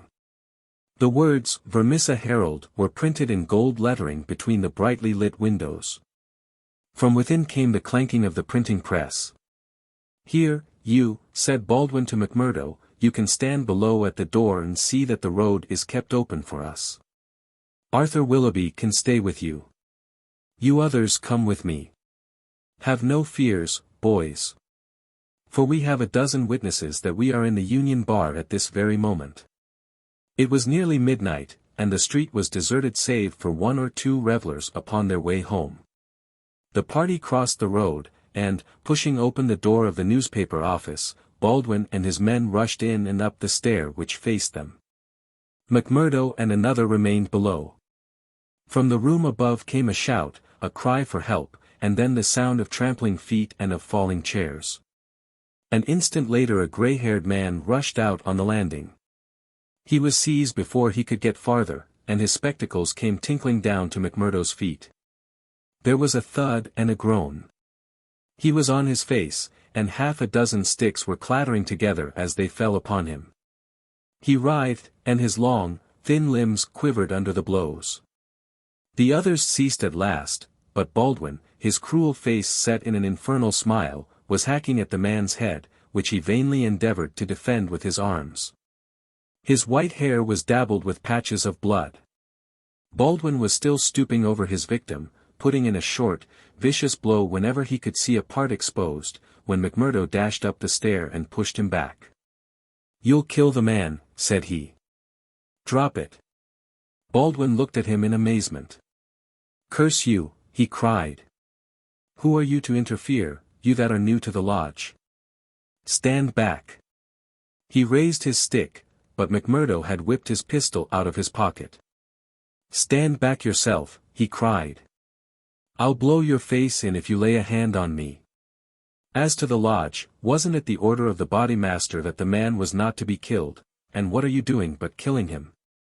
It's truth he says, remarked one of the men. By gar!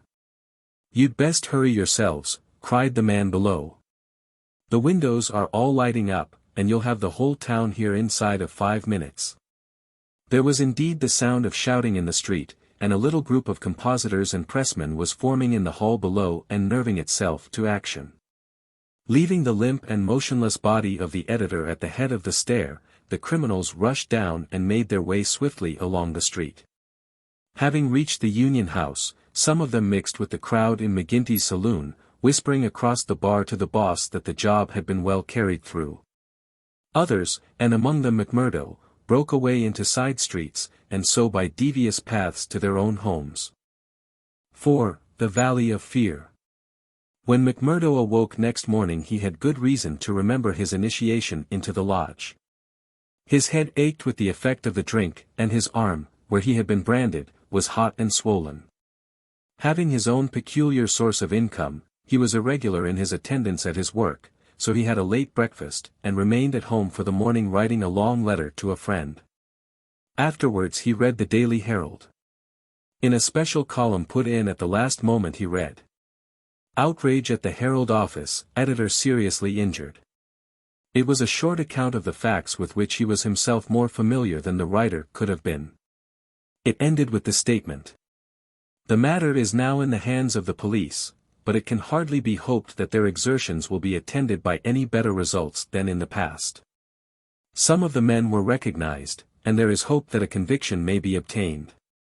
The source of the outrage was, it need hardly be said, that infamous society which has held this community in bondage for so long a period, and against which the Herald has taken so uncompromising a stand. Mr. Stanger's many friends will rejoice to hear that, though he has been cruelly and brutally beaten, and though he has sustained severe injuries about the head, there is no immediate danger to his life." Below it stated that a guard of police, armed with Winchester rifles, had been requisitioned for the defense of the office. McMurdo had laid down the paper, and was lighting his pipe with a hand which was shaky from the excesses of the previous evening, when there was a knock outside, and his landlady brought to him a note which had just been handed in by a lad. It was unsigned, and ran thus: "I should wish to speak to you, but would rather not do so in your house. You will find me beside the flagstaff upon Miller Hill.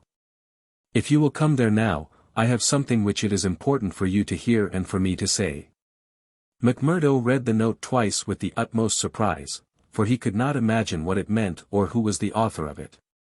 Had it been in a feminine hand, he might have imagined that it was the beginning of one of those adventures which had been familiar enough in his past life. But it was the writing of a man, and of a well-educated one, too. Finally, after some hesitation, he determined to see the matter through. Miller Hill is an ill-kept public park in the very center of the town. In summer it is a favorite resort of the people, but in winter it is desolate enough.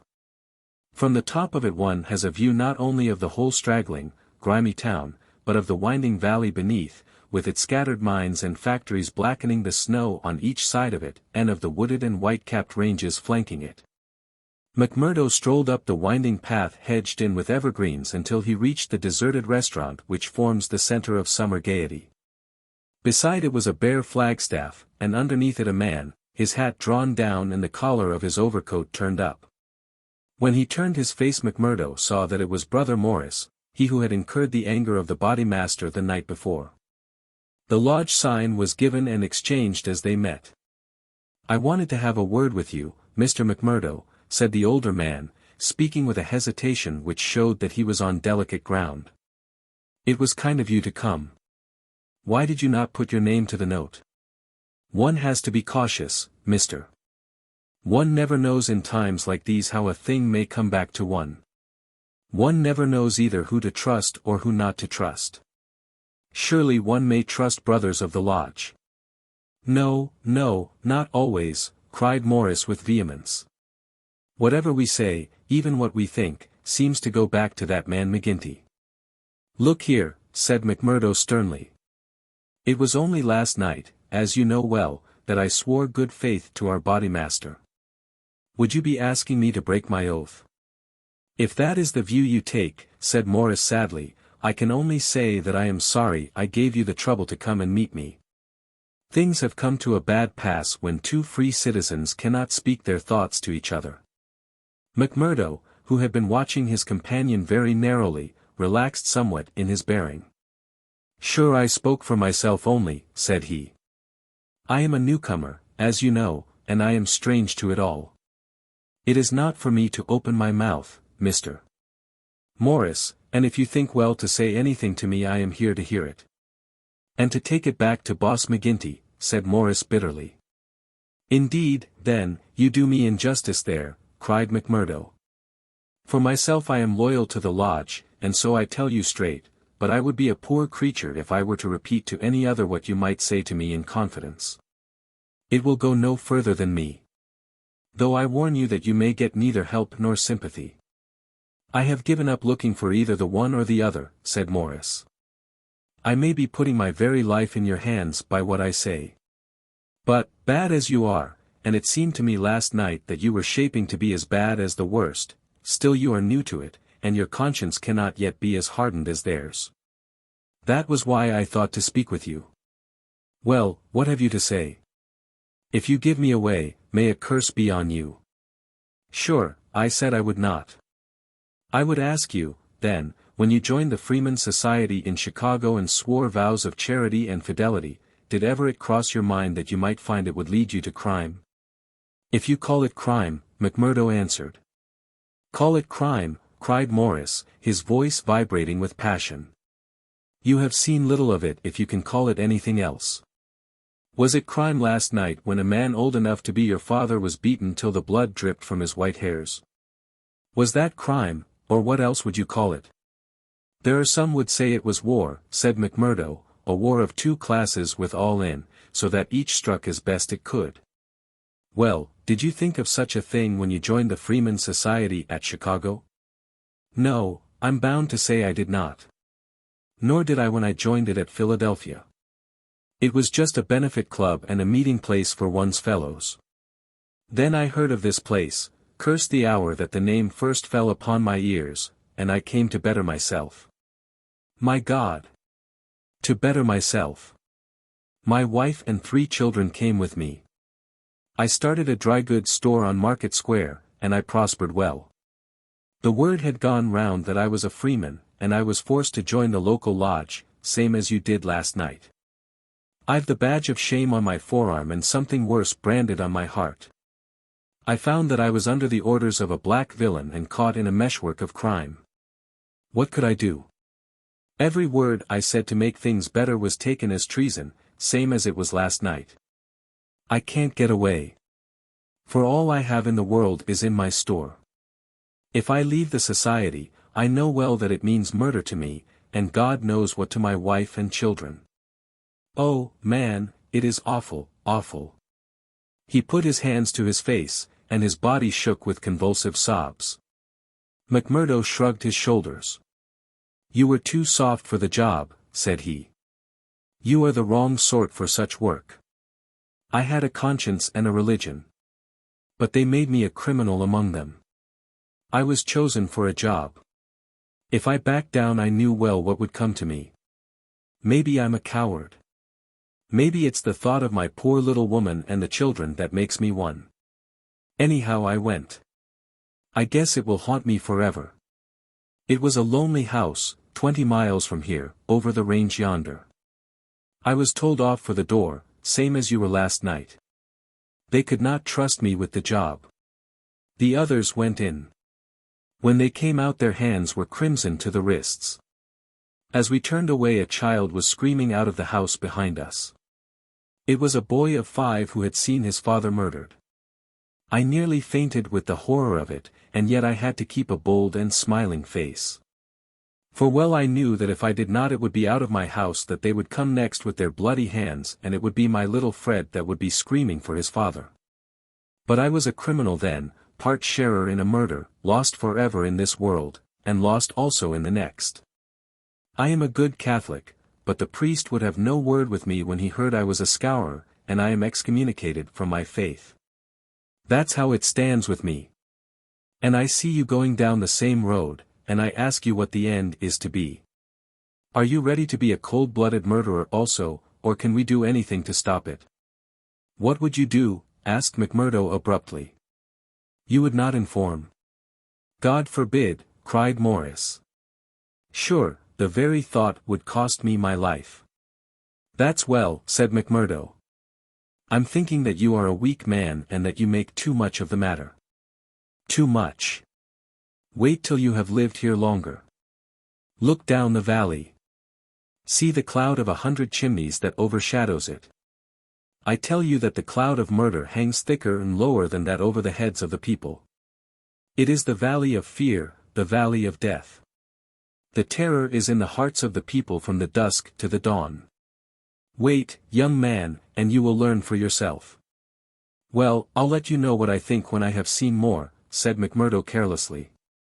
What is very clear is that you are not the man for the place, and that the sooner you sell out, if you only get a dime a dollar for what the business is worth, the better it will be for you. What you have said is safe with me, but, by gar! If I thought you were an informer. No, no, cried Morris piteously. Well, let it rest at that. I'll bear what you have said in mind, and maybe some day I'll come back to it. I expect you meant kindly by speaking to me like this. Now I'll be getting home. One word before you go, said Morris. We may have been seen together. They may want to know what we have spoken about. Ah! That's well thought of. I offer you a clerkship in my store. And I refuse it. That's our business. Well, so long, Brother Morris, and may you find things go better with you in the future. That same afternoon, as McMurdo sat smoking, lost in thought beside the stove of his sitting room, the door swung open and its framework was filled with the huge figure of Boss McGinty. He passed the sign, and then seating himself opposite to the young man he looked at him steadily for some time, a look which was as steadily returned. I'm not much of a visitor, Brother McMurdo, he said at last. I guess I am too busy over the folk that visit me. But I thought I'd stretch a point and drop down to see you in your own house. I'm proud to see you here, Counselor, McMurdo answered heartily, bringing his whiskey bottle out of the cupboard. It's an honor that I had not expected. How's the arm? Asked the boss. McMurdo made a wry face. Well, I'm not forgetting it, he said, but it's worth it. Yes, it's worth it, the other answered, to those that are loyal and go through with it and are a help to the lodge. What were you speaking to Brother Morris about on Miller Hill this morning? The question came so suddenly that it was well that he had his answer prepared. He burst into a hearty laugh. Morris didn't know I could earn a living here at home. He shan't know either, for he has got too much conscience for the likes of me. But he's a good-hearted old chap. It was his idea that I was at a loose end, and that he would do me a good turn by offering me a clerkship in a dry goods store. Oh, that was it? Yes, that was it. And you refused it? Sure. Couldn't I earn 10 times as much in my own bedroom with 4 hours' work? That's so. But I wouldn't get about too much with Morris. Why not? Well, I guess because I tell you not. That's enough for most folk in these parts. It may be enough for most folk, but it ain't enough for me, Counselor, said McMurdo boldly. If you are a judge of men, you'll know that. The swarthy giant glared at him, and his hairy paw closed for an instant round the glass as though he would hurl it at the head of his companion.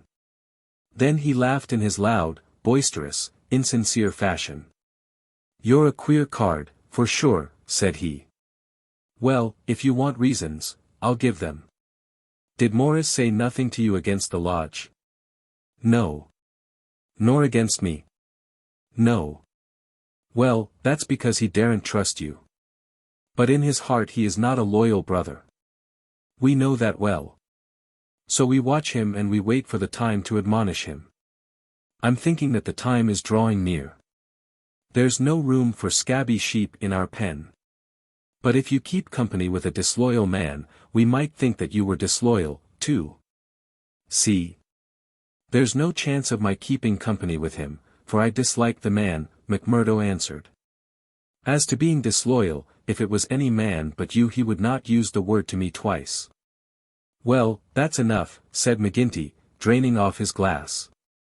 I came down to give you a word in season, and you've had it. I'd like to know, said McMurdo, how you ever came to learn that I had spoken with Morris at all. McGinty laughed. It's my business to know what goes on in this township, said he. I guess you'd best reckon on my hearing all that passes. Well, time's up, and I'll just say. But his leave-taking was cut short in a very unexpected fashion. With a sudden crash the door flew open, and 3 frowning, intent faces glared in at them from under the peaks of police caps. McMurdo sprang to his feet and half drew his revolver. But his arm stopped midway as he became conscious that 2 Winchester rifles were leveled at his head. A man in uniform advanced into the room, a 6-shooter in his hand. It was Captain Marvin, once of Chicago, and now of the Mine Constabulary. He shook his head with a half-smile at McMurdo. "I thought you'd be getting into trouble, Mr. Crooked McMurdo of Chicago," said he. "Can't keep out of it, can you? Take your hat and come along with us." "I guess you'll pay for this, Captain Marvin," said McGinty. "Who are you, I'd like to know, to break into a house in this fashion and molest honest, law-abiding men?" "You're standing out in this deal, Counselor McGinty," said the police captain. "We are not out after you, but after this man McMurdo. It is for you to help, not to hinder us in our duty." "He is a friend of mine, and I'll answer for his conduct," said the boss. "By all accounts, Mr. McGinty, you may have to answer for your own conduct some of these days," the captain answered. "This man McMurdo was a crook before ever he came here, and he's a crook still. Cover him, patrolman, while I disarm him." "There's my pistol," said McMurdo coolly. "Maybe, Captain Marvin, if you and I were alone and face to face you would not take me so easily." "Where's your warrant?" asked McGinty. "By gar! A man might as well live in Russia as in Vermissa while folk like you are running the police. It's a capitalist outrage, and you'll hear more of it, I reckon. You do what you think is your duty the best way you can, Counselor. We'll look after ours." "What am I accused of?" asked McMurdo. "Of being concerned in the beating of old Editor Stanger at the Herald office. It wasn't your fault that it isn't a murder charge."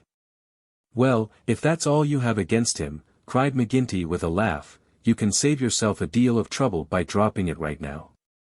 This man was with me in my saloon playing poker up to midnight, and I can bring a dozen to prove it.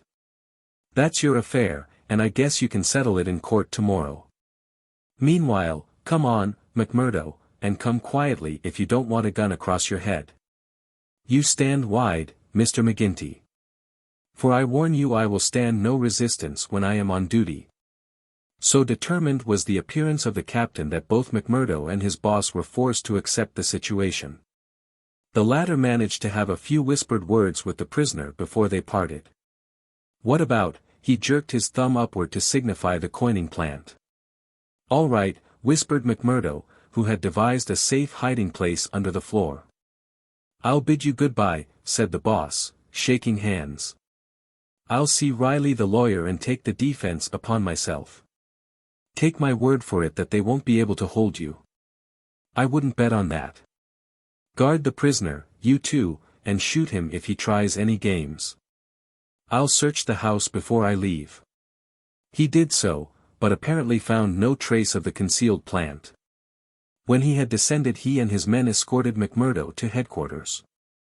Darkness had fallen, and a keen blizzard was blowing so that the streets were nearly deserted, but a few loiterers followed the group, and emboldened by invisibility shouted imprecations at the prisoner. "Lynch the cursed Scowrer," they cried. "Lynch him." They laughed and jeered as he was pushed into the police station. After a short, formal examination from the inspector in charge he was put into the common cell. Here he found Baldwin and 3 other criminals of the night before, all arrested that afternoon and waiting their trial next morning. But even within this inner fortress of the law the long arm of the freeman was able to extend. Late at night there came a jailer with a straw bundle for their bedding, out of which he extracted 2 bottles of whiskey, some glasses, and a pack of cards. They spent a hilarious night, without an anxious thought as to the ordeal of the morning. Nor had they cause, as the result was to show. The magistrate could not possibly, on the evidence, have held them for a higher court. On the one hand the compositors and pressmen were forced to admit that the light was uncertain, that they were themselves much perturbed, and that it was difficult for them to swear to the identity of the assailants. Although they believed that the accused were among them. Cross-examined by the clever attorney who had been engaged by McGinty, they were even more nebulous in their evidence. The injured man had already deposed that he was so taken by surprise by the suddenness of the attack that he could state nothing beyond the fact that the first man who struck him wore a mustache.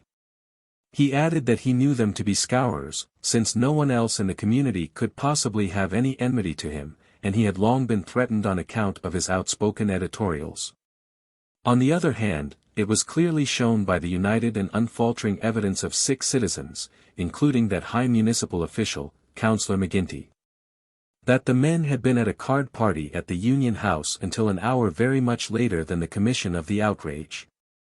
Needless to say that they were discharged with something very near to an apology from the bench for the inconvenience to which they had been put, together with an implied censure of Captain Marvin and the police for their officious zeal. The verdict was greeted with loud applause by a court in which McMurdo saw many familiar faces. Brothers of the lodge smiled and waved. But there were others who sat with compressed lips and brooding eyes as the men filed out of the dock. One of them, a little, dark-bearded, resolute fellow, put the thoughts of himself and comrades into words as the ex-prisoners passed him. "You damned murderers," he said. "We'll fix you yet." 5. The darkest hour. If anything had been needed to give an impetus to Jack McMurdo's popularity among his fellows, it would have been his arrest and acquittal. That a man on the very night of joining the lodge should have done something which brought him before the magistrate was a new record in the annals of the society. Already he had earned the reputation of a good boon companion, a cheery reveller, and withal a man of high temper, who would not take an insult even from the all-powerful boss himself. But in addition to this he impressed his comrades with the idea that among them all there was not one whose brain was so ready to devise a bloodthirsty scheme, or whose hand would be more capable of carrying it out. "He'll be the boy for the clean job," said the oldsters to one another, and waited their time until they could set him to his work. McGinty had instruments enough already, but he recognized that this was a supremely able one. He felt like a man holding a fierce bloodhound in leash. There were curs to do the smaller work, but some day he would slip this creature upon its prey. A few members of the lodge, Ted Baldwin among them, resented the rapid rise of the stranger and hated him for it, but they kept clear of him, for he was as ready to fight as to laugh. But if he gained favor with his fellows, there was another quarter, one which had become even more vital to him, in which he lost it. Eddie Shafter's father would have nothing more to do with him, nor would he allow him to enter the house. Eddie herself was too deeply in love to give him up altogether, and yet her own good sense warned her of what would come from a marriage with a man who was regarded as a criminal. One morning after a sleepless night she determined to see him, possibly for the last time, and make one strong endeavor to draw him from those evil influences which were sucking him down. She went to his house, as he had often begged her to do, and made her way into the room which he used as his sitting room. He was seated at a table, with his back turned and a letter in front of him. A sudden spirit of girlish mischief came over her, she was still only 19. He had not heard her when she pushed open the door. Now she tiptoed forward and laid her hand lightly upon his bended shoulders. If she had expected to startle him, she certainly succeeded, but only in turn to be startled herself. With a tiger spring he turned on her, and his right hand was feeling for her throat.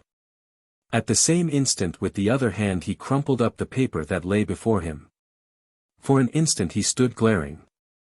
Then astonishment and joy took the place of the ferocity which had convulsed his features, a ferocity which had sent her shrinking back in horror as from something which had never before intruded into her gentle life. "It's you," said he, mopping his brow. "And to think that you should come to me, heart of my heart, and I should find nothing better to do than to want to strangle you. Come then, darling," and he held out his arms, "let me make it up to you." But she had not recovered from that sudden glimpse of guilty fear which she had read in the man's face. All her woman's instinct told her that it was not the mere fright of a man who is startled. Guilt, that was it, guilt and fear. "What's come over you, Jack?" she cried. "Why were you so scared of me?" "Oh, Jack, if your conscience was at ease, you would not have looked at me like that." "Sure, I was thinking of other things, and when you came tripping so lightly on those fairy feet of yours." No, it was more than that, Jack." Then a sudden suspicion seized her. "Let me see that letter you were writing." "Ah, Eddie, I couldn't do that." Her suspicions became certainties. "It's to another woman," she cried. "I know it. Why else should you hold it from me? Was it to your wife that you were writing? How am I to know that you are not a married man, you, a stranger, that nobody knows? I am not married, Eddie. See now, I swear it. You're the only one woman on earth to me. By the cross of Christ I swear it." He was so white with passionate earnestness that she could not but believe him. "Well, then," she cried, "why will you not show me the letter?" "I'll tell you, Akushla," said he. "I'm under oath not to show it, and just as I wouldn't break my word to you, so I would keep it to those who hold my promise. It's the business of the lodge, and even to you it's secret. And if I was scared when a hand fell on me, can't you understand it when it might have been the hand of a detective?" She felt that he was telling the truth. He gathered her into his arms and kissed away her fears and doubts. "Sit here by me, then. It's a queer throne for such a queen, but it's the best your poor lover can find. He'll do better for you some of these days, I'm thinking. Now your mind is easy once again, is it not?" "How can it ever be at ease, Jack, when I know that you are a criminal among criminals, when I never know the day that I may hear you are in court for murder? McMurdo the Scowrer, that's what one of our boarders called you yesterday. It went through my heart like a knife. Sure, hard words break no bones. But they were true. Well, dear, it's not so bad as you think. We are but poor men that are trying in our own way to get our rights." Eddie threw her arms round her lover's neck. "Give it up, Jack. For my sake, for God's sake, give it up. It was to ask you that I came here today. Oh, Jack, see, I beg it of you on my bended knees. Kneeling here before you I implore you to give it up." He raised her and soothed her with her head against his breast. "Sure, my darling, you don't know what it is you are asking. How could I give it up when it would be to break my oath and to desert my comrades? If you could see how things stand with me you could never ask it of me. Besides, if I wanted to, how could I do it? You don't suppose that the lodge would let a man go free with all its secrets? I've thought of that, Jack. I've planned it all. Father has saved some money. He is weary of this place where the fear of these people darkens our lives. He is ready to go. We would fly together to Philadelphia or New York, where we would be safe from them." McMurdo laughed. "The lodge has a long arm. Do you think it could not stretch from here to Philadelphia or New York? Well, then, to the west, or to England, or to Germany, where father came from, anywhere to get away from this valley of fear." McMurdo thought of old brother Morris.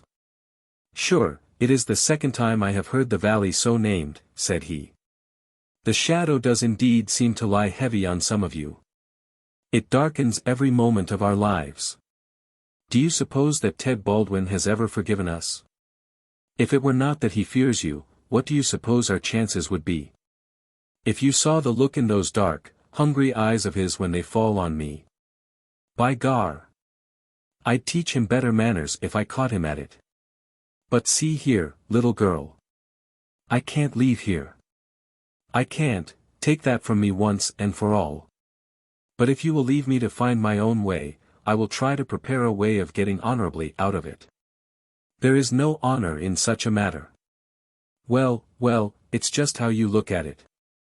But if you'll give me 6 months, I'll work it so that I can leave without being ashamed to look others in the face." The girl laughed with joy. 6 months, she cried. Is it a promise? Well, it may be 7 or 8. But within a year at the furthest we will leave the valley behind us. It was the most that Eddie could obtain, and yet it was something. There was this distant light to illuminate the gloom of the immediate future.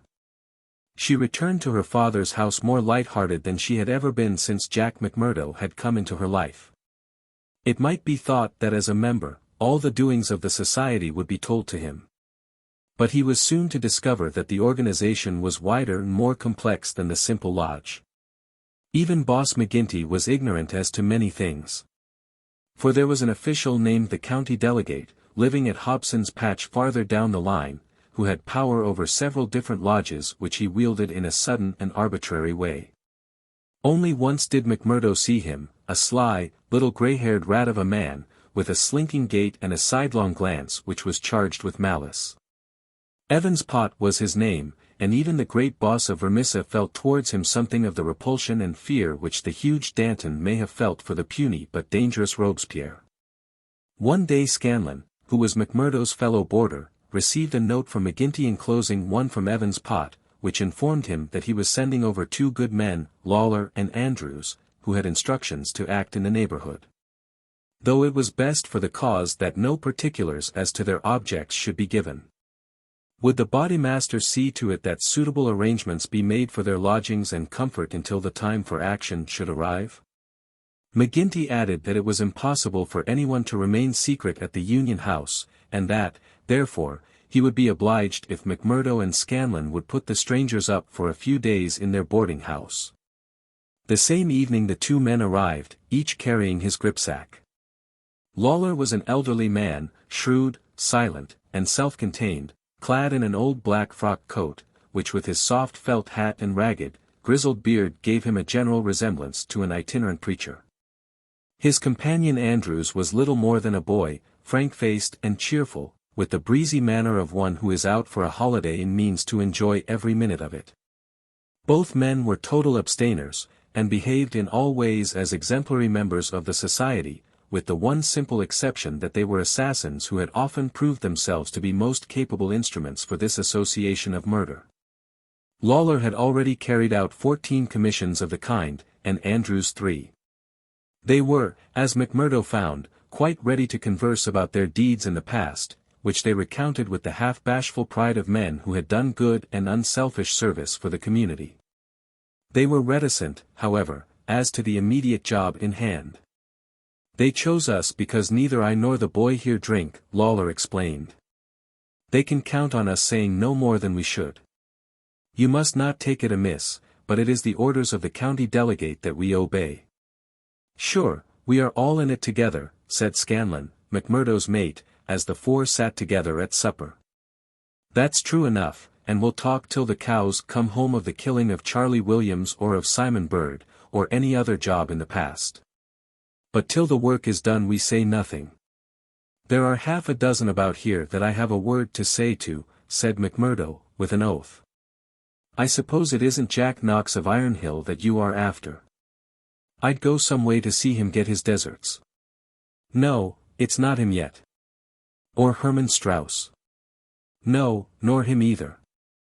"Well, if you won't tell us we can't make you, but I'd be glad to know." Lawler smiled and shook his head. He was not to be drawn. In spite of the reticence of their guests, Scanlon and McMurdo were quite determined to be present at what they called the fun.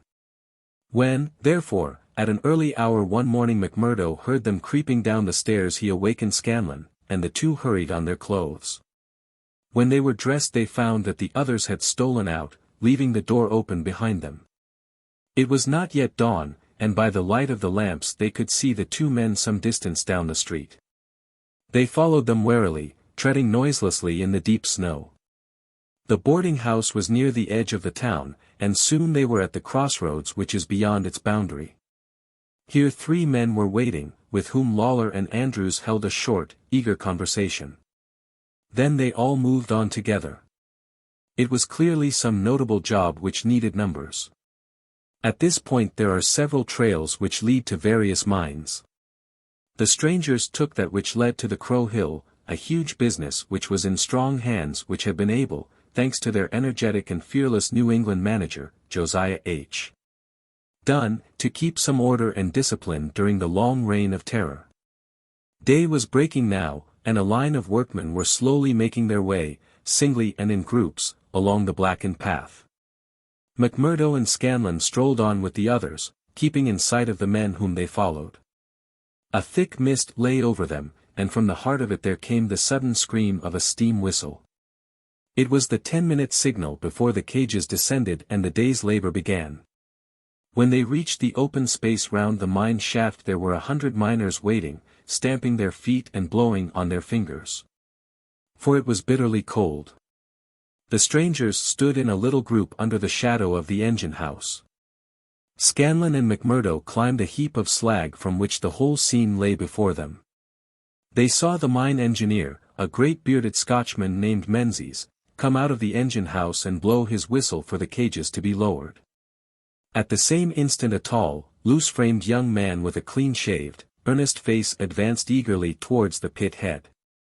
As he came forward his eyes fell upon the group, silent and motionless, under the engine house. The men had drawn down their hats and turned up their collars to screen their faces. For a moment the presentiment of death laid its cold hand upon the manager's heart.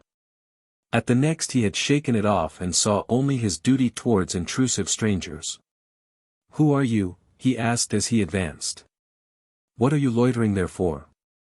There was no answer, but the lad Andrews stepped forward and shot him in the stomach. The 100 waiting miners stood as motionless and helpless as if they were paralyzed. The manager clapped his 2 hands to the wound and doubled himself up. Then he staggered away. But another of the assassins fired, and he went down sidewise, kicking and clawing among a heap of clinkers. Menzies, the Scotchman, gave a roar of rage at the sight and rushed with an iron spanner at the murderers. But was met by 2 balls in the face which dropped him dead at their very feet. There was a surge forward of some of the miners, and an inarticulate cry of pity and of anger. But a couple of the strangers emptied their 6-shooters over the heads of the crowd, and they broke and scattered, some of them rushing wildly back to their homes in Vermissa. When a few of the bravest had rallied, and there was a return to the mine, the murderous gang had vanished in the mists of morning. Without a single witness being able to swear to the identity of these men who in front of 100 spectators had wrought this double crime. Scanlon and McMurdo made their way back, Scanlon somewhat subdued, for it was the first murder job that he had seen with his own eyes, and it appeared less funny than he had been led to believe. The horrible screams of the dead manager's wife pursued them as they hurried to the town. McMurdo was absorbed and silent, but he showed no sympathy for the weakening of his companion. "Sure, it is like a war," he repeated. "What is it but a war between us and them, and we hit back where we best can." There was high revel in the lodge room at the Union House that night, not only over the killing of the manager and engineer of the Crow Hill mine, which would bring this organization into line with the other blackmailed and terror-stricken companies of the district, but also over a distant triumph which had been wrought by the hands of the lodge itself. It would appear that when the county delegate had sent over 5 good men to strike a blow in Vermissa, he had demanded that in return 3 Vermissa men should be secretly selected and sent across to kill William Hales of Stake Royal, one of the best-known and most popular mine owners in the Gilmerton district, a man who was believed not to have an enemy in the world. For he was in all ways a model employer. He had insisted, however, upon efficiency in the work, and had, therefore, paid off certain drunken and idle employees who were members of the all-powerful society. Coffin notices hung outside his door had not weakened his resolution, and so in a free, civilized country he found himself condemned to death. The execution had now been duly carried out. Ted Baldwin, who sprawled now in the seat of honor beside the Bodymaster, had been chief of the party. His flushed face and glazed, bloodshot eyes told of sleeplessness and drink. He and his 2 comrades had spent the night before among the mountains.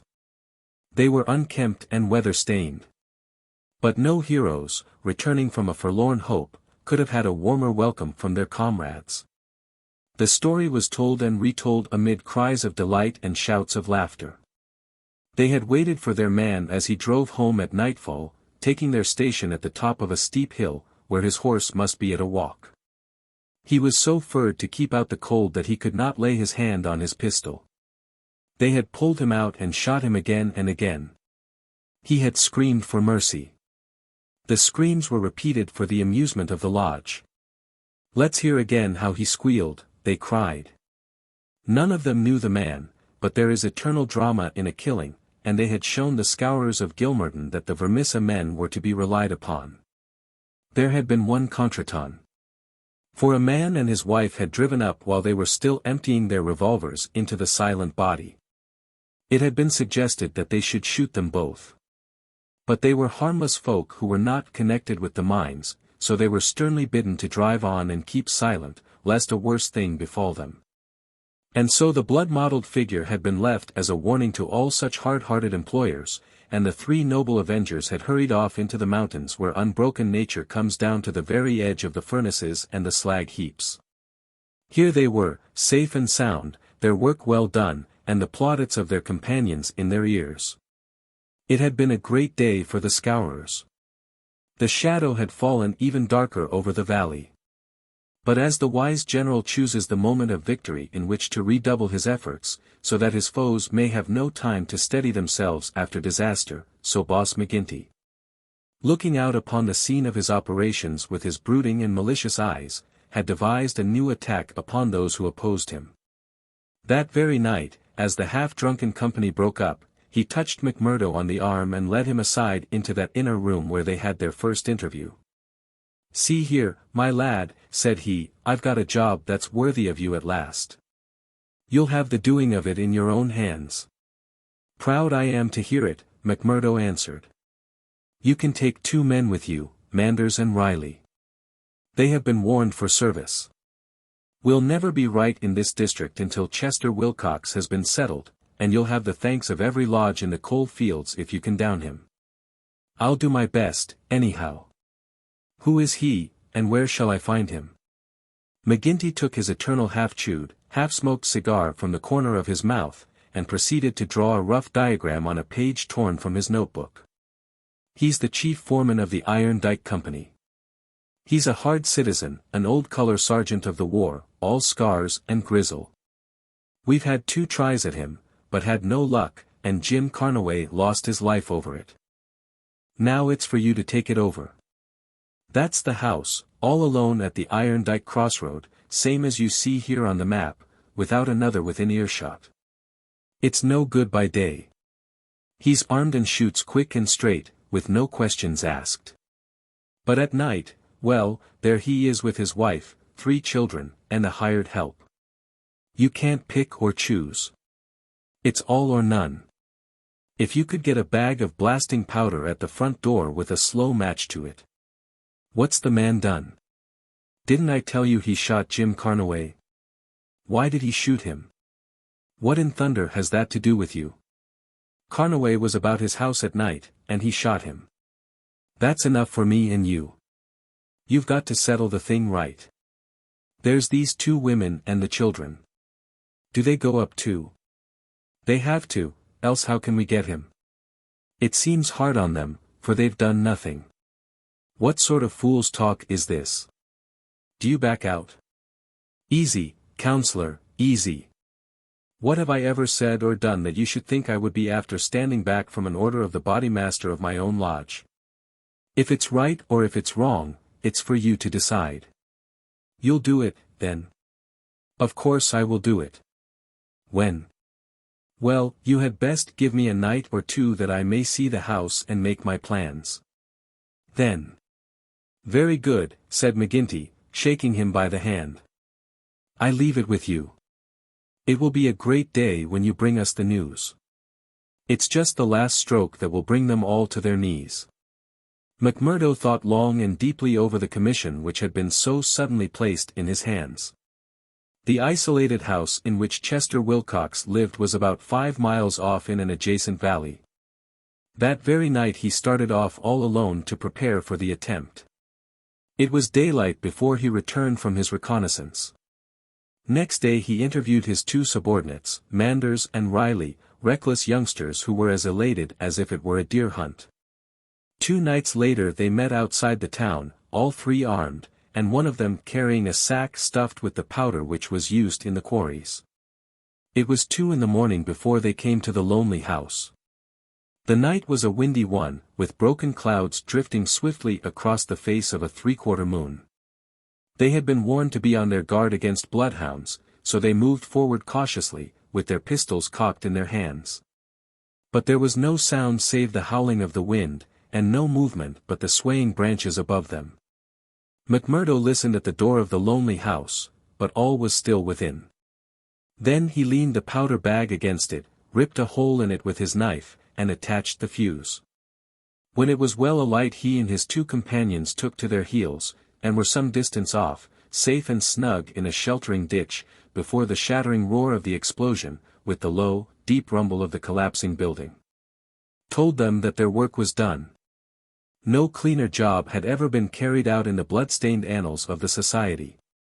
But alas, that work so well organized and boldly carried out should all have gone for nothing. Warned by the fate of the various victims, and knowing that he was marked down for destruction, Chester Wilcox had moved himself and his family only the day before to some safer and less known quarters, where a guard of police should watch over them. It was an empty house which had been torn down by the gunpowder, and the grim old color sergeant of the war was still teaching discipline to the miners of Iron Dyke. "Leave him to me," said McMurdo. "He's my man, and I'll get him sure if I have to wait a year for him." A vote of thanks and confidence was passed in full lodge, and so for the time the matter ended. When a few weeks later it was reported in the papers that Wilcox had been shot at from an ambuscade, it was an open secret that McMurdo was still at work upon his unfinished job. Such were the methods of the Society of Freemen, and such were the deeds of the Scowrers by which they spread their rule of fear over the great and rich district which was for so long a period haunted by their terrible presence. Why should these pages be stained by further crimes? Have I not said enough to show the men and their methods? These deeds are written in history, and there are records wherein one may read the details of them. There one may learn of the shooting of policemen Hunt and Evans because they had ventured to arrest two members of the society, a double outrage planned at the Vermissa lodge and carried out in cold blood upon two helpless and disarmed men. There also one may read of the shooting of Mrs. Larbe when she was nursing her husband, who had been beaten almost to death by orders of Boss McGinty. The killing of the elder Jenkins, shortly followed by that of his brother, the mutilation of James Murdoch, the blowing up of the Staphouse family, and the murder of the Stendals all followed hard upon one another in the same terrible winter. Darkly the shadow lay upon the valley of fear. The spring had come with running brooks and blossoming trees. There was hope for all nature bound so long in an iron grip. But nowhere was there any hope for the men and women who lived under the yoke of the terror. Never had the cloud above them been so dark and hopeless as in the early summer of the year 1875. 6. Danger. It was the height of the reign of terror. McMurdo, who had already been appointed inner deacon, with every prospect of some day succeeding McGinty as Bodymaster, was now so necessary to the counsels of his comrades that nothing was done without his help and advice. The more popular he became, however, with the freemen, the blacker were the scowls which greeted him as he passed along the streets of Vermissa. In spite of their terror the citizens were taking heart to band themselves together against their oppressors. Rumors had reached the lodge of secret gatherings in the Herald office and of distribution of firearms among the law-abiding people. But McGinty and his men were undisturbed by such reports. They were numerous, resolute, and well armed. Their opponents were scattered and powerless. It would all end, as it had done in the past, in aimless talk and possibly in impotent arrests. So said McGinty, McMurdo, and all the bolder spirits. It was a Saturday evening in May. Saturday was always the lodge night, and McMurdo was leaving his house to attend it when Morris, the weaker brother of the order, came to see him. His brow was creased with care, and his kindly face was drawn and haggard. "Can I speak with you freely, Mr. McMurdo?" "Sure. I can't forget that I spoke my heart to you once, and that you kept it to yourself, even though the boss himself came to ask you about it. What else could I do if you trusted me? It wasn't that I agreed with what you said. I know that well. But you are the one that I can speak to and be safe. I've a secret here." He put his hand to his breast, "and it is just burning the life out of me. I wish it had come to any one of you but me. If I tell it, it will mean murder, for sure. If I don't, it may bring the end of us all. God help me, but I am near out of my wits over it. McMurdo looked at the man earnestly. He was trembling in every limb. He poured some whiskey into a glass and handed it to him. "That's the physic for the likes of you," said he. "Now let me hear of it." Morris drank, and his white face took a tinge of color. "I can tell it to you all in one sentence," said he. "There's a detective on our trail." McMurdo stared at him in astonishment. "Why, man, you're crazy," he said. "Isn't the place full of police and detectives, and what harm did they ever do us?" "No, no, it's no man of the district. As you say, we know them, and it is little that they can do. But you've heard of Pinkertons?" "I've read of some folk of that name." "Well, you can take it from me you've no show when they are on your trail. It's not a take-it-or-miss-it government concern. It's a dead earnest business proposition that's out for results and keeps out till by hook or crook it gets them. If a Pinkerton man is deep in this business, we are all destroyed. We must kill him." "Ah, it's the first thought that came to you. So it will be up at the lodge. Didn't I say to you that it would end in murder?" "Sure, what is murder? Isn't it common enough in these parts?" "It is, indeed. But it's not for me to point out the man that is to be murdered. I'd never rest easy again. And yet it's our own necks that may be at stake. In God's name, what shall I do?" He rocked to and fro in his agony of indecision. But his words had moved McMurdo deeply. It was easy to see that he shared the other's opinion as to the danger, and the need for meeting it. He gripped Morris's shoulder and shook him in his earnestness. "See here, man," he cried, and he almost screeched the words in his excitement, "you won't gain anything by sitting keening like an old wife at a wake. Let's have the facts. Who is the fellow? Where is he? How did you hear of him? Why did you come to me?" "I came to you, for you are the one man that would advise me. I told you that I had a store in the East before I came here. I left good friends behind me, and one of them is in the telegraph service. Here's a letter that I had from him yesterday. It's this part from the top of the page. You can read it yourself." This was what McMurdo read. "How are the Scowrers getting on in your parts? We read plenty of them in the papers. Between you and me I expect to hear news from you before long. 5 big corporations and the 2 railroads have taken the thing up in dead earnest. They mean it, and you can bet they'll get there. They are right deep down into it. Pinkerton has taken hold under their orders, and his best man, Birdy Edwards, is operating. The thing has got to be stopped right now. Now read the postscript. Of course, what I give you is what I learned in business, so it goes no further. It's a queer cipher that you handle by the yard every day and can get no meaning from." McMurdo sat in silence for some time, with the letter in his listless hands. The mist had lifted for a moment, and there was the abyss before him. "Does anyone else know of this?" he asked. "I have told no one else. But this man, your friend, has he any other person that he would be likely to write to?" "Well, I dare say he knows 1 or 2 more." "Of the lodge?" "It's likely enough.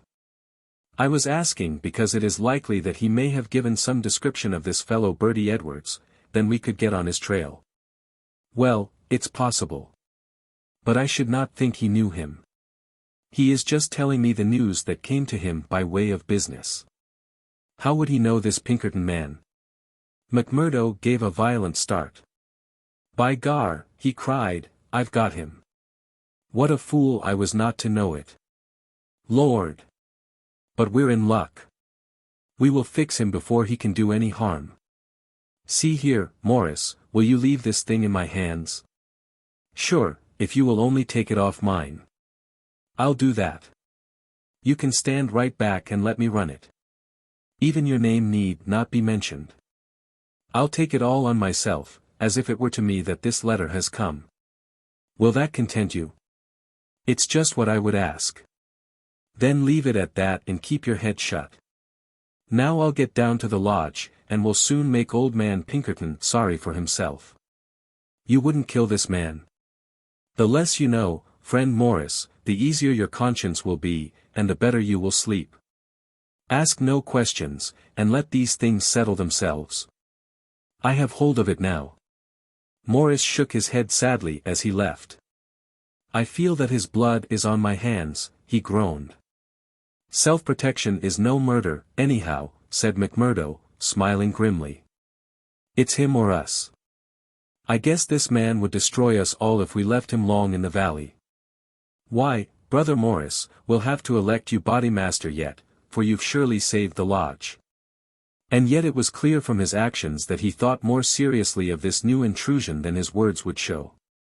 It may have been his guilty conscience, it may have been the reputation of the Pinkerton organization, it may have been the knowledge that great, rich corporations had set themselves the task of clearing out the Scowrers.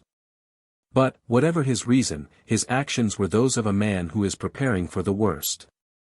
Every paper which would incriminate him was destroyed before he left the house. After that he gave a long sigh of satisfaction. For it seemed to him that he was safe. And yet the danger must still have pressed somewhat upon him, for on his way to the lodge he stopped at old man Shafter's. The house was forbidden him, but when he tapped at the window Eddie came out to him. The dancing Irish deviltry had gone from her lover's eyes. She read his danger in his earnest face. Something has happened, she cried. Oh, Jack, you are in danger. Sure, it is not very bad, my sweetheart. And yet it may be wise that we make a move before it is worse. Make a move? I promised you once that I would go some day. I think the time is coming. I had news tonight, bad news, and I see trouble coming. The police? Well, a Pinkerton. But, sure, you wouldn't know what that is, a Kushla, nor what it may mean to the likes of me. I'm too deep in this thing, and I may have to get out of it quick. You said you would come with me if I went. Oh, Jack, it would be the saving of you. I'm an honest man in some things, Eddie. I wouldn't hurt a hair of your bonny head for all that the world can give, nor ever pull you down 1 inch from the golden throne above the clouds where I always see you. Would you trust me? She put her hand in his without a word. Well, then, listen to what I say, and do as I order you, for indeed it's the only way for us. Things are going to happen in this valley. I feel it in my bones. There may be many of us that will have to look out for ourselves. I'm one, anyhow. If I go, by day or night, it's you that must come with me. I'd come after you, Jack. No, no, you shall come with me. If this valley is closed to me and I can never come back, how can I leave you behind, and me perhaps in hiding from the police with never a chance of a message? It's with me you must come. I know a good woman in the place I come from, and it's there I'd leave you till we can get married. Will you come? Yes, Jack, I will come. God bless you for your trust in me. It's a fiend out of hell that I should be if I abused it. Now, mark you, Eddie, it will be just a word to you, and when it reaches you, you will drop everything and come right down to the waiting room at the depot and stay there till I come for you. Day or night, I'll come at the word, Jack. Somewhat eased in mind, now that his own preparations for escape had been begun, McMurdo went on to the lodge. It had already assembled, and only by complicated signs and countersigns could he pass through the outer guard and inner guard who close-tiled it. A buzz of pleasure and welcome greeted him as he entered. The long room was crowded, and through the haze of tobacco smoke he saw the tangled black mane of the Bodymaster, the cruel, unfriendly features of Baldwin, the vulture face of Haraway, the secretary. And a dozen more who were among the leaders of the lodge. He rejoiced that they should all be there to take counsel over his news. Indeed, it's glad we are to see you, brother, cried the chairman. There's business here that wants a Solomon in judgment to set it right. It's Lander and Egan, explained his neighbor as he took his seat. They both claimed the head money given by the lodge for the shooting of old man Crabbe over at Stylestown, and who's to say which fired the bullet? McMurdo rose in his place and raised his hand. The expression of his face froze the attention of the audience. There was a dead hush of expectation. "Eminent Bodymaster," he said, in a solemn voice, "I claim urgency." "Brother McMurdo claims urgency," said McGinty. "It's a claim that by the rules of this lodge takes precedence. Now brother, we attend you." McMurdo took the letter from his pocket. "Eminent Bodymaster and brethren," he said, "I am the bearer of ill news this day, but it is better that it should be known and discussed, than that a blow should fall upon us without warning which would destroy us all. I have information that the most powerful and richest organizations in this state have bound themselves together for our destruction, and that at this very moment there is a Pinkerton detective, one Birdy Edwards, at work in the valley collecting the evidence which may put a rope round the necks of many of us, and send every man in this room into a felon's cell. That is the situation for the discussion of which I have made a claim of urgency." There was a dead silence in the room. It was broken by the chairman. "What is your evidence for this, Brother McMurdo?" he asked. "It is in this letter which has come into my hands," said McMurdo. He read the passage aloud. "It is a matter of honor with me that I can give no further particulars about the letter, nor put it into your hands. But I assure you that there is nothing else in it which can affect the interests of the lodge. I put the case before you as it has reached me. Let me say, Mr. Chairman," said one of the older brethren, "that I have heard of Birdy Edwards, and that he has the name of being the best man in the Pinkerton service." "Does anyone know him by sight?" asked McGinty. "Yes," said McMurdo, "I do." There was a murmur of astonishment through the hall. "I believe we hold him in the hollow of our hands," he continued with an exulting smile upon his face. "If we act quickly and wisely, we can cut this thing short. If I have your confidence and your help, it is little that we have to fear." "What have we to fear, anyhow? What can he know of our affairs?" "You might say so if all were as stanch as you, counselor. But this man has all the millions of the capitalists at his back.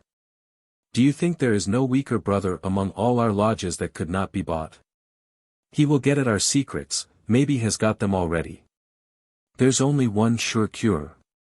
That he never leaves the valley," said Baldwin. McMurdo nodded. "Good for you, Brother Baldwin," he said. "You and I have had our differences, but you have said the true word tonight. Where is he, then? Where shall we know him?" "Eminent Bodymaster," said McMurdo, earnestly, "I would put it to you that this is too vital a thing for us to discuss in open lodge. God forbid that I should throw a doubt on anyone here. But if so much as a word of gossip got to the ears of this man, there would be an end of any chance of our getting him. I would ask the lodge to choose a trusty committee, Mr. Chairman, yourself, if I might suggest it, and Brother Baldwin here, and 5 more. Then I can talk freely of what I know and of what I advise should be done." The proposition was at once adopted, and the committee chosen. Besides the chairman and Baldwin there were the vulture-faced secretary, Haraway, Tiger Cormac, the brutal young assassin, Carter, the treasurer, and the brothers Willoughby, fearless and desperate men who would stick at nothing. The usual revelry of the lodge was short and subdued, for there was a cloud upon the men's spirits, and many there for the first time began to see the cloud of avenging law drifting up in that serene sky under which they had dwelt so long. The horrors they had dealt out to others had been so much a part of their settled lives that the thought of retribution had become a remote one, and so seemed the more startling now that it came so closely upon them. They broke up early and left their leaders to their counsel. "Now, McMurdo," said McGinty when they were alone. The 7 men sat frozen in their seats. "I said just now that I knew Birdy Edwards," McMurdo explained. "I need not tell you that he is not here under that name. He's a brave man, but not a crazy one. He passes under the name of Steve Wilson, and he is lodging at Hobson's Patch." "How do you know this?" "Because I fell into talk with him. I thought little of it at the time, nor would have given it a second thought but for this letter, but now I'm sure it's the man. I met him on the cars when I went down the line on Wednesday, a hard case if ever there was one. He said he was a reporter. I believed it for the moment. Wanted to know all he could about the Scowrers and what he called the outrages for a New York paper. Asked me every kind of question so as to get something. You bet I was giving nothing away. I'd pay for it and pay well, said he, if I could get some stuff that would suit my editor. I said what I thought would please him best, and he handed me a $20 bill for my information. There's 10 times that for you, said he, if you can find me all that I want. What did you tell him, then? Any stuff I could make up. How do you know he wasn't a newspaper man? I'll tell you. He got out at Hobson's Patch, and so did I. I chanced into the telegraph bureau, and he was leaving it. See here, said the operator after he'd gone out, I guess we should charge double rates for this. I guess you should, said I. He had filled the form with stuff that might have been Chinese, for all we could make of it. He fires a sheet of this off every day, said the clerk. Yes, said I, it's special news for his paper, and he's scared that the others should tap it. That was what the operator thought and what I thought at the time, but I think differently now. By gar! I believe you are right, said McGinty. But what do you allow that we should do about it? Why not go right down now and fix him? Someone suggested. The sooner the better. I'd start this next minute if I knew where we could find him, said McMurdo. He's in Hobson's Patch, but I don't know the house. I've got a plan, though, if you'll only take my advice. Well, what is it? I'll go to the patch tomorrow morning. I'll find him through the operator. He can locate him, I guess. Well, then I'll tell him that I'm a freeman myself. I'll offer him all the secrets of the lodge for a price. You bet he'll tumble to it. I'll tell him the papers are at my house, and that it's as much as my life would be worth to let him come while folk were about. He'll see that that's horse sense. Let him come at 10 o'clock at night, and he shall see everything. That will fetch him sure. Well, you can plan the rest for yourselves. Widow McNamara's is a lonely house. She's as true as steel and as deaf as a post. There's only Scanlon and me in the house. If I get his promise, and I'll let you know if I do, I'd have the whole 7 of you come to me by 9 o'clock. We'll get him in. If ever he gets out alive, well, he can talk of Bertie Edwards's luck for the rest of his days. There's going to be a vacancy at Pinkerton's or I'm mistaken. Leave it at that, McMurdo. At 9 tomorrow we'll be with you. You once get the door shut behind him, and you can leave the rest with us. 7. The Trapping of Bertie Edwards. As McMurdo had said, the house in which he lived was a lonely one and very well suited for such a crime as they had planned. It was on the extreme fringe of the town and stood well back from the road. In any other case the conspirators would have simply called out their man, as they had many a time before, and emptied their pistols into his body.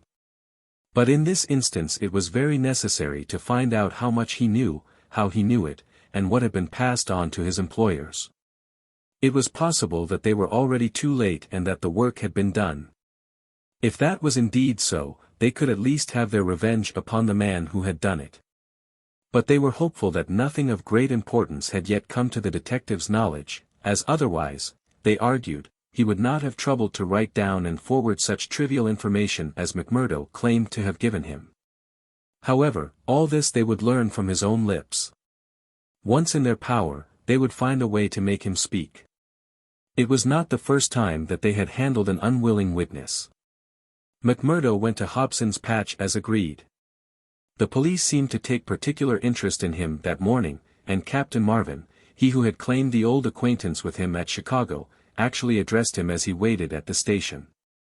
McMurdo turned away and refused to speak with him. He was back from his mission in the afternoon, and saw McGinty at the Union House. "He is coming," he said. "Good," said McGinty. The giant was in his shirt sleeves, with chains and seals gleaming athwart his ample waistcoat and a diamond twinkling through the fringe of his bristling beard. Drink and politics had made the boss a very rich as well as powerful man. The more terrible, therefore, seemed that glimpse of the prison or the gallows which had risen before him the night before. Do you reckon he knows much? He asked anxiously. McMurdo shook his head gloomily. He's been here some time, 6 weeks at the least. I guess he didn't come into these parts to look at the prospect. If he has been working among us all that time with the railroad money at his back, I should expect that he has got results, and that he has passed them on. There's not a weak man in the lodge, cried McGinty. True as steel, every man of them. And yet, by the Lord! There is that skunk Morris. What about him? If any man gives us away, it would be he. I've a mind to send a couple of the boys round before evening to give him a beating up and see what they can get from him. Well, there would be no harm in that, McMurdo answered. I won't deny that I have a liking for Morris and would be sorry to see him come to harm. He has spoken to me once or twice over lodge matters, and though he may not see them the same as you or I, he never seemed the sort that squeals. But still it is not for me to stand between him and you. I'll fix the old devil, said McGinty with an oath. I've had my eye on him this year past. Well, you know best about that, McMurdo answered. But whatever you do must be tomorrow, for we must lie low until the Pinkerton affair is settled up.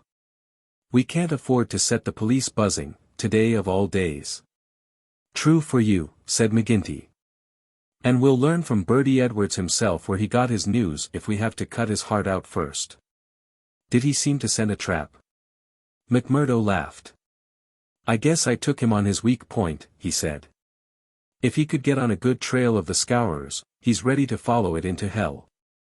I took his money, McMurdo grinned as he produced a wad of dollar notes, and as much more when he has seen all my papers. What papers? Well, there are no papers. But I filled him up about constitutions and books of rules and forms of membership. He expects to get right down to the end of everything before he leaves. Faith, he's right there, said McGinty grimly. Didn't he ask you why you didn't bring him the papers? As if I would carry such things, and me a suspected man, and Captain Marvin after speaking to me this very day at the depot. I heard of that, said McGinty. I guess the heavy end of this business is coming on to you. We could put him down an old shaft when we've done with him, but however we work it we can't get past the man living at Hobson's Patch and you being there today. McMurdo shrugged his shoulders. If we handle it right, they can never prove the killing, said he. No one can see him come to the house after dark, and I'll lay to it that no one will see him go. Now see here, counselor, I'll show you my plan and I'll ask you to fit the others into it. You will all come in good time. Very well. He comes at 10. He is to tap 3 times, and me to open the door for him. Then I'll get behind him and shut it. He's our man then. That's all easy and plain. Yes, but the next step wants considering. He's a hard proposition. He's heavily armed. I've fooled him proper, and yet he is likely to be on his guard.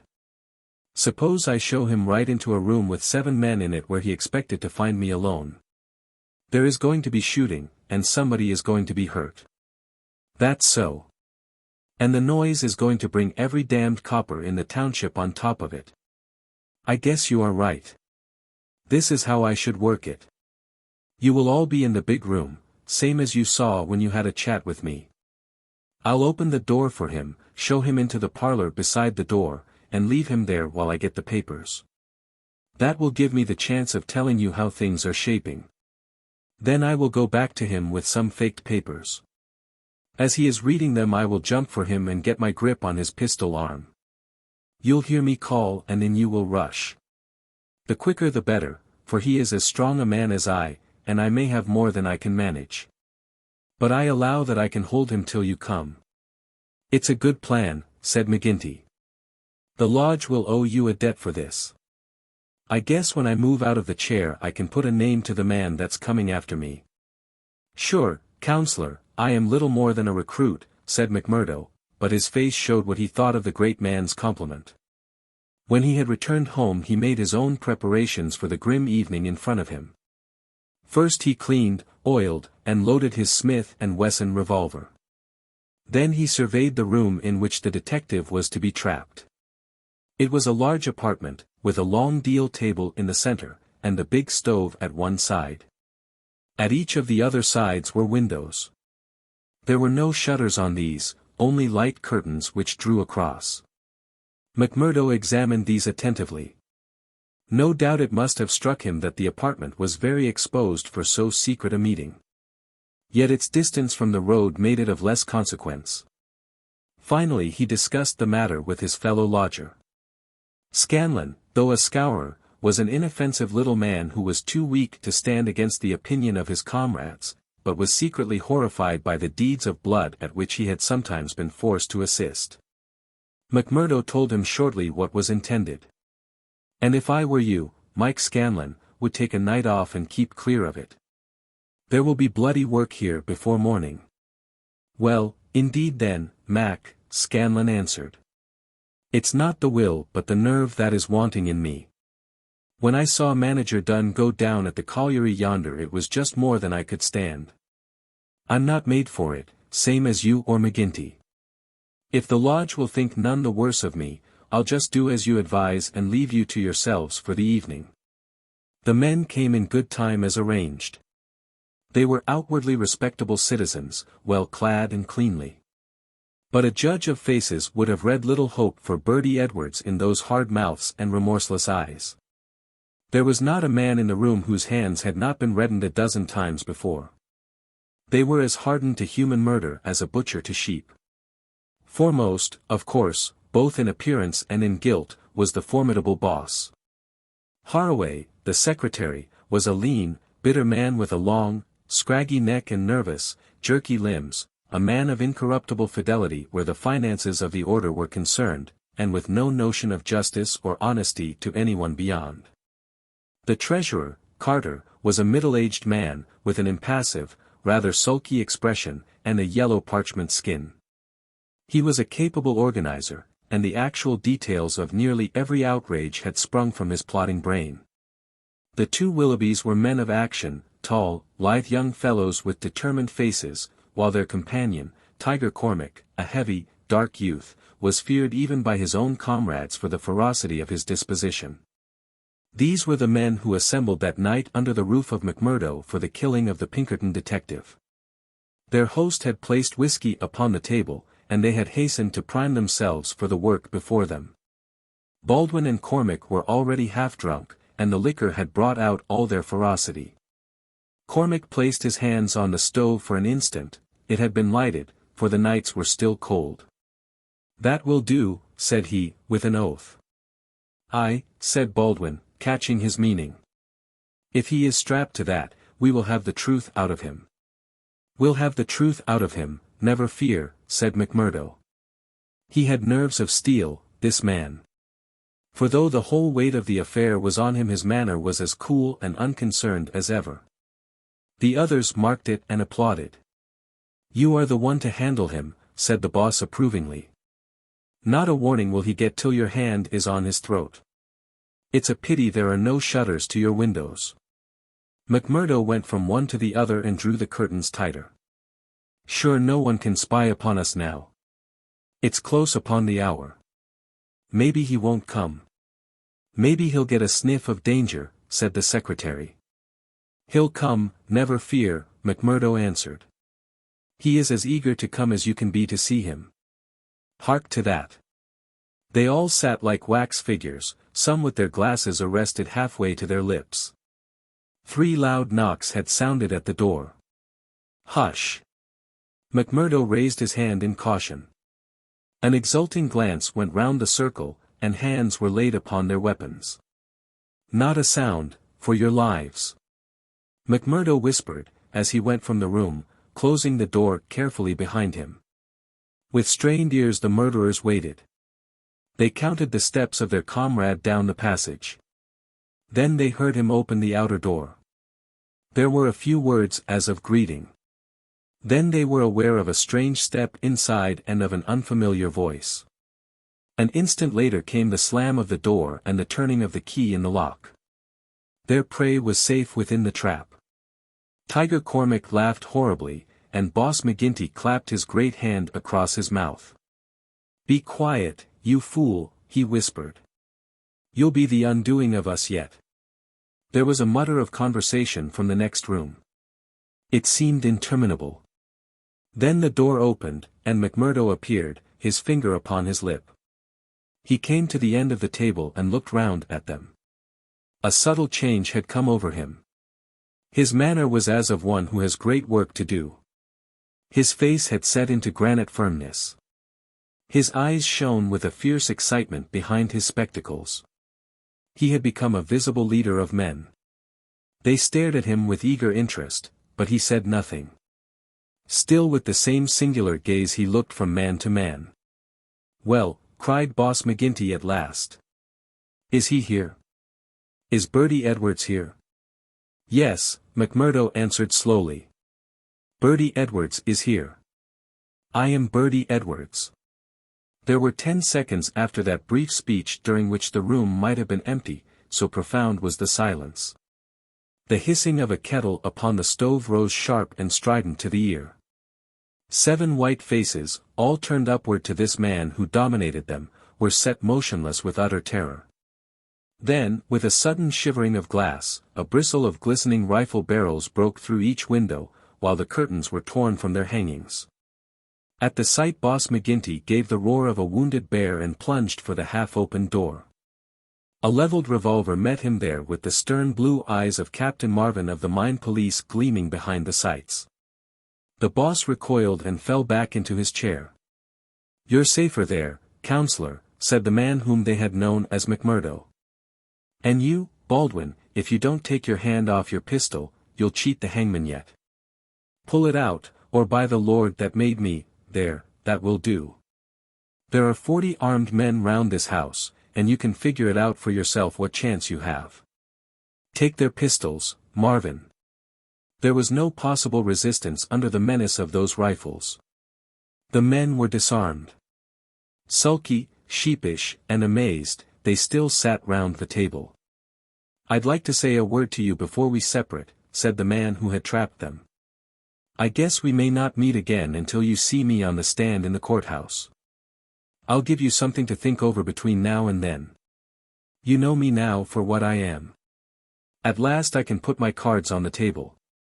I am Birdy Edwards of Pinkerton's. I was chosen to break up your gang. I had a hard and dangerous game to play. Not a soul, not one soul, not my nearest and dearest, knew that I was playing it. Only Captain Marvin here and my employers knew that. But it's over tonight, thank God, and I am the winner." The 7 pale, rigid faces looked up at him. There was unappeasable hatred in their eyes. He read the relentless threat. "Maybe you think that the game is not over yet. Well, I take my chance of that. Anyhow, some of you will take no further hand, and there are 60 more besides yourselves that will see a jail this night. I'll tell you this, that when I was put upon this job I never believed there was such a society as yours. I thought it was paper talk, and that I would prove it so. They told me it was to do with the freemen, so I went to Chicago and was made one. Then I was surer than ever that it was just paper talk, for I found no harm in the society, but a deal of good. Still, I had to carry out my job, and I came to the coal valleys. When I reached this place I learned that I was wrong and that it wasn't a dime novel after all. So I stayed to look after it. I never killed a man in Chicago. I never minted $1 in my life. Those I gave you were as good as any others. But I never spent money better. But I knew the way into your good wishes and so I pretended to you that the law was after me. It all worked just as I thought. So I joined your infernal lodge, and I took my share in your councils. Maybe they will say that I was as bad as you. They can say what they like, so long as I get you. But what is the truth? The night I joined you beat up old man Stanger. I could not warn him, for there was no time. But I held your hand, Baldwin, when you would have killed him. If ever I have suggested things, so as to keep my place among you, they were things which I knew I could prevent. I could not save Dunn and Menzies, for I did not know enough. But I will see that their murderers are hanged. I gave Chester Wilcox warning, so that when I blew his house in he and his folk were in hiding. There was many a crime that I could not stop. But if you look back and think how often your man came home the other road, or was down in town when you went for him, or stayed indoors when you thought he would come out, you'll see my work. You blasted traitor! Hissed McGinty through his closed teeth. I, John McGinty, you may call me that if it eases your smart. You and your like have been the enemy of God and man in these parts. It took a man to get between you and the poor devils of men and women that you held under your grip. There was just one way of doing it, and I did it. You call me a traitor. But I guess there's many a thousand will call me a deliverer that went down into hell to save them. I've had 3 months of it. I wouldn't have 3 such months again if they let me loose in the treasury at Washington for it. I had to stay till I had it all, every man and every secret right here in this hand. I'd have waited a little longer if it hadn't come to my knowledge that my secret was coming out. A letter had come into the town that would have set you wise to it all. Then I had to act and act quickly.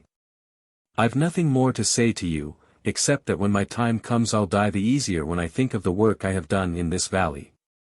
Now, Marvin, I'll keep you no more. Take them in and get it over. There is little more to tell. Scanlon had been given a sealed note to be left at the address of Miss Etty Shafter, a mission which he had accepted with a wink and a knowing smile. In the early hours of the morning a beautiful woman and a much muffled man boarded a special train which had been sent by the railroad company, and made a swift, unbroken journey out of the land of danger. It was the last time that ever either Etty or her lover set foot in the Valley of Fear. 10 days later they were married in Chicago, with old Jacob Shafter as witness of the wedding. The trial of the Scowrers was held far from the place where their adherents might have terrified the guardians of the law. In vain they struggled.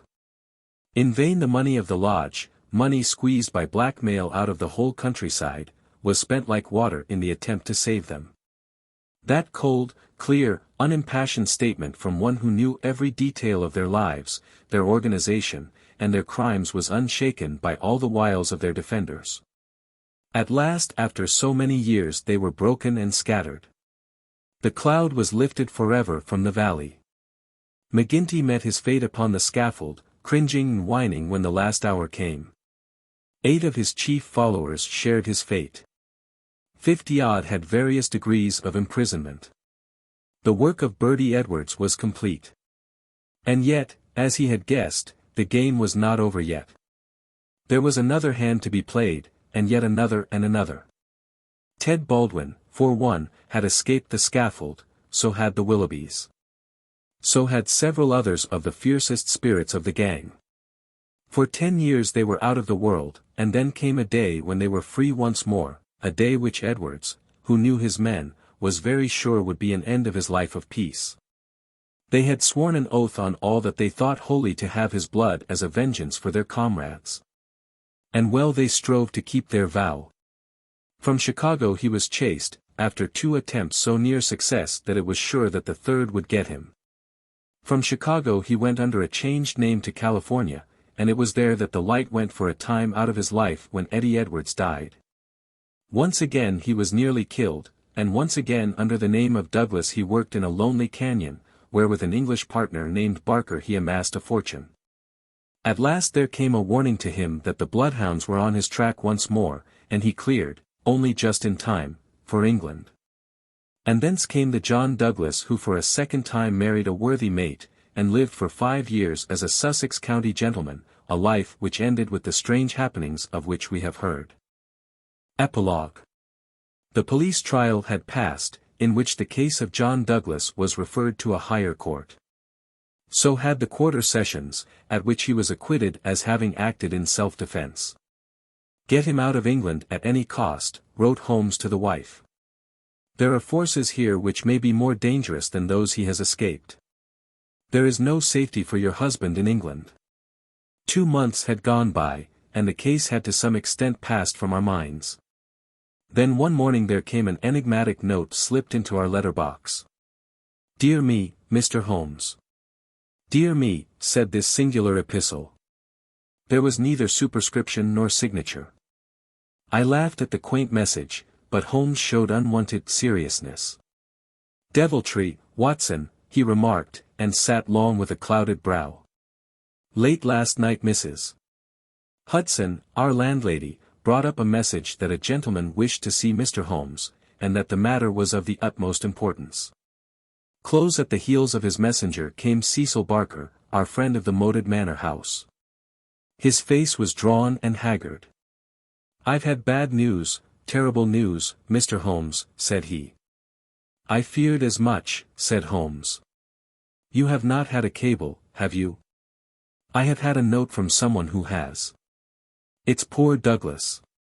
They tell me his name is Edwards, but he will always be Jack Douglas of Bonito Canyon to me. I told you that they started together for South Africa in the Palmyra 3 weeks ago."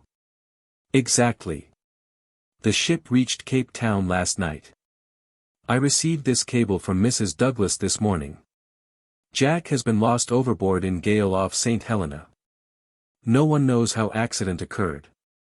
Ivy Douglas." "Ha! It came like that, did it?" said Holmes thoughtfully. "Well, I've no doubt it was well stage managed." "You mean that you think there was no accident?" "None in the world. He was murdered." "Surely. So I think also. These infernal Scowrers, this cursed vindictive nest of criminals." "No, no, my good sir," said Holmes. "There is a master hand here. It is no case of sawed-off shotguns and clumsy six-shooters. You can tell an old master by the sweep of his brush. I can tell a Moriarty when I see one. This crime is from London, not from America. But for what motive?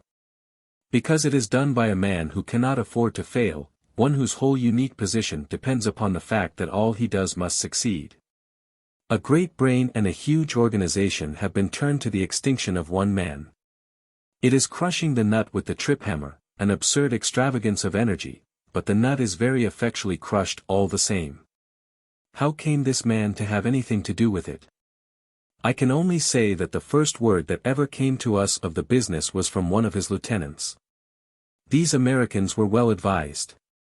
Having an English job to do, they took into partnership, as any foreign criminal could do, this great consultant in crime. From that moment their man was doomed.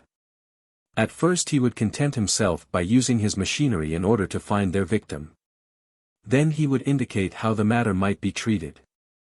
Finally, when he read in the reports of the failure of this agent, he would step in himself with a master touch. You heard me warn this man at Birlstone Manor house that the coming danger was greater than the past.